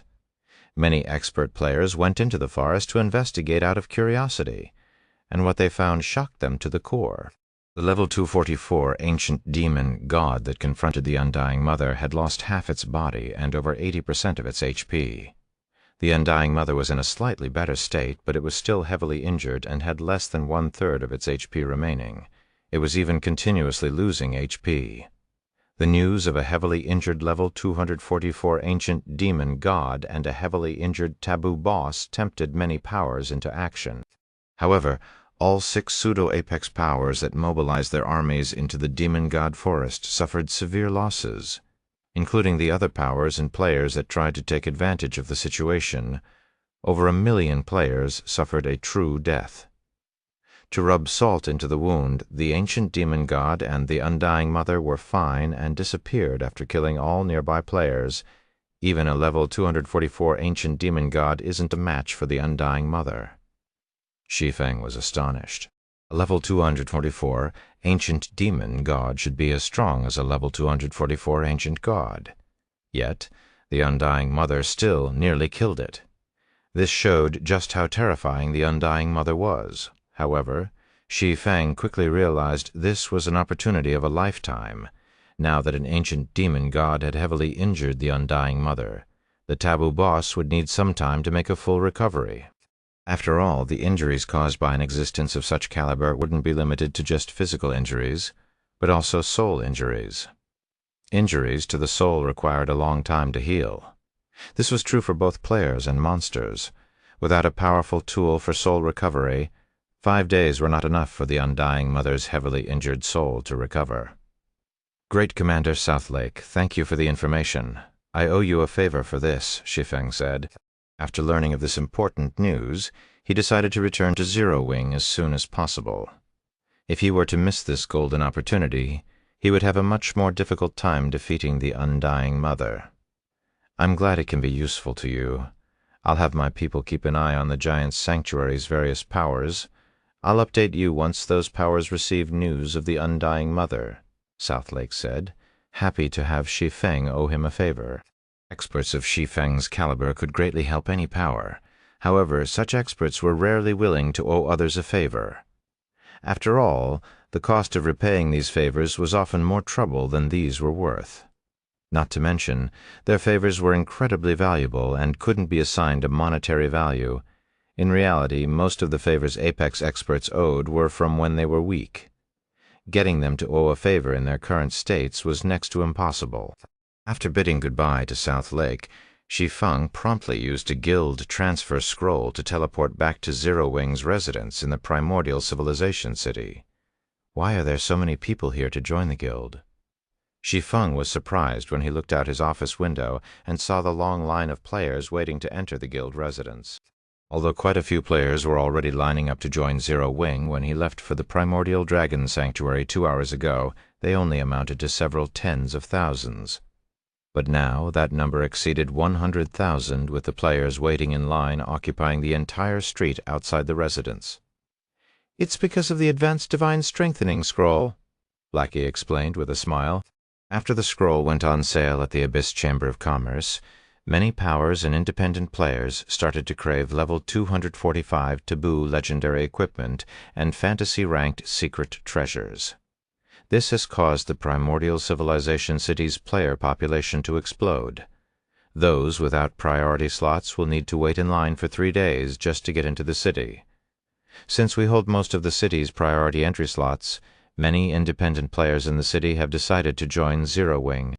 Currently, over 10,000 level 235-plus experts have already applied to join. At this rate, it'll only be a few days before we have over 1 million level 235-plus members. It's that effective? Shi Feng was surprised originally. He thought the advanced divine strengthening scroll would only lure more players into the primordial civilization city. Although he had expected independent players to join Zero Wing for the convenience of entering the primordial civilization city, he had anticipated it would take at least 1 or 2 weeks before that would happen. He never expected it to happen so soon. "By the way, guild leader, in the short time you were away, something unbelievable happened in the guild," Blackie suddenly said, looking at Shi Feng's surprised expression. "A second mortal god has appeared in our guild." Chapter 3919, Chapter 993, Second Mortal God. Chapter 993, Second Mortal God. "Second? Who?" Shi Feng asked, his voice trembling from excitement. In his previous life, the mortal god standard remained the highest achievable combat standard, even at the end of the war between the human race and the holy race.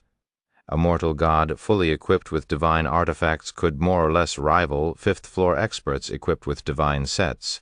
Now that he had the flame god set, the guild would have 3 peerless combatants if Zero Wing could gain a second sixth-floor expert. That would put it on par with the weaker apex powers that had participated in the middle stages of the war in his previous life. "You'll never guess who it is," Blackie said after a pause for suspense. He continued, "If I hadn't witnessed this person conquering the Tower of the Abyss's 5th floor, I would never have believed it myself. Is it Snow?" Or Samsara. Of everyone Shi Feng could think of, only gentle Snow and fervent Samsara could reach the 6th-floor standard so soon.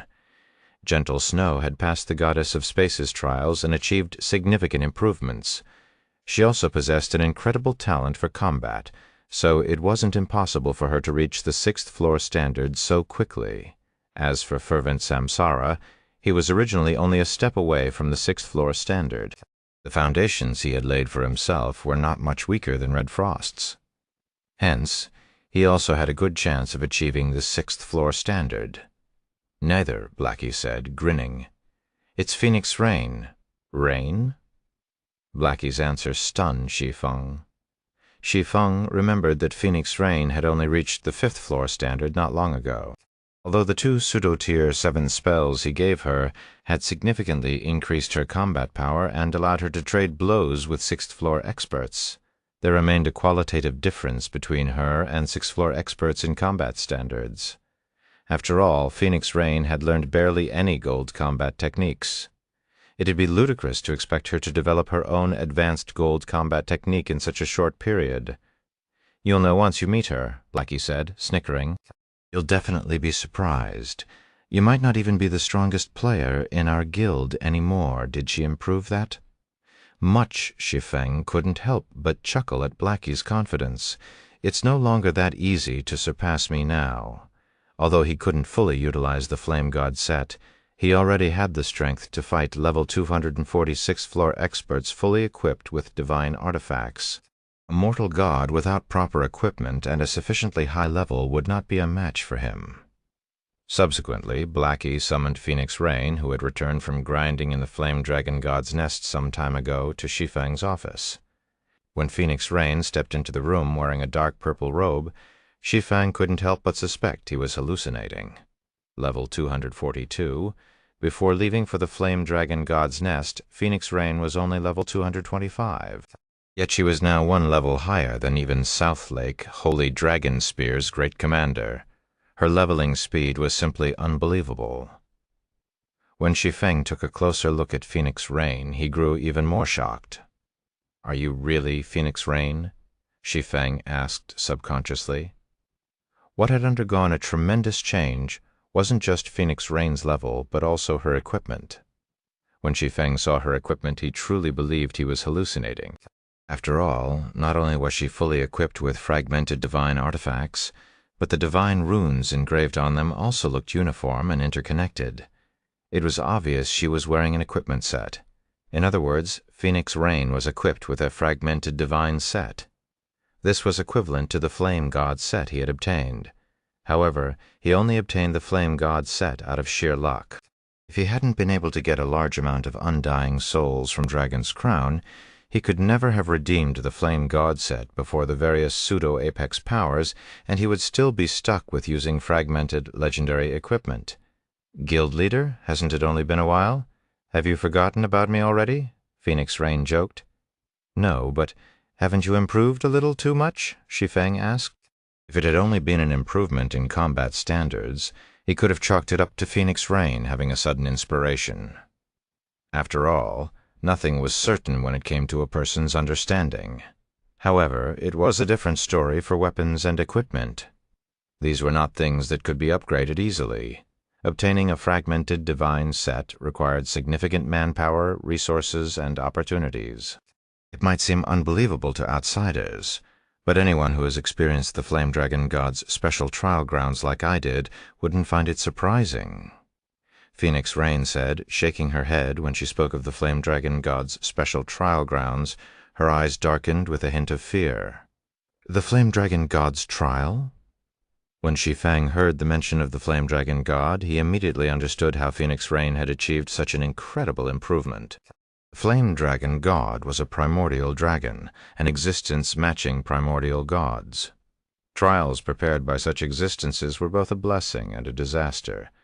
Should players stumble upon such a trial and fail to pass it, the consequences were dire.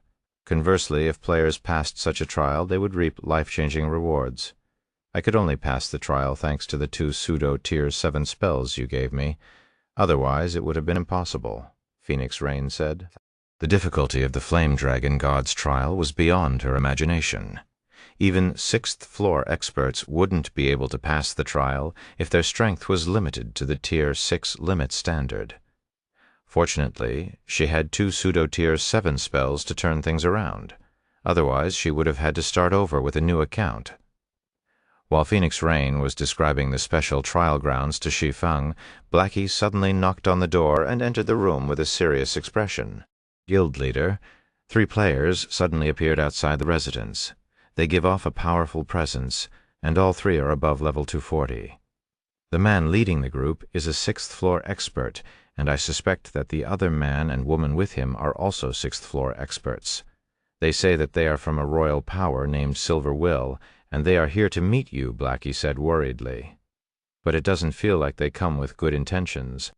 Chapter 3920, Chapter 994, Last Primordial God. Chapter 994, Last Primordial God. Someone from Silver Will wants to meet me? Shi Feng looked at the picture of the 3 players Blackie shared. Then he nodded and continued. Okay, bring them to the lounge. Shi Feng wasn't surprised that Silver Will had sent representatives to meet him. After all, the benefits of the primordial civilization city were too significant to ignore. With Silver Will being one of the remnant primordial world's 2 royal powers, it was only a matter of time before the guild came to Zero Wing. Even if Silver Will hadn't come to him, he would have gone to Silver Will. After all, Silver Will held as much strength and influence in the remnant primordial world as Dragon's Crown. The Holy Race and the Crystallian Race had yet to establish a safe route into the Eternal Realm. Hence, they still couldn't exhibit their true strength. This was why the human race's apex powers could still trade blows with the Holy Race's and the Crystallian Race's powers in the Eternal Realm. However, that would all change once the 2 alien races had safe routes into the Eternal Realm. At that time, the human race would lose control of at least 90% of its guild and NPC cities. Even apex powers would barely be able to survive in the Eternal Realm. Although Zero Wing could protect its hold over the primordial civilization city and Shadow Ring Town with the inferior legendary siege weapon Firmament, that would be all it could do.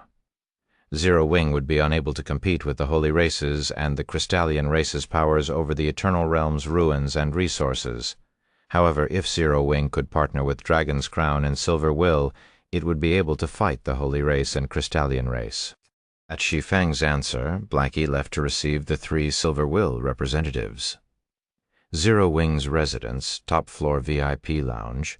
When Shi Feng entered the lounge with Phoenix Rain, they saw 3 people sitting in the room.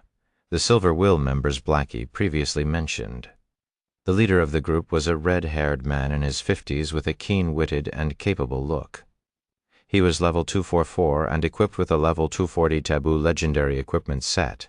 The man and woman sitting next to him were much younger, looking to be in their mid-20s. Even so, they were level 243 and level 242, respectively. They were also equipped with level 240 Taboo legendary equipment sets. When the 2 parties saw each other, surprise flashed in their eyes. 3 sixth-floor experts. Shi Feng was astonished by Silver Will's strength. Although Blackie had previously mentioned that all 3 of Silver Will's representatives were likely 6th-floor experts, Shi Feng was still shocked when this speculation was validated. In Shi Feng's previous life, the human race only started to produce 6th-floor experts long after the start of the war with the Holy Race. Although much had changed in this timeline, barely any human powers in the Eternal Realm had 6th-floor experts. Yet Silver Will was already strong enough to casually send 3 6th-floor experts to convey its message. Another mortal god. The red-haired man from Silver Will stared at Phoenix Rain in surprise. According to Silver Will's investigation, Zero Wing should only have 1 mortal god under its command. As for Zero Wing's guild leader, Black Flame, he only had the strength to fight 6th-floor experts. Overall, Zero Wing could only be considered middle of the pack among the Eternal Realm's powers. However, upon seeing the level 242 Phoenix Rain, the red-haired man started to revise his opinion of Zero Wing's strength. That female elf feels very strong, perhaps nearly as strong as you, Commander, Blood-Soaked Knight, the young man who was a Demidragon Berserker, exclaimed in the party chat. It seems Zero Wing is more than we expected. Mortal gods were few and far between, even among the remnant primordial world's royal powers. Some apex powers might have only 1 6th-floor expert. As for 6th-floor experts who had reached the standard of Umbra Talon, the red-haired man, there were only a handful of such individuals in the remnant primordial world, indeed. I thought there were hardly any experts in this Eternal Realm. It seems our trip here wasn't for naught. Flawless Cotton, the young woman who was a Demidragon cleric, said calmly. With such an expert under its command, Zero Wing is qualified to become our partner. Blood-Soaked Knight nodded, similarly acknowledging Zero Wing's strength after both sides were done sizing up each other. Umbra Talon initiated the conversation. "Greetings, Guild Leader Black Flame. I am Umbra Talon, the current commander of Silver Will's main force," Umbra Talon introduced. Then he pointed at the two people beside him and continued, "Beside me are my vice-commanders, Blood-Soaked Knight and Flawless Cotton. The purpose of our visit is to determine whether Zero Wing is, as Purgatory Jade says, qualified to become our partner." "Become your partner?" Shi Feng looked at Umbra Talon in surprise. "What do you mean?" "It seems Purgatory Jade hasn't informed you yet," Umbra Talon said, smiling when he saw the stunned look on Shi Feng. Then he explained, "I believe you know that Purgatory Jade's team successfully conquered a level 245 taboo team dungeon not long ago. This matter sparked an uproar among the various powers, causing many to investigate her team's success. It has also kindled the various powers' interest in level 245 taboo team dungeons. I am aware." Shi Feng nodded. "But these aren't the key points." Putting on a stern expression, Umbra Talon said, "I'm not sure if you know this, but the remnant primordial world holds the possibility to let players reach Tier 7. It is a promotion left behind by the last primordial god to be born in our god's domain. To activate this promotion land, 100 Undying God crystals and 1 drop of mutant's blood are required. As Undying God crystals can be obtained from level 245 taboo team dungeons, procuring 100 is not difficult for Silver Will and Dragon's Crown. However, it's a different story for the mutant's blood. It is an item that can only be obtained from level 240+ taboo bosses. Not long ago, we received news of a taboo boss becoming heavily injured in the giant sanctuary. Many human and alien powers have also learned of this matter and have prepared many experts to raid it. This is the perfect opportunity for us to obtain mutant's blood. However, based on our experience, experts beneath the 6th floor standard would be ineffective against this level 240+ taboo boss. As Zero Wing has experience defeating a taboo boss, Purgatory Jade suggested we include Zero Wing in our alliance. Originally, Silver Will was against this idea, but after coming here in person, I believe Zero Wing is qualified to join us. So what do you think, Guild Leader Black Flame? Are you interested in raiding that taboo boss with us? We don't need to be the ones to kill the taboo boss. We only need to snatch a drop of mutant's blood. If we succeed, Purgatory Jade and I can make the decision to assign Zero Wing 10 of the 100 slots to enter the promotion land." When Umbra Talon finished speaking, Blackie's and Phoenix Rain's eyes lit up. They never thought a taboo boss could be injured. This was undoubtedly an excellent opportunity to kill it. As for Shi Feng, he hadn't expected so many powers to set their sights on the Undying Mother. Neither had he expected this matter to attract the Holy Race and the Crystallian Race.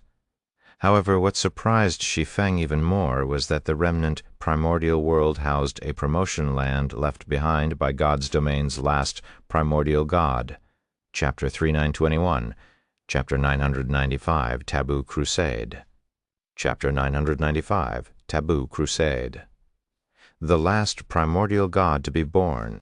From what Shi Feng had learned about the human race's greater god's domain in his previous life, the last primordial god to be born in God's domain should either be the goddess of space or the god slayer. Hence, unprecedented joy and excitement filled him when he heard Umbra Talon's words. According to the Tier 7 Promotion Land Scroll's description, the Promotion Land players used to conduct their Tier 7 promotion significantly impacted their chances of advancing to Tier 7. The stronger the Promotion Land's owner, the greater the chances players could advance to Tier 7.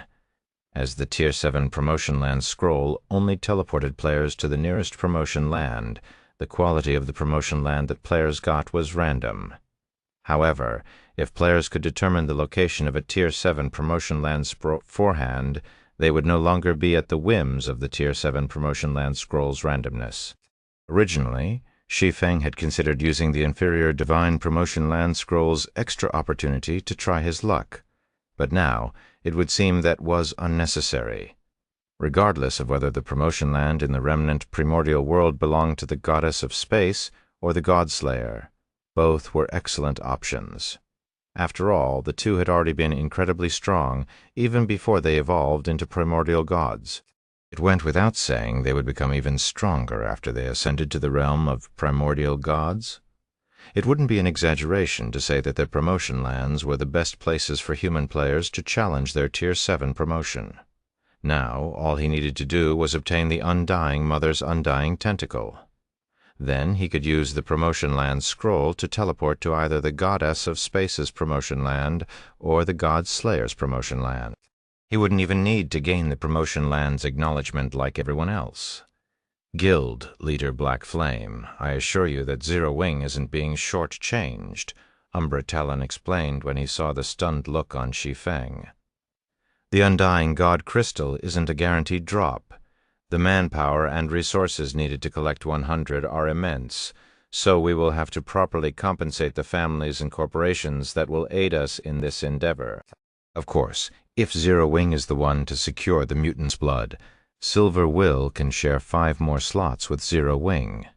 I'm sure Dragon's Crown wouldn't mind doing the same. No problem. Zero Wing is willing to join this operation, Shi Feng answered after returning to his senses. Now that the powers of all 3 races had their eyes set on the Undying Mother, it was unrealistic for Zero Wing to seize the kill on the taboo boss. Not to mention, the giant sanctuary was the playground of the human race's apex powers. Zero Wing's only option now was to partner with Silver Will and Dragon's Crown. Otherwise, Zero Wing would be nothing before the giant sanctuary's apex powers. At Shi Feng's answer, blood-soaked Knight and Flawless Cotton couldn't help looking at him in disdain, thinking he was too greedy. Silver Will was only willing to let Zero Wing participate in this joint operation out of respect for Purgatory Jade and Phoenix Rain. If Shi Feng were all that Zero Wing had, it would never be qualified to partner with Silver Will and Dragon's Crown. After all, their goal was to snatch a drop of mutant's blood under the eyes of the 3 races' powers. In such a situation, even the average level 240 expert would be of little use, let alone an expert below level 240. Ultimately, it would be up to level 240 plus 6th floor experts to accomplish this task. After Shi Feng signed a God's Domain contract with Umbra Talon and agreed to meet up at the Demon God Forest in 12 hours, he promptly contacted Silent Wonder. "Silent, how is the production of divine blood going?" Shi Feng asked. If divine blood were to be used in a team setting, it would be best if every team member could use it to maximize its potential. Originally, he had planned to wait until Silent Melody had produced 100 bottles of divine blood before he challenged the Undying Mother. That way, they'd have a great chance of killing the taboo boss, even in a fair fight. However, now that many of the 3 races' powers had started preparing to raid the injured Undying Mother, he could no longer afford to wait for Silent Wonder to produce 100 bottles of divine blood. Any number of bottles would be good in this situation. Divine blood? At Shi Feng's question, Silent Wonder said with a haggard face, "I've only produced 5 bottles so far." "You've produced 5 bottles already?" Shi Feng was surprised. Divine blood was a craftsman potion. If a great Grandmaster alchemist tried to produce it, their production success rate would be very low. Although Blackie had supplied Silent Wonder with ample materials, the combination of a long production time and low success rate would undoubtedly hamper her production speed. Hence, Shi Feng originally estimated that he'd be lucky to get 2 or 3 bottles from Silent Wonder. However, contrary to his expectations, she had produced 5 bottles. Her talent in alchemy was much stronger than he thought. "If you aren't in a hurry, I can produce another bottle in 3 hours," Silent Wonder said confidently. "No, 5 bottles are enough," Shi Feng said, satisfied with this result. Having 1 extra bottle of divine blood wouldn't help much in defeating the Undying Mother. Moreover, if he delayed his departure by 3 hours, he might not make it to the meetup in time. After all, the giant sanctuary's Demon God Forest was a forbidden land. Even if he flew to it from the nearest NPC city, it would take him a long time to reach. Not to mention, he had to travel to the giant sanctuary from the primordial dragon sanctuary. Giant sanctuary, Demon God Forest. The entrance to the Demon God Forest was normally devoid of players. Now, nearly 10 million expert players had gathered at the foggy entrance. Most of these players were level 235 or above, and nearly 100,000 were level 240 or above. Furthermore, 20% of these level 240-plus players came from the Holy Race and the Crystallian race. This sight shocked the players and powers that had come to spectate the upcoming crusade. Why are there so many alien players in our territory? 4 royal powers from the Holy Race and 2 from the Crystallian race. I never expected to see such a spectacular sight after Everlasting City's competition. The 7 Luminaries Alliance is amazing. It gathered over 20,000 level 240-plus experts on such short notice. What a spectacular sight! Nearly 100,000 level 240-plus players have gathered.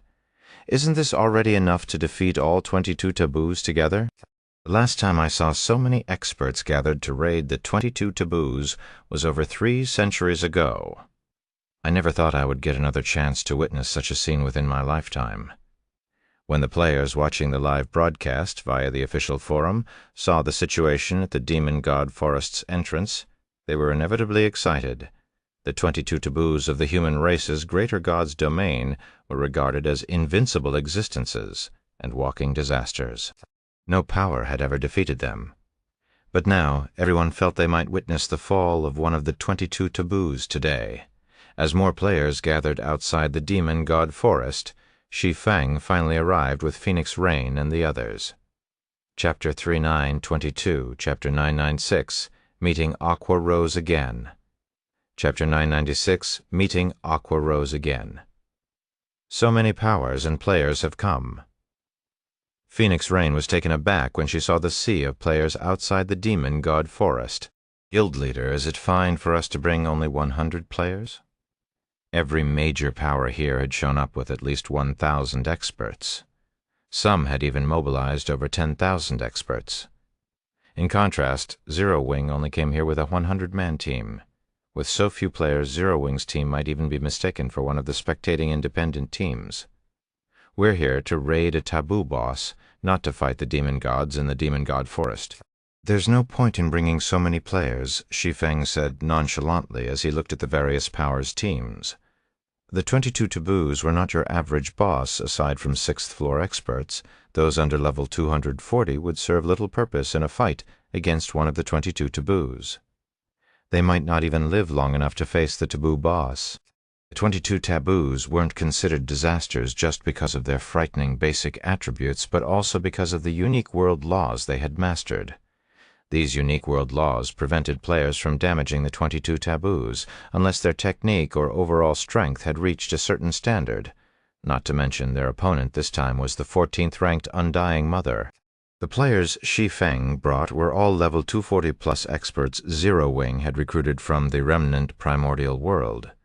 They were equipped with the level 240 taboo fragmented legendary equipment sets that Zero Wing had obtained from trading with Dragon's Crown and enhanced using intermediate divine strengthening scrolls. They were also equipped with the combat-ranked Behemoth Secret Treasure set. In terms of basic attributes, they could rival the various Apex and Royal Powers level 240 elite experts.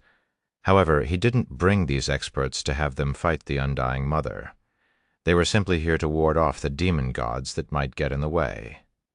After all, as the habitat of demon gods, the Demon God Forest was crawling with demon gods. The fight with the Undying Mother would likely attract many demon gods. While these demon gods might prioritize attacking the Undying Mother, they definitely wouldn't mind attacking any players in their way. To avoid such a distraction, it was necessary to have some players deal with these demon gods. Although having more players on guard duty would allow them to deal with more demon gods, this would also increase the likelihood of players accidentally getting killed by the Undying Mother's attacks. Any attack from the 22 taboos could inflict soul annihilation on the average Tier 6 player.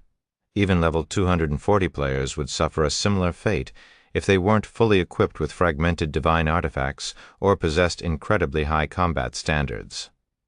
Unless Zero Wing could ensure all the members it mobilized at least had basic attributes rivaling those of players fully equipped with fragmented divine artifacts, mobilizing any more members would only worsen the guild's losses. It would be much wiser to mobilize a small number of capable experts to distract and lure the attracted demon gods away. Shortly after Shi Feng finished speaking, 2 100-man teams of cloaked players approached Zero Wing's team. They were none other than Dragon's Crowns and Silver Will's teams led by Purgatory Jade and Umbra Talon, respectively. "Since everyone is here, let's enter the forest," Umbra Talon said quietly. "If we encounter the Undying Mother inside, the few of us will be responsible for attacking it, while everyone else should improvise based on the situation. Once one of us secures the mutant's blood, everyone must cover their retreat. No problem." Shi Feng and Purgatory Jade nodded after Shi Feng, Purgatory Jade, and Umbra Talon were done assigning tasks to their respective teams. They entered the Demon God Forest with the crowd in search of the Undying Mother. The Demon God Forest was massive. It was much larger than any empire found outside. The demon gods scattered across the forest were also level 220 or above. However, for teams that averaged level 235 or higher, the demon gods residing in the forest's outer area were not much of an obstruction. After trekking for 5 hours, Shi Feng's group arrived at the demon god forest's inner area. From this point onward, they could occasionally see level 235 player teams struggling against level 230-plus demon gods. A team is fighting up ahead. Judging by the commotion, at least 10 demon gods are involved, Kowloon Demon said, looking at the sudden glow appearing in the distance. He heard faint explosions coming from the same direction when he focused his ears. Those demon gods must have been attracted by a big fight for so many of them to be grouped up. The Undying Mother is likely engaged in battle in that direction. "There are indeed more than 10, Umbra Talon said, looking in the direction where the bright glow originated. Then, in an expectant tone, he continued, "Let's go and take a look." After saying so, Umbra Talon charged forward with Purgatory Jade, Shi Feng, and everyone else following closely. After advancing for 5 minutes, Shi Feng and the others arrived outside a massive crater where over 100 1,000-man teams fought against over 5,000 level 235-plus, Tier 6 demon gods. When they arrived, the crater was already littered with the corpses of over 1,000 demon gods and tens of thousands of players. Many weapons and equipment also littered the crater, but nobody could be bothered to loot them. "Hold the line. Do not let any demon gods get near the center of the battlefield. Another dozen demon gods have joined from the northeast. Teams with manpower to spare, intercept them. The Grand Elders already have their hands full fighting the Undying Mother. If any demon god disrupts the fight, all our efforts will be wasted." Every player in the crater fought desperately against the demon gods before them. Nobody had time to rest, and there were players and demon gods dying in almost every moment. The battle was intense, almost as if it was a world war. As Shi Feng scanned these teams, a small team fighting a level 236 demon god nearby caught his attention. More specifically, his attention was drawn toward a familiar figure in the team. "Why is she here?" Shi Feng stared at the familiar figure in surprise. The familiar figure was none other than Aqua Rose. Compared to when Shi Feng last saw her in luminous Sky City, she was now level 237 and fully equipped with fragmented divine artifacts. The staff she wielded was even a bona fide divine artifact. Aqua Rose handily cast threefold Tier 6 spells, one after another at the level 236 demon god. Moreover, her spell completion rates were extraordinarily high, at least exceeding the 100% threshold. Compared to Heiser, a half-step mortal god, her overall strength would come out only slightly behind. When Shi Feng spotted Aqua Rose, someone from her team also noticed his group's arrival. "Damn it! Are these people here to snatch our loot?" A level 239 shield warrior in Aqua Rose's team panicked when he saw Shi Feng's group emerging from the forest. The level 236 demon god had barely any HP remaining. At most, it would be another 10 minutes before the demon god's valuable loot would be theirs.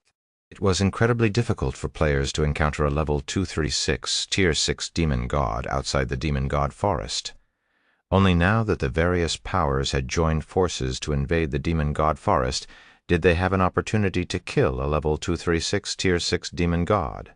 Under normal circumstances, they wouldn't dare to enter the demon god forest's inner area.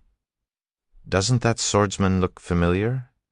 He looks like the Divine Glory list's 6th-ranked Black Flame. A level 237, Tier 6 swordsman in Aqua Rose's team exclaimed. As Shi Feng didn't hide his identity, the level 237 swordsman could quickly recognize him. Black Flame? Isn't he being targeted by the Nebula Consortium? The level 237 swordsman's words stunned the level 239 shield warrior. I heard that the Nebula Consortium is very dissatisfied with him and has instructed the Eternal Chamber of Commerce and Demon's Gate to eliminate him when given an opportunity. Eternal and Demon's Gate have mobilized many experts and old monsters to raid the Undying Mother. How dare he show up here? Chapter 3923, Chapter 997, Level 245 Primordial Godkin, Chapter 997, Level 245 Primordial Godkin, Guild Leader Black Flame. Aqua Rose paused her spellcasting at the mention of Shi Feng's name. When she looked in the direction of Shi Feng and saw that it was indeed the person who had previously taken care of her and her younger sister, her eyes widened in surprise. However, a moment later Aqua Rose's expression turned ugly. Her current team comprised experts from various powers, some of which were closely related to the Eternal Chamber of Commerce and Demon's Gate. If these experts were to inform Eternal and Demon's Gate about their discovery, it would spell doom for Shi Feng. After all, besides experts from the Holy Races and the Crystalline Race's royal powers, many of Eternal's and Demon's Gate's old monsters were fighting the Undying Mother at the heart of the battlefield. Aqua, we should quickly tell Guild Leader Black Flame to run. Seven Melody, who had tagged along with Aqua Rose on this expedition, said anxiously, "My old man said that Nebula secretly issued a kill order against Zero Wing. Any power subordinate to Nebula must kill Guild Leader Black Flame should they encounter him. With so many of Eternal's and Demon's Gate's old monsters nearby, Guild Leader Black Flame will be doomed if they take action." "I'm afraid it's too late," Aqua Rose said, glancing at a level 237 ranger and her team entering a call with someone. "With those old monsters' speed, they won't need more than 5 seconds to get here. This isn't enough time for Guild Leader Black Flame to escape. We can only stop them if Teacher is willing to help. That might be difficult." When Seven Melody thought about her aunt, who was also dealing with the Undying Mother, she doubted the other party would make a special effort to help Shi Feng. The Scarlet Merchant Alliance was only a pseudo-apex power. If their opponent were only another pseudo-apex power, or even one of the 9 great pseudo-apex powers, her aunt might agree to buy time for Shi Feng to escape if they pleaded for help. However, it was a different story if their opponent comprised multiple apex powers. Not to mention, the Nebula Consortium had specifically named Shi Feng as its target. In such a situation, not even the Scarlet Merchant Alliance's guild leader would dare to intervene, let alone her aunt. "We should at least try," Aqua Rose said, deciding to give her teacher a call regardless of the odds. However, as Aqua Rose was opening her contact list, a loud bang suddenly came from afar. Immediately afterward, numerous spells and streaks of light flew out from the center of the battlefield and scattered across the crater, shattering the earth and bursting it like a bubble. Before anyone could react to the unexpected friendly fire, over 100 figures flew out from the center of the battlefield. "Run, everyone, run! Get out of the demon god forest immediately, damn it!" This was nothing but a trap. The Undying Mother has tricked us all. We're doomed. The Undying Mother was never heavily injured. Nobody in the Greater God's domain can kill it now. Some of the individuals who had fled from the center of the battlefield shouted as they retreated, their voices filled with frustration and despair. This scene stunned the players who were still fighting the intervening demon gods. However, it didn't take long for everyone to figure out what had happened when countless 1,000-meter-long amorphous hands emerged from the shattered earth. Undying Mother, Mutant, Primordial Godkin, Divine, level 245, Primordial Godkin. 7. Melody fell into despair when she saw the statistics presented to her. She never thought the Undying Mother could have reached level 245. It also never occurred to her the Undying Mother might be a primordial godkin. In God's domain, monsters would grow exponentially stronger with each level beyond level 200. They'd even receive a qualitative improvement every 5 levels. The average primordial godkin's life rating was already greater than that of dragons. Not even ancient gods would dare say they could beat a primordial godkin of the same level in a direct confrontation. Against a level 245 primordial godkin, even level 240-plus players fully equipped with divine artifacts would be like Tier 3 players facing a Tier 4 player. They'd be fortunate if they could even block an attack from the level 245 primordial godkin. At this time, a level 244 elementalist who had fled from the center of the battlefield suddenly stopped in front of Aqua Rose and Seven Melody. The elementalist had a head of white hair but the appearance of a little girl. When she saw Aqua Rose and Seven Melody staring at the amorphous hands in a daze, she scolded them anxiously. "Aqua Melody, why aren't you running away?" "Teacher?" Aqua Rose was dumbfounded when she looked at the black-robed elementalist and saw that the other party was missing a hand and had only 50% HP remaining. The little girl in question was Aqua Rose's teacher, Forlorn Chime. She was known by many as the Silent Witch, and she became one of the Greater God's domain's 10 great mage gods over a century ago. With the help of the Scarlet Merchant Alliance, she had gained a full set of divine artifacts and mastered multiple primordial god-ranked mana techniques. She had also developed multiple gold combat techniques and one advanced gold combat technique. Although Forlorn Chime wasn't necessarily invincible in the Greater God's domain, few players and monsters could threaten her. Never had she fallen into such a miserable state, even during that one encounter with a level 245 ancient god. "Well, what are you still standing there for? Run away!" Forlorn Chime shouted again when she saw that Aqua Rose and Seven Melody still weren't moving. However, before Forlorn Chime's words could get through to Aqua Rose and Seven Melody, an amorphous hand suddenly towered behind them.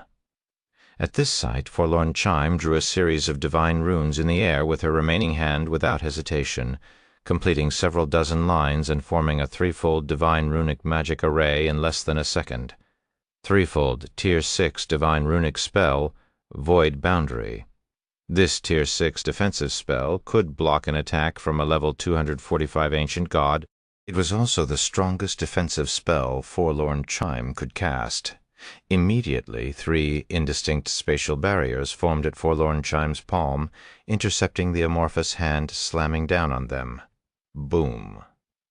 The spatial barriers shattered upon contact with the amorphous hand, and Forlorn Chime was sent flying over 1,000 yards away. Just as her HP was about to zero out, it stopped at 1, letting her barely keep her life. How is this possible? Seven Melody was dumbfounded when she saw that her aunt couldn't block even one attack from the Undying Mother. Although Seven Melody already knew the Undying Mother was unkillable, after seeing it was a level 245 primordial godkin, she never thought it could overpower Forlorn Chime with just one of its amorphous hands. It should be known that there were over 1,000 amorphous hands across this land. While Seven Melody was in a daze, the amorphous hand that nearly killed Forlorn Chime swiped at Aqua Rose and Seven Melody once more. Is this the end? As Aqua Rose stared at the oncoming amorphous hand, her mind was devoid of any thought of resistance.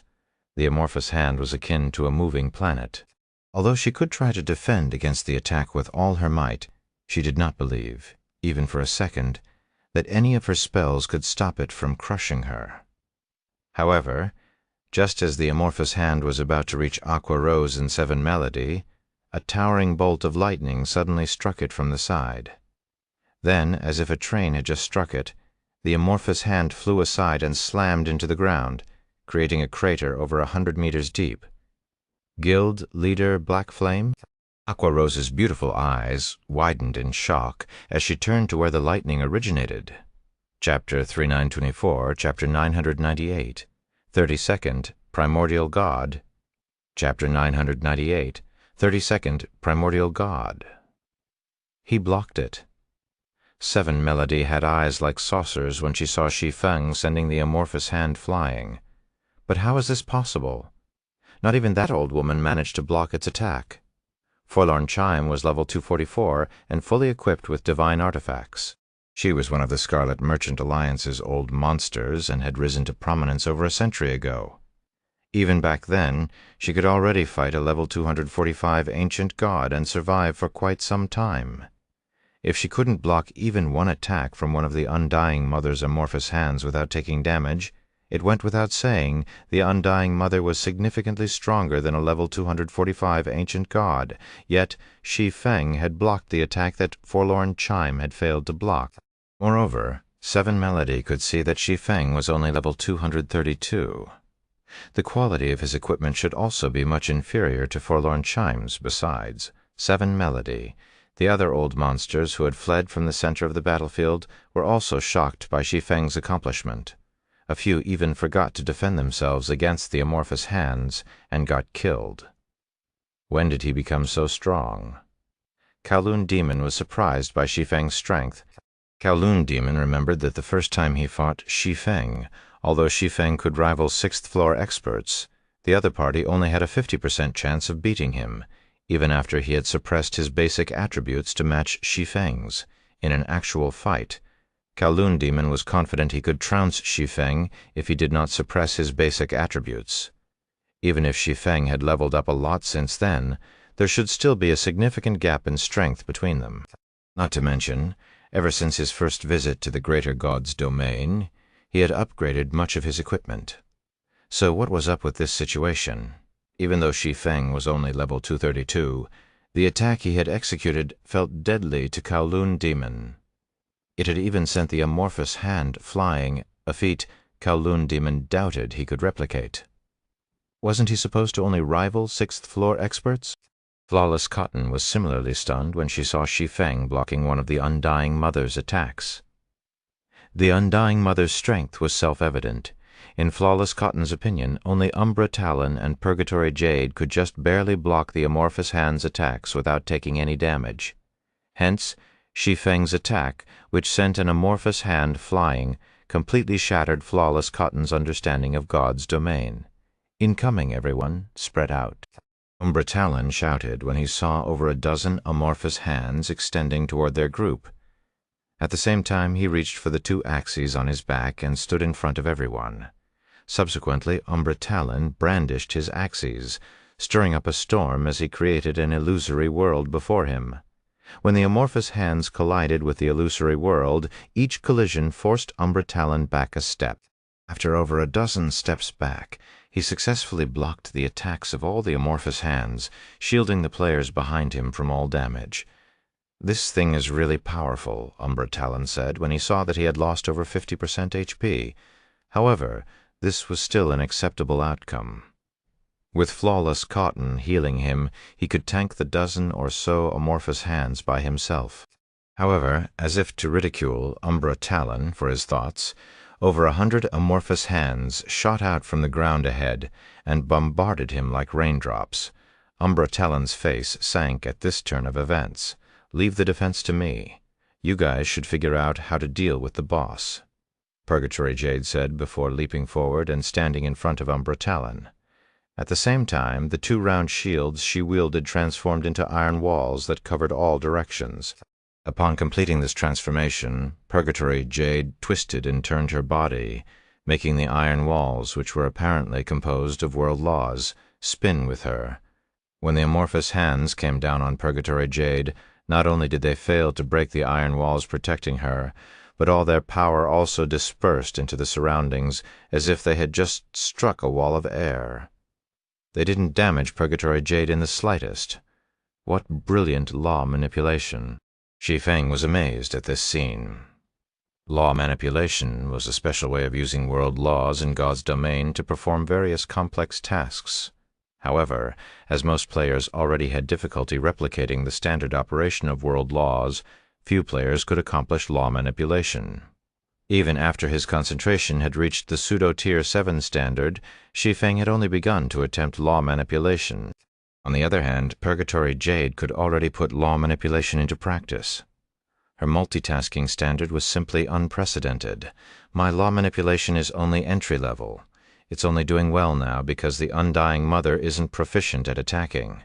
it wouldn't have been as effective against the primordial demon from before, Purgatory Jade said, glancing at Shi Feng and giving her opinion of the Undying Mother. Since our defense is no longer a concern, we should consider how to deal with these amorphous hands, Umbra Talon said upon seeing that Purgatory Jade had the situation under control. However, when he swept his gaze across the crater and saw how many amorphous hands there were, he winced at Umbra Talon's words. Everyone else also turned to look at the amorphous hands scattered across the crater. According to the intelligence their respective guilds had collected, the Undying Mother didn't have a specific form. Every amorphous object could be considered an incarnation of the Undying Mother. So damaging any of these amorphous objects was equivalent to damaging the Undying Mother. While this made it easy to damage the Undying Mother, the taboo boss's undying nature made it so that, unless all its incarnations were destroyed simultaneously, it could rapidly reconstruct the destroyed amorphous objects and stay alive. There were over 1,000 amorphous hands in the crater. Unless they could get enough experts to survive and attack all these amorphous hands, their chances of killing the Undying Mother were non-existent. I'm afraid simultaneously eliminating all these amorphous hands isn't possible, Blood-Soaked Knight said, feeling helpless as he watched the players fleeing from the crater. Previously he thought defeating the Undying Mother would be easy with so many powers working together. However, when it came down to the actual fight, there weren't even 100 players who could hold their ground against the Undying Mother. "We're not out of options," Shi Feng suddenly said. "I have a solution, but it'll be difficult to pull off and requires the cooperation of many players." Cooperation? How should we cooperate, also? Most players here can't survive even a hit from an amorphous hand, Kowloon Demon said. "I can make it so everyone here can fight the amorphous hands for a short period. My only concern is that they can't kill all the amorphous hands fast enough," Shi Feng said, glancing at the amorphous hands that had 1 trillion HP each. Most Tier 6 players would need significant time to deal 1 trillion damage even against a defenseless target. "A short period? How short is it?" Umbra Talon asked. 30 seconds, Shi Feng said as he pulled a bottle of divine blood from his bag. "This divine blood can let me wield the strength of a primordial god for 30 seconds. During this period, I should be able to completely suppress all these amorphous hands." TL Notes 1. Law Manipulation. Gweza Jalit. I'm using this name as a placeholder for now. I might come back and change it when I have more information on this supposedly special method of using world laws in the future. Chapter 3925, Chapter 9999, Unfathomable Zero Wing. Chapter 999, Unfathomable Zero Wing. It can let you wield the strength of a primordial god for 30 seconds.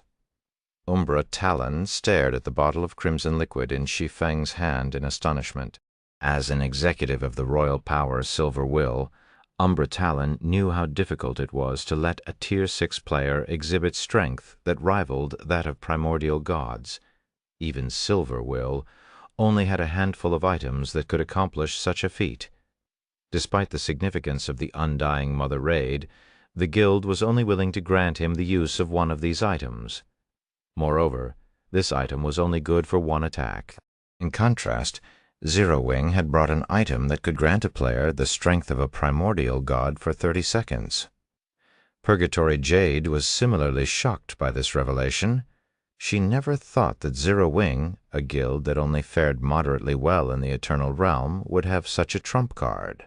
But even if all of us here get to freely attack these amorphous hands for 30 seconds, there's no way we can eliminate them all in such a short time, Kowloon Demon said, pointing at the amorphous hands that were all over the crater. These amorphous hands each had 1 trillion HP and the defense of a primordial godkin. They could also exhibit the power of a gold combat technique with every attack. Not to mention 30 seconds, even if Shi Feng were to suppress these amorphous hands with his law projection for 30 minutes, the players here still wouldn't be able to kill them.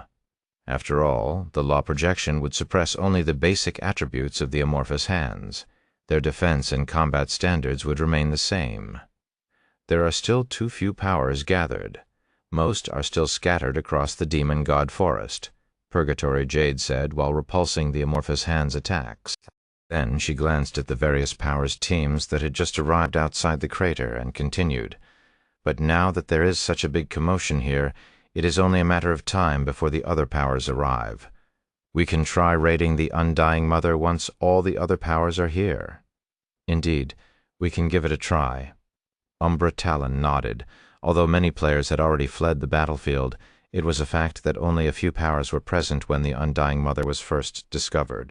Over 90% of the powers in the Demon God Forest were still blindly searching for the Undying Mother's whereabouts.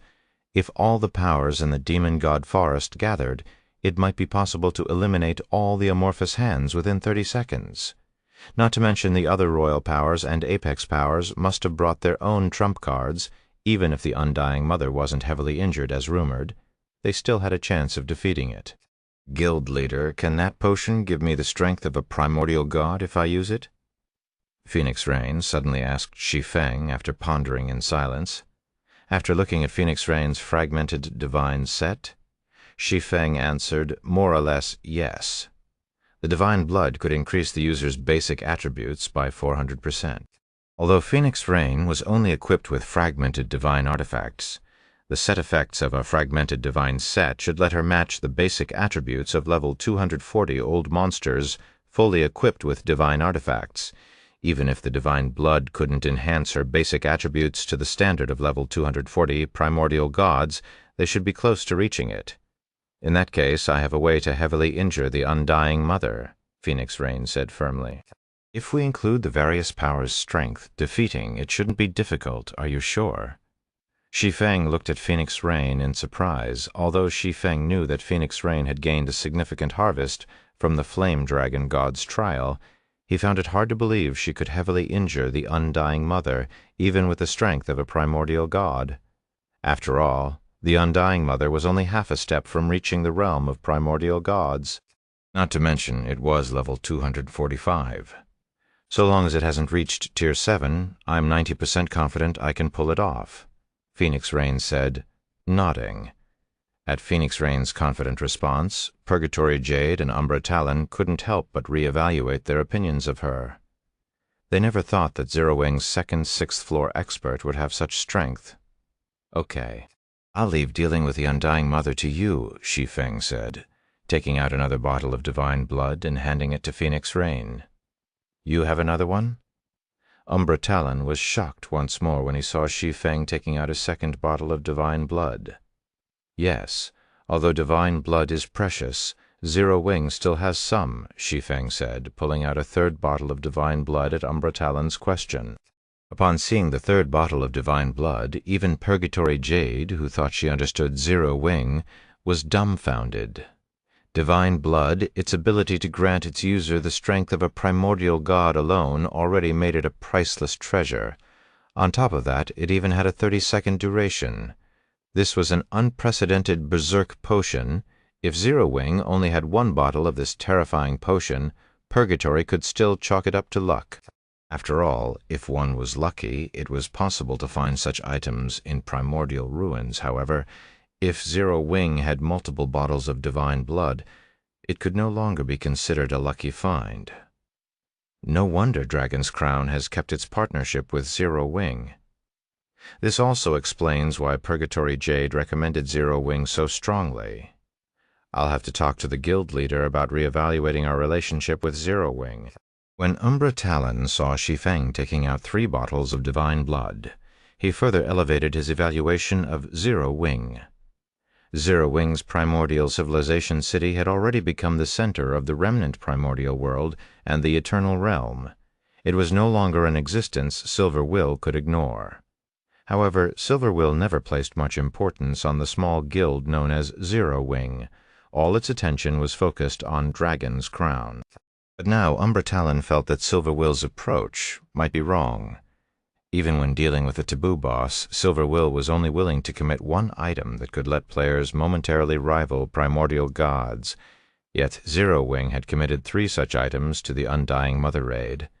This was enough to show that Zero Wing wasn't as weak as the rumors made it out to be. While Shi Feng, Umbra Talon, and Purgatory Jade were discussing their strategy for the upcoming raid, A powerful pulling force suddenly acted on the several amorphous hands in the distance, dragging them out from the ground and exposing their full length, which measured several thousand meters. Furthermore, the ground burst apart as a monster with a giant mouth was dragged out from the ground with the amorphous hands. Is that the Undying Mother's true appearance? Crap! Who is that person? How much strength does he have to pull the Undying Mother out of the ground? When everyone saw the abomination that was nearly 10,000 meters long and the many amorphous hands that grew from its body, their first reaction was to stare at it in surprise, as this was the first time anyone had seen the legendary Undying Mother's true appearance. Then, they simultaneously stared in amazement at the giant player responsible for dragging the Undying Mother out from the ground. The giant player in question was an 8-meter-tall man wearing a suit of dark gray armor decorated with tusks. He wielded a war axe over 10 meters long in one hand while holding an amorphous hand with the other. The amorphous hand was like a baby snake in the giant man's hand, completely powerless to resist. So, this is the legendary Undying Mother. Its strength is nothing special. The giant man scoffed as he casually threw the amorphous hand aside. As the giant man spoke, surprise appeared on the faces of many of the human players present. Juggernaut.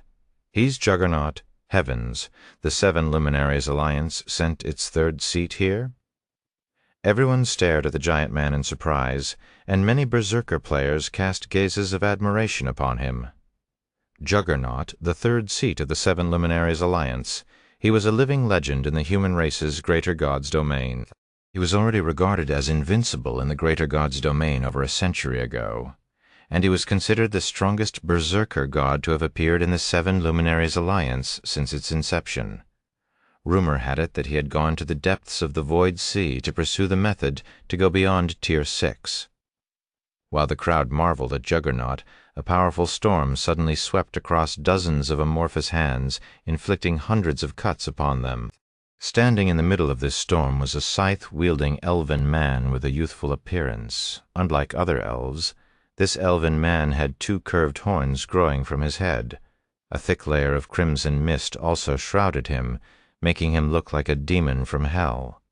Everyone who saw the elven man felt their souls shudder. How could it be? When 7 Melody saw the demonic elven man, her pupils contracted in fear. Why is Demon's Gate's Imperial Wraith here? Chapter 3926, Chapter 1000, Divine Set Experts. Chapter 1000, Divine Set Experts. Imperial Wraith. Aquarose couldn't help but stare at the demonic elven man at 7 Melody's exclamation. Is he that? Imperial Wraith? Imperial Wraith, the expert most feared by the various powers out of Demon's Gate's 9 great experts. He was known for his many acts of carnage. As the only red apex power in the human race's greater god's domain, Demon's Gate had no lack of members who frequently committed mass murder. However, even among these players, Imperial Wraith was a unique existence. This was because, on top of killing his prey, Imperial Wraith would also devour their souls. He would even devour the souls of hundreds of players daily, behaving no differently from a mutant. It was also because of Imperial Wraith's habit of devouring player souls that the various apex powers eventually got fed up with his antics and decided to hunt him in full force. In the end, however, the various apex powers not only failed in their endeavor but also suffered significant losses. As the various apex powers didn't wish to worsen their losses, they ultimately chose to let him be. Nowadays, wherever Imperial Wraith went would quickly become a hell for players. Apart from the members of Apex Powers and Demon's Gate, nobody was safe from him. In recent years, however, his existence had gradually faded from the public's sight. According to rumors, he was busy exploring the Void Sea's ancient ruins in search of a way to go beyond Tier 6. Regardless, it didn't bode well for the players present for Imperial Wraith to show up here. "You don't have to be too concerned with Imperial Wraith," Forlorn Chime said, her complexion looking much better after drinking a regeneration potion. Then she glanced at Imperial Wraith and continued quietly. "Many powers have come to raid the Undying Mother this time, some of which are Apex and Royal powers. Even Imperial Wraith wouldn't dare to mess around and ruin the plans of all those Apex and Royal powers." "That's great. I nearly had a panic attack," 7, Melody said, patting her chest and breathing a sigh of relief. Imperial Wraith is even more terrifying than the rumors make him out to be. It's crazy how he can injure several dozen amorphous hands simultaneously. If he were to use that attack against us, we'd probably be dead in the blink of an eye. Teacher, what if it's a must-kill target set by Demon's Gate? Aquarose asked, looking at Forlorn Chime tentatively. Must-kill target set by Demon's Gate?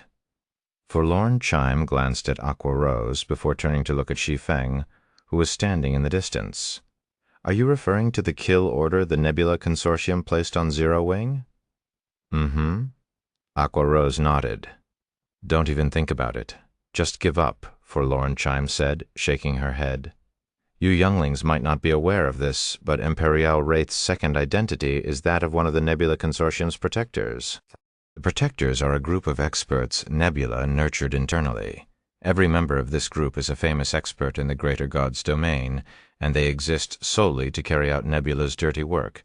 Back when the various Apex powers tried to hunt down Imperial Wraith, they didn't fail because they couldn't kill him. It'd be more appropriate to say that they gave up out of fear of the Nebula Consortium. Now that the Nebula Consortium has voiced its intent to persecute Zero Wing, there's no way Imperial Wraith will spare Zero Wing. He's one of the Nebula Consortium's protectors. Aquarose was shocked to learn about Imperial Wraith's alternate identity. Amidst Aquarose's surprise, Imperial Wraith finally noticed Shi Feng's presence after sending the surrounding amorphous hands flying. Taking a step forward, Imperial Wraith disappeared from where he stood. When he reappeared in everyone's sight, he was already standing within 300 yards of Shi Feng. "Are you Zero Wing's Black Flame?" Imperial Wraith asked, staring at Shi Feng as if looking at an ant. "I heard you are pretty strong, and that even the Nebula Consortium is unworthy of your attention." "You flatter me," Shi Feng said, smiling calmly as he looked at Imperial Wraith. "But you're correct that the Nebula Consortium is unworthy of Zero Wing's attention."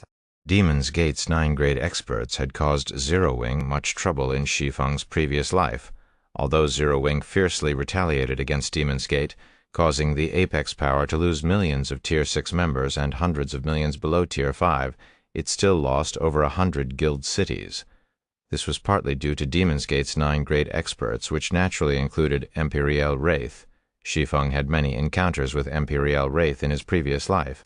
However, due to his inadequate equipment standard, he could barely hold his ground against Imperial Wraith with the help of his 2 personal guards who rivaled ancient gods. Now that he had obtained the Flame God set, even if he couldn't fully utilize it, he was confident of being on even footing with Imperial Wraith. After all, the complete Flame God set was much stronger than Imperial Wraith's Extreme Evil set. Even if the current Imperial Wraith was level 246, which was higher than the Imperial Wraith of his previous life, Shi Feng did not fear the other party. "If you're so eager to die, I'll grant you your wish." The atmosphere around Imperial Wraith turned cold at Shi Feng's words. Even players thousands of yards away felt an indescribable chill enveloping their body.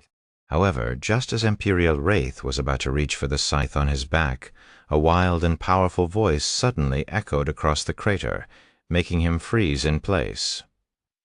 "Wraith, I won't mind playing with you if you insist on starting an internal conflict right now." At these words, an 8-meter-tall figure appeared between Shi Feng and Imperial Wraith, like a wall separating the two.